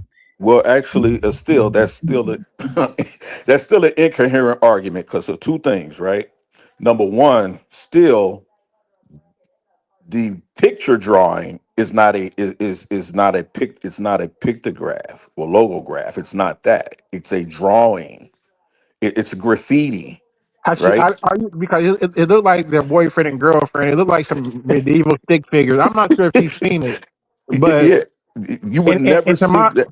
Yeah, yeah, and to my knowledge, there aren't really any depictions of Yahweh at all. He's like the that's unseen God. So you're exactly. not There gonna see is none. representations of Yahweh. Exactly. So they would not have done that. So here's the thing, right? Here's the thing. And so when you use, even when you talk about the good shepherd and Jesus, that's also an attempt at synchronization by specific groups of people, because um it's not necessarily that it's the good shepherd that they're connecting him to. It's Serapis, because Serapis is the original good shepherd in I would certain just say cultures. they're using hero cults and So resurrection mythos. that's But all that's talking either about, way, right? you're But that talking goes about back the to ancient Kemet. syncretism of the same picture, the same deity, and how people are using different names as they're moving forward in their culture. So even if you're saying that it was a That's fine. different deity and it wasn't the good shepherd, that picture was still used to depict Jesus. At one So if at we what can point was understand that that done? there, if we can understand that there, why can't we understand how best could have been used to depict Asherah? That's what I'm confused Because you're I talking don't about have two a problem different with that. time periods. Well, I do, because you have two different time periods and two different cultures of people, right? The Greeks often use other people's cultures, right, to Right. do that types of things. They were known for that. The Greeks are not an original people. They don't have an original concept of anything. If you actually study the Greek culture, they don't have an original concept of anything, right? It's always an assimilation or a plagiarism. If Hmm. plagiarism can be laid at anybody's feet, you have to Be start with the Greeks. careful. You Be have to careful, start. because you could say the same thing I'm about not the afraid of that Israelites. word at all, especially No, when it comes to the I Bible. was saying, because you could say the same exact thing about the Israelites. That's I how know we you was finna started the say that, but you can't. conversation. You can't, ma'am. You So can't. You be can't. careful. Yes, you You can't. can. You can't, You ma'am. just That's don't just want to. no. It's ma'am. So let me. So there. Show me. Show me. Give me one instance, and I already know where you're gonna go. Give me one instance of plagiarism that you find in the Bible. Anana and the Hapalu tree. Okay, so again, where's the plagiarism? The entire story. Have you ever heard of the Anana and the Hapalu tree? Yeah, I've heard of Anana. No, and the Hapalu tree, the story. Yes, the story. Yes. So Hmm. you don't see the clear like the No, clear and I'm similarities in between the two? when was I'm gonna ask you one question. The story of Anana and the apple tree. When is that dated to? What period? This is early Mesopotamia. This is hold on. I could look it up for you right now because I don't have it off the top of my head. I know one thing. It was before the Israelites. I could But tell you but that but much. but what, That what I that think the But sister at doesn't the mean same anything. time, do That you doesn't mean know anything. the comparisons between the two stories? That's what I was asking. yes. Yes, But the thing And with you that don't sister is see this. any and you don't see but where I'm saying that that could be plagiarized. doesn't equal plagiarism. Now is my point. What doesn't equal plagiarism? The similarities that doesn't equal plagiarism. So let's talk about the similarities then. And that's a problem, and that's a that's a problem in this community. They misuse the term plagiarism Plagiarism. always. And y'all right, real quick. No, Can I I interject don't this think real that quick? that's being Go ahead. misused. I think the sister is misusing the word because when I think plagiarism, I think of theft, right? Like Correct. representing this as your own original work, right? So what I think we have here is cultural transmission, right? I Cultural always use the word transmission and cultural the memory. Absolutely. scary. So So let me ask a question. things like folklore, things that would be common knowledge, certain ideas, symbols. Um, yeah.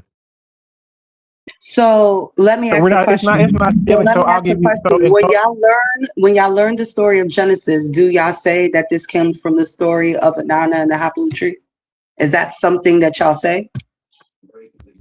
Um. Genesis, because me personally, I don't think the story of Genesis comes from that. Right. Do y'all okay, so I'm gonna ask y'all straight out. What do y'all know about Anana and the Hapalu tree? What do y'all know about that story?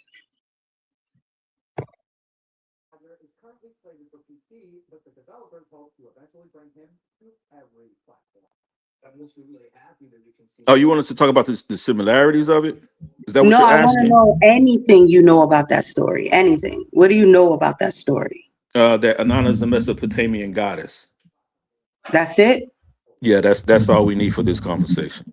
So no, you actually need to know the story to say if it has a similarity or not. So what similarities are y'all talking about when y'all Well, say that it's similarities? when you talk about first, okay, let's start with the Apollonian tree, right? It was placed in a garden.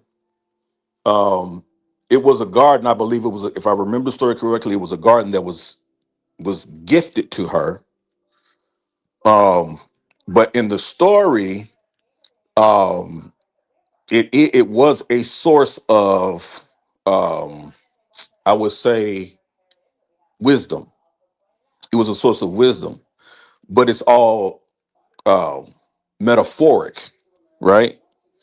We see this with her, right, in Anna, because we also see Anana mentioned in the very beginning of Genesis. And this is why I want to really wanted to address you when you talk about plagiarism, because Anana is addressed in the first verse, actually in Genesis chapters, Genesis chapter 1, going down through, I want to say Genesis 4, 5, and 6. I have to look at the scripture. And people don't really realize that that's what they're reading, right? So here's what you see, right? Um, there's two characters mentioned there. One is called Halel ben Shahar in that particular text in Genesis chapter 1. And then there's also a character there and called Aaliyah or Inanna is where it derives from. In Genesis chapter 1, they're referred to as night and day. How do we know that? because night and day are giving actual pronouns. Actually are giving names. If you study the names night and day, it'll take you back to Halel ben Shahar, and it'll take you to Anana or Elil. So they are mentioned in Genesis chapter 1. Most people that don't study the Sumerian text, which we get sort of Akkadian iconography, it comes down through that because why? We know that the quote unquote Israelites, that's a part of their heritage. So it's a cultural memory for them. So you will see these motifs. Then you also see her appear again in the book of Isaiah, but she's referred to as the screeching owl. So these are not Wait, hold things. on. You're confusing my goddesses. Hold on. I'm telling you, they're not. You're confusing my goddesses. So first of I'm all, not. let's start from the dusk and dawn. What you meant to say was Shahar and Shalom. Shalom. Those are Those are brothers, the yes, those but are the they're deities. but it's only Hold one on, mention. hold on. Those are the deities of dusk and dawn, right? And that's why y'all say shalom a lot, right? It's in your language. And then when you see the last one, you said the screeching owl, that's Lilith. Lilith What is is depicting as the screeching owl. what is Lilith Lilith? is So are the you one Lilith giving? So comes are you out of, giving? but right? Lilith And is when you Ayana get though. to That's my Anana, point. when you get to Anana, Anana is the morning star. That's who Anana is. She's the eastern star. And when and that's what I was saying. And these are because I literally did a whole build on the hidden goddesses of the Bible. Like Yeah, that's I've done. literally what I talk I about. have a whole. Actually, we should do that, and I'll show you. I'll show. That's what my book is on. So this is so when I'm speaking, Okay, I'm so not speaking. you gotta put all the goddesses in there. Don't just. So no, but what I'm telling you is But that you also think I just wanted to say really quickly, uh like when it comes to because we kind of ran away from the Anana and the Hapalu tree, right? And mhm. it was more than just, oh, she had a tree. She had a tree that it was her garden. She had a Yes. tree. A snake tried to deter her from what she was doing. And Gilgamesh actually comes in and saves her from the snake But rather than the Queen, snake but deceiving Queen, her and her but Queen, deceiving her husband. So, we summed it all up when we said when we spoke about hero motifs. Yes. These So things are cultural that well, memories. was all. That was hold on, hold on, hold on, hold on, hold on, hold on, hold on, hold on. Queen, hold on. You keep cutting me. You Hold on, Queen. didn't because you Why do you didn't cut do me off that. when I You speak, didn't brother? do Go ahead, that sister. because y'all refused to speak about the actual similarities that But I was trying to hold on, mention. listen, real Y'all was quick. You keep going cutting your. around Hold it. on, So Queen. Listen. for the We listeners, they should Queen, know. we're listening. We hear you. So when we sum it up and say hero motif, that's what that means. What you want to do is just go to the particulars of the story. We know about Inanna's descent, right? Those are was are inside of hero motifs. We find that in Epic of Gilgamesh. We find those same parallels with Osiris. Osiris is just a hero motif. Me and Yara spoke 3 hours about this yesterday when we talked about motifs with Jesus being Romulus, Dionysus. Right. Um, they're just different motifs. They're not stealing. Yeah. And again, it's cultural memory. And if you Mhm. and I know and I believe you And understood it even because go most and people y'all right, can't even speak to this, it. even when listen to this, even when the Hebrews went into Babylon, they would have got some cultural memories in. Yeah, So they're gonna get some of absolutely. them Babylonian stories into their stuff, and that's probably where they're getting a lot of the Epic of This is where they Gilgamesh get stuff up. This is from where they too. get it all from. The 400 years they spend in Babylon. This is where they get it Exactly. all from. This is why they have so many similarities to Azura Monster. This is why you have the Hmm. Magi in the New Testament. That's Yep. Babylonian. But I agree with what the sister is saying that these things are connected. They are definitely They connected. exist, yes, and they're But the connected, but they're argument not. of plagiarism is not the argument to make, is my point, because when you talk about and I understand she's right when they talk about Lilith is the screeching owl, but there's so much folklore on Lilith. But the Lilith is the later affiliation for that deity. But it all begins with Katesh. Then it goes to Isis, and then you get to Anat, you get to Inanna, you get to because But if we now look them all right now, you forgot Hathor. You got to start with yep, Hathor. Hathor. And Yes, I sure did. I forgot Hathor. Semiracis, Beth, who was Beth. deified. Bess. All of these are the same. All these are the same feminine deity being worshipped in different cultures. They just But give it a that's not different name. true. And I It's think that's very very true. disrespectful to like It's very place true. all the goddesses on the same tier because not Who even was all the the lady of gods are on turquoise? the same tier. Apostle Yara. Who was the lady of turquoise?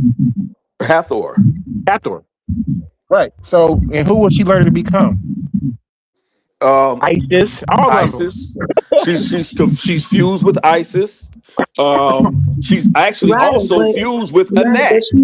You but have she's not. Hathor Anat or Anat Hathor, which is a delineation from. I mean, later on becomes Asherah. So and No, that's Astarte. not That was the name I true. was That's looking where for I'm too. coming at you from. That's not true. To kind Astarte. of to just throw a Shada in there as if she's not a supreme goddess, as opposed to a regular ass war goddess like Anat It is depends on when she. disrespectful. It's It not the depends. same, It's and very that's what much the I'm trying to same, man. say. No, it is not. From I know people. somebody who studies goddesses. No, it is not. You have universal goddesses that creates the universe. Then you have earth goddesses that creates the earth. Then you have seasonal goddesses. Then you have goddesses of war. All of these are titles and they're not the same. So to And what say is that Asherah? What is Asherah? Is she a universal goddess or is she a yes, she is a particular? supreme universal goddess. She was there at the start. She is Man, Asherah? parthenogenic. there's no evidence. You have no evidence. I'm sorry. There's no evidence. You have nothing to prove that at all What are you whatsoever. And talking I about? know It's this. called history. We could No, it's not a whole absolutely. history. It's not a whole history. What you have is cultural fusion. Uh-huh. These are all the same deities. Uh-huh. That's not true. The only That's not argument, true. yes, That's it That's not not is. true. true. That's No, very that's true, not man. true. Ooh. That's Okay, all not right, true. okay, all right. I mean that's a conversation to have. But in Because my at the end of research the day, and how I at see them the all connected from from different times and dynasties and cultures Uh-huh. mixing, Uh-huh. you don't even see a lot of these deities enter into certain cultures unless you follow the trade routes of a lot of these people. Uh-huh. I Then agree. you'll see these And you know deities what you start to find? pop You know up. what you find along the trade, right, Jara? Start. Fertility cults. Absolutely. Absolutely. Absolutely. Fertility cult. Absolutely. And so people don't understand that the fertility cults never go away. The Never. fertility cults, even they're even talked about way later in the Bible, but most people don't understand what they're reading. When you talk about Easter, that's a Uh-huh. festival of a fertility cult. Like people don't really understand what that is. And so Right, in the but you're text, it calling it a tells you, fertility cult, but really it's just goddess worship. It's literally just no, talking it's a about the So fertility that's cult. matrifocal ideology of we got to women. go through the So calling particular. it, so yes, you will find fertility goddesses everywhere. You will find the oldest gods are fertility goddesses. Hello, Venus sculptures. Those predate all of what we're talking about right now. So that's why I'm saying it is No. disrespectful to constantly put them all into one ball, right? When in all reality, they're not, because a lot of them do come from separate cultures. Even Uh, though, yes, they are still, reverencing the fertility of it all. Yes.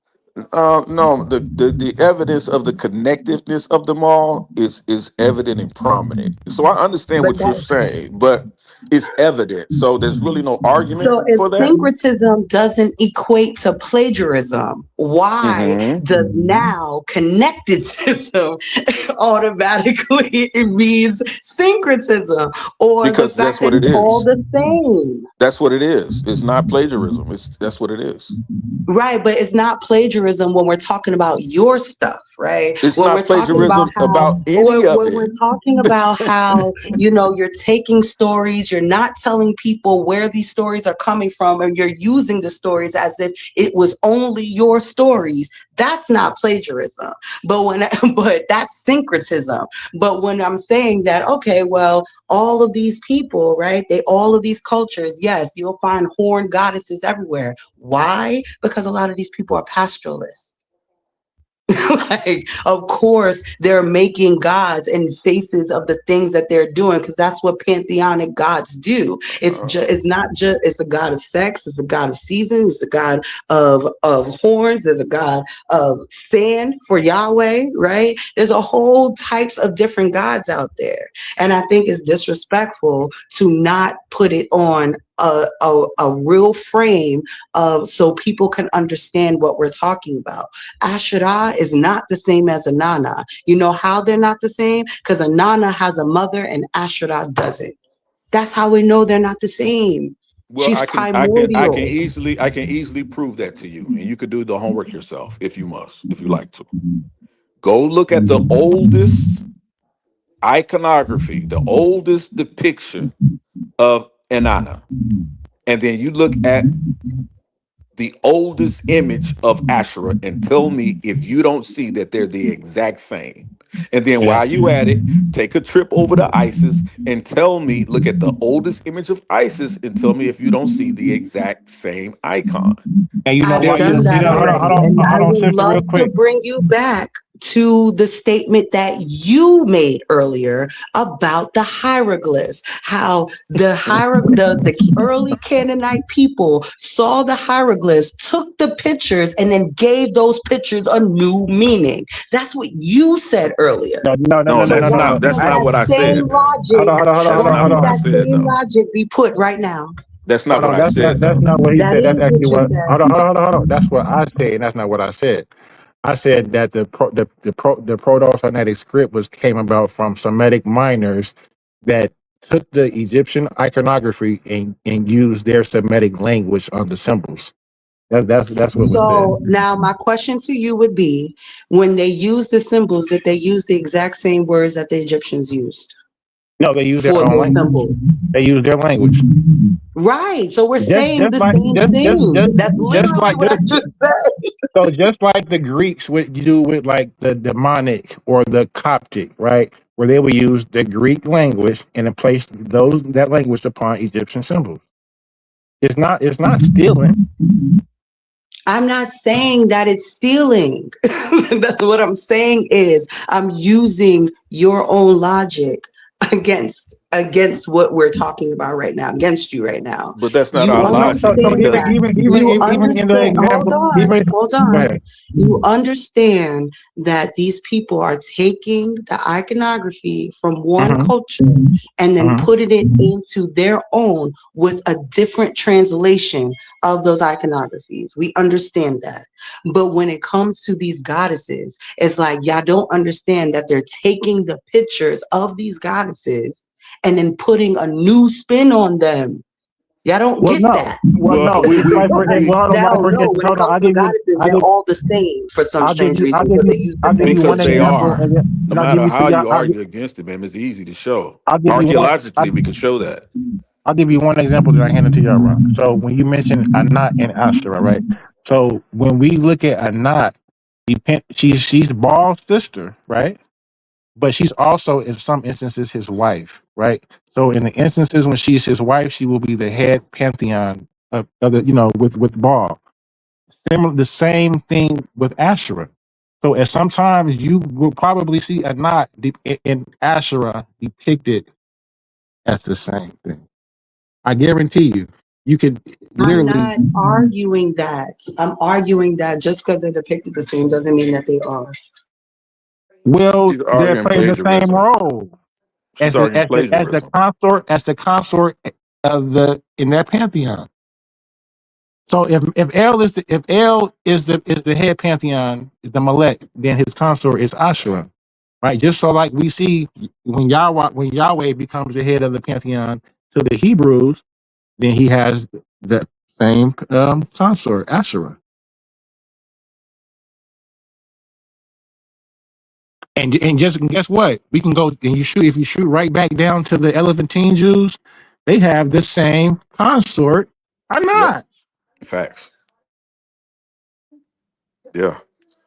Yeah. They And go so hand in hand together. That's all I'm trying to say. They're not stealing. It's a shared culture. That's right. all They're I'm not trying to his say. shared culture. Right. And so even when you talk about Venus, Venus, the thing of it, Venus is that comes from astral worship or astrology, because they thought the planet Venus was a star.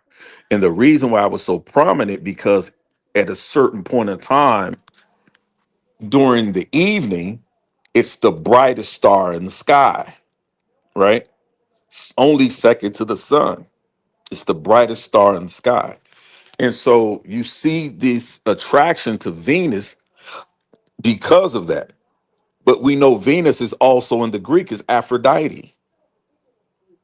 We also know it becomes Inanna. We know it also becomes these many different deities. Also, it's equated to Isis at some point in time. I'm sorry, Hathor, I believe it is. And what we're saying is that it's these cultures, these people that are missing. A lot of times, what you find is you find when when another civilization enslaves another civilization, those that are subjected to that higher civilization or the one that they've been conquered by, they usually take on some semblance of that culture that they've been subjected to, because sometimes they're not allowed to worship their own their original culture, or their children have been subjugated for so long living in the land they don't know the old way, they only know the new, right, from what they've been subjugated to. Like So Hellenized Jews. Hellenization is a perfect example always, right? And so this is what we see counter. So that's why I say plagiarism for me a lot of times is a bad word when we talk about this, because um, it assumes that someone is stealing without giving the other credit. Like, we could never make that, because everything has a connected origin that goes back further and further and further. And a lot of times, if you're dealing with the oldest forms, we don't know what these things are being called when we're dealing with people, especially in Africa, who dealt with animism and shamanism. Well, it had to come. Everything that we see as a religion comes from out of there at some particular point in time, out of animism and shamanism. So shamanism being the latter, or being the latter. So unless we can go back all the way into those cultures to argue plagiarism at any point is crazy, right?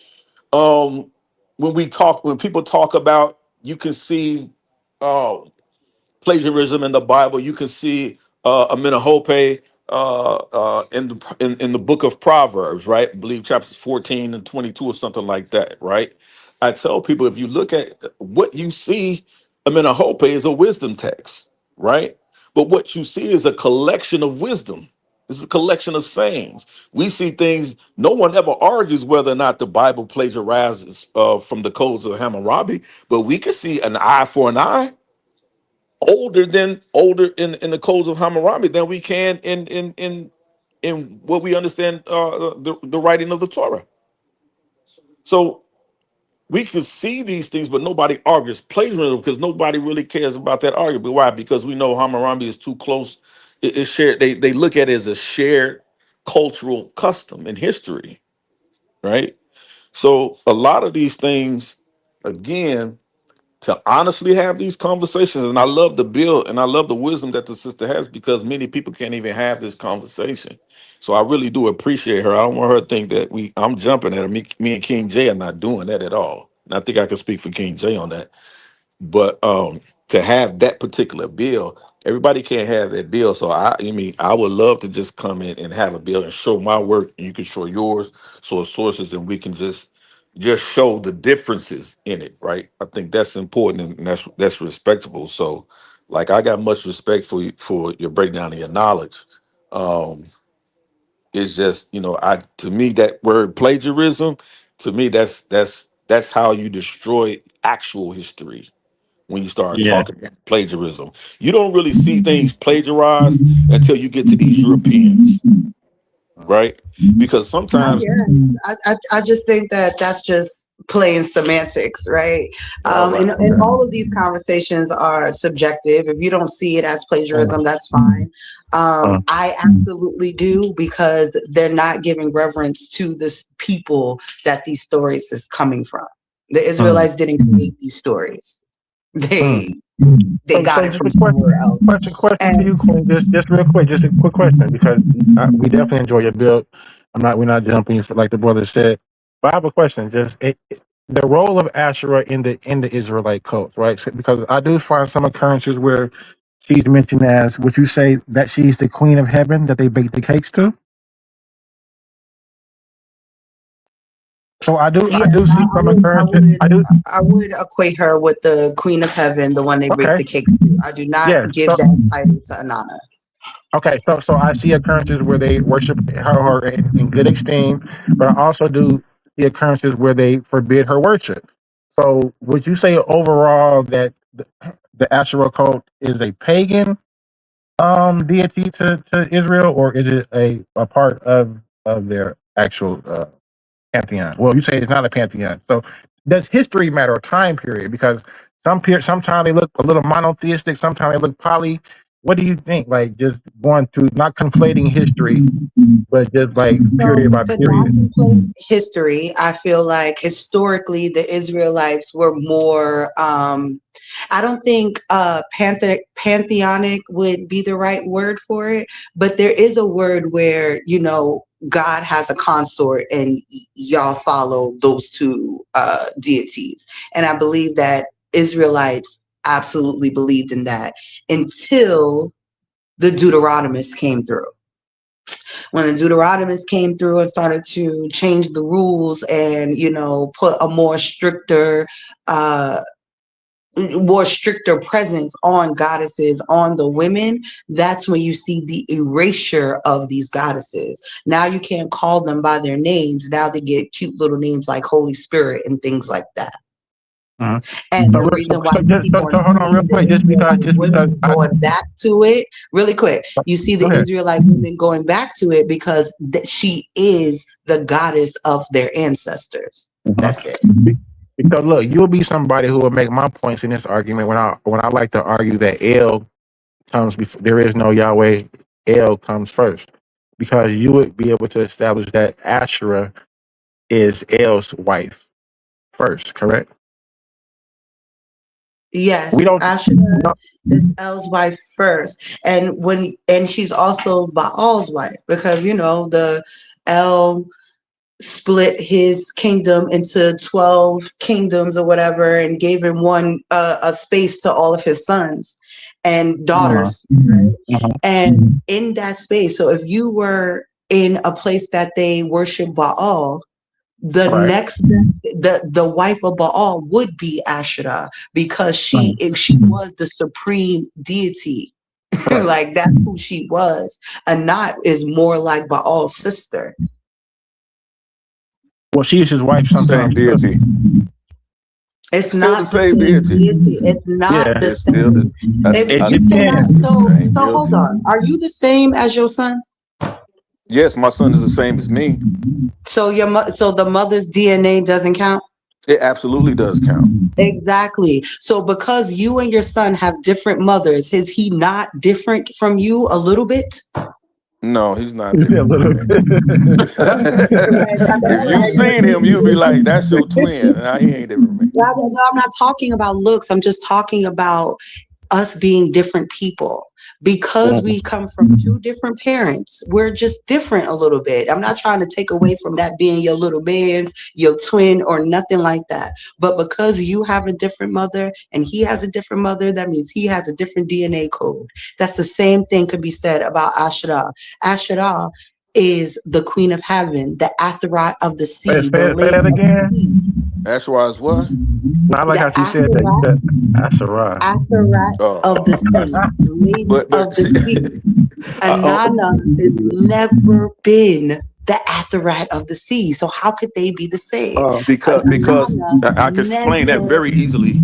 I can explain that very easily. It's because when you have a people, right, who are first hunter gatherers, then they become agrarians, And then agrarians, then from that, they become seafarers. And so they bring these deities with them. Guess who's also known as the Queen of Heaven? Mary to the Catholics. That's a title for her. So That's a good point. these are all the same deities, man. They're all the same deities, just in different cultures because of their environment, because of their culture, because of interconnectedness, because of trade. These are all the same deities. They do I would not have to change. disagree with you because of the simple fact of there's tiers to being a god. There's tiers. El is not the same as Baal. He's not the same. And we would never say that they're the same. But because we're talking about goddesses, we want to lump them all into a box, and that's not fair. Right? It may not be fair to you, I but said, that's what it hold on, let me is. finish my point. No, it's not what it is. That's what you're trying to make it. And it's starting to turn subjective because you're just putting your It's opinion not on it. subjective, ma'am. I can show Hold on. you Let me finish my Go point. ahead. Let Go me ahead. finish my point. So when you talk about Asherah, who's her parents? When you talk She about doesn't have any. she doesn't have one, but guess who does? Anana does. Anana has parents because she's not a primordial goddess. She was born through That's not the someone reason else. why Asherah doesn't have any parents. Asherah No, doesn't I have any understand. parents because by the time Asherah worship comes along, she's only subordinate because of that culture she's engrafted into, where they don't give the preeminence to the matriarchal system. They only give preeminence to the patriarchal system. So her parents are not important. Her mother is not important. It's only who she's subjected to as the No, that's what she's no, referred that's to as a not consort. true. That's not Ma'am, true. That's not true I'm gonna because have to that's come the on whole here point. and we're gonna have to That's go the through it. whole. It's not That's my the whole. information. Okay, I got you. That's the whole point of parthenogenesis Oh, don't do that, deity, ma'am. Don't right? do that, ma'am. Don't do This is that. the Don't do whole that, point of please. them. Now we finna go to a Hold place where I on, my don't even want to go with brother. you, Let me man. finish speaking. I'll give you the respect to let you talk. So, like I was saying, these goddesses like Ashera, like Gaia, like Neith, all of these goddesses that are born from themselves are different from goddesses that are born from them. Because the Anana's mother, she is on the same echelon as Ashera. Her, not Anana herself. And what happens is Who is during Anan's mother? patriarchy, hold on, during patriarchy, when they were switching the regimes, that's why I was talking about regime switches, they bury the primordial mother. That's why you don't hear about Ashera or Gaia. And that's why you kind of go into Hera and Zeus. That's why you go into Anana and who is her husband? Utu? I believe Utu is Yes, her you're correct. husband. Yes. That's because now these goddesses are being defined by the gods that they're with, the men that they're with, to match the time and the politics of those people. But before then, they didn't do that. And that's why they never went back and say, all right, so this is Asherah. Now she has a husband. Now she has a father. No, you kind of move on with a whole new deity, a whole new name. It's the same thing that happened with Tiamat. Well, that's not what history tells us, ma'am. History tells us that you either had a deity, a patriarchal deity, a male deity, and either they called it a consort or it has a masculine and a feminine, right? But it's all the same deity, ma'am. And so that's the only way history gives it to us, right? So when you talk about Parthogenesis, please, please leave that argument alone, right? Because now I know exactly who argues their argument and I know where it comes from, right? It's only ever been preserved. I think it's only ever been Let's not observed in presume animals. we know each other because, I said a word. Let's not do that. Well, I'm just saying that anybody that Let's not uses do that in that. an argument, It's only Right, but they're in the same notion, I could say that you're probably, very misogynistic and not understanding of the woman's ideology because you believe in Israelite and Hebrew beliefs. That's very misogynistic. I can make my own assumptions too. So let's not do that with each other and just speak to what we're speaking to. So He's just be speaking to what respectful. he is. So question, Queen. Just because the brother said, and I'm making the same point. All of these female deities are the same, right? So if I said Balat, right, and Asherah are the same deity, but Balat, Asherah, and Astarte all are the same deity. Would you have contention with that? Yes, I would So say that you are wrong. what is the difference between Balat and Asherah? A lot in Ashura, isn't a lot one of the daughters of Allah? Like they Balat, like, yeah, a lot Balat. and Uza. So Baal and Balat. Oh, okay. Yeah, okay. We're in the wrong. I was in the wrong space. Got Uh-huh. you. So you're talking about Baal's sister wife, Allah. That's what you're talking about. Balat. Right. No, I would not call her the same as Ashura. No.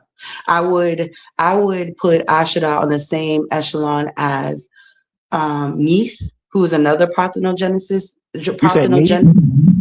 Neith. Yes. Neith So is, that's an Egyptian goddess from the Nile Delta.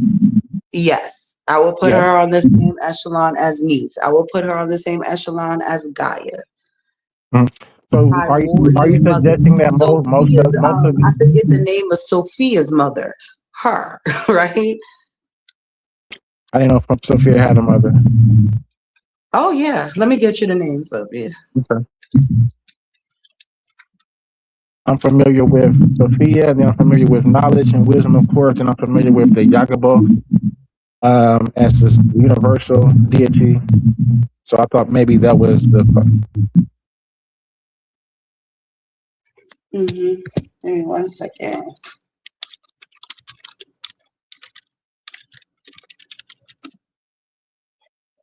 What is Yagabo?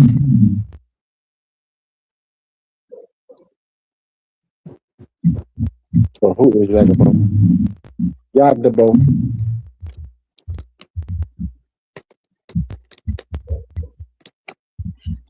Oh, so Barbalo? What did you say, Barbalo? No, but go ahead. Yeah, Barbalo um is the divine mother or mother father figure for Sophia. Bargalo? And Barbalo, Barbelo. Okay. So is that like the so is that Or the Siege, right? Sige. There's another version where she's born of Silence, and Silence is a primordial female power. right? Sige. hmm So is this a different? So this like a Gnostic text? Yeah, this is coming from Gnostic text. Okay. So who is Yag? I asked about Yagdabo. Yadabov. I heard of that name before. Hold on, I have so many gods and goddesses that goes through my mind. Oh, so you like the Gnostic text? Not really. I No. don't ascribe to any of this stuff. Okay. I like theology. That's a better Theology. I Okay. like theology. For sure. Yeah, you do seem to be pretty familiar with female deity goddesses. So that's your area of study. Yeah, I study women's history, Neolithic, Paleolithic times, evolution, and and goddess studies. Like I What do you? literally am writing a book on connecting the characteristics of the goddesses and women on the planet. Mm. So what do you think about Neolithic Neolithic time period in Neath? Neith is Neith is one of my favorite primordial mothers. Mm-hmm. She's the mother of everything. Everything is attributed to her. And a lot of the things that we associate with Isis comes from her attributes. And it's the same thing when Asherah. Yes. A lot of the things that we attribute to Astarte or Anana comes from Asherah, not the other way around. Neith, she's the mother of weaving, the mother of war, the mother of birth, fertility, the seasons. All she's just all because back then there weren't much man worship back then. Mm-hmm. Not at all. I probably would say that the first deity, the first god that got was a woman. And you would be correct. Mm-hmm. But it's not What because like women are better or anything like that. It was just that the things that we revered at that time was women centered. Like when you have a clan of not a lot of people, giving birth to more people is important. Feeding these babies are important. Like that's why they say the woman is the first god. Your mother is your first god because that's where the clan was getting most of their sustenance from. Yeah, definitely. Woman is definitely the first teacher for sure. Yep. In life, for sure. But what's crazy is that even today on just something random, just teaching your daughter about like her placenta and being able to take the placenta home, you know what I'm saying, and keeping it attached and that way the baby gets like a lot of the time we don't know even to do that, you know what I'm saying? So I think that's important as well as far as just like Right, to let it educating. fall off naturally. Yeah, but you know why they don't want you to bring it home is because they want to cut it and make placenta pills.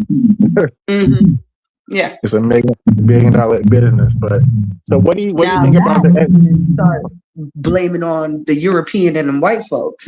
They absolutely did that and put a monopoly on childbirth and things like that to take away from, midwives and herbalists and things like that. The things that we saw as reverent. Mm-hmm. I went to tell that lady not to cut my baby daughter umbilical cord. That she clipped that mom so fast. It was like, yeah, you got to sign a paper beforehand to let them know you want to do it. You don't want them to do it and all that other stuff. And it's like, oh. Wait, you So said you had to sign a paper before?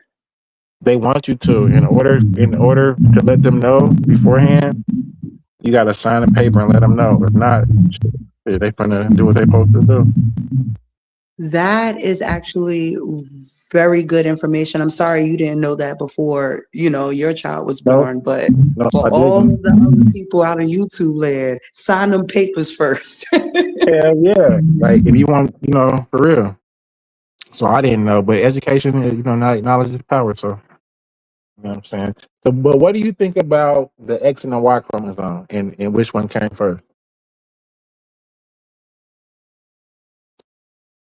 So, I don't believe that women come before men. I don't believe that. I believe that No. gender was divvied up while we were still in the ocean. Okay. In the primordial waters. Yes, I believe that they already had that together before we even became like people. So, but I do believe the female was first. The female, whatever that was. So not at the same time, but predating the Y chromosome. Yeah, because like to be very honest, like just the fact that the Y chromosome consistently mutates for good reason, right? Like we need y'all to mutate so we can have diversity within the DNA.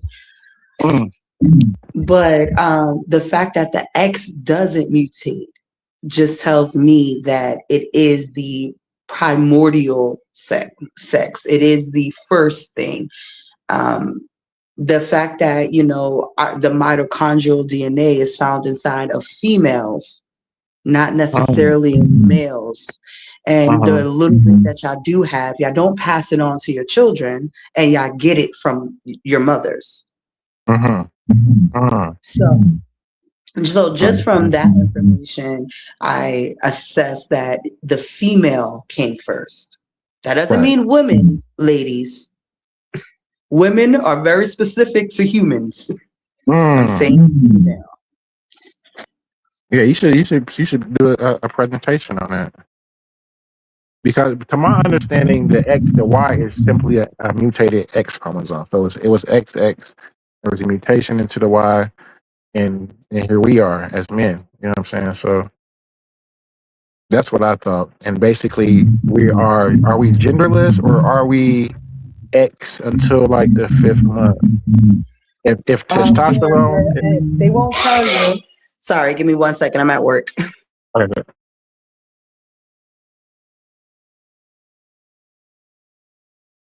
I do want to do a presentation. I have a couple of presentations under my belt that I want to get out there. I'm always at work. As of right now, I work at a group home, so the hours is kind of all over the place. Right. Okay, just get Yeah, an A1 or humble. They probably can just set up a time. You've been talking for a little hour, so you could have did a little something.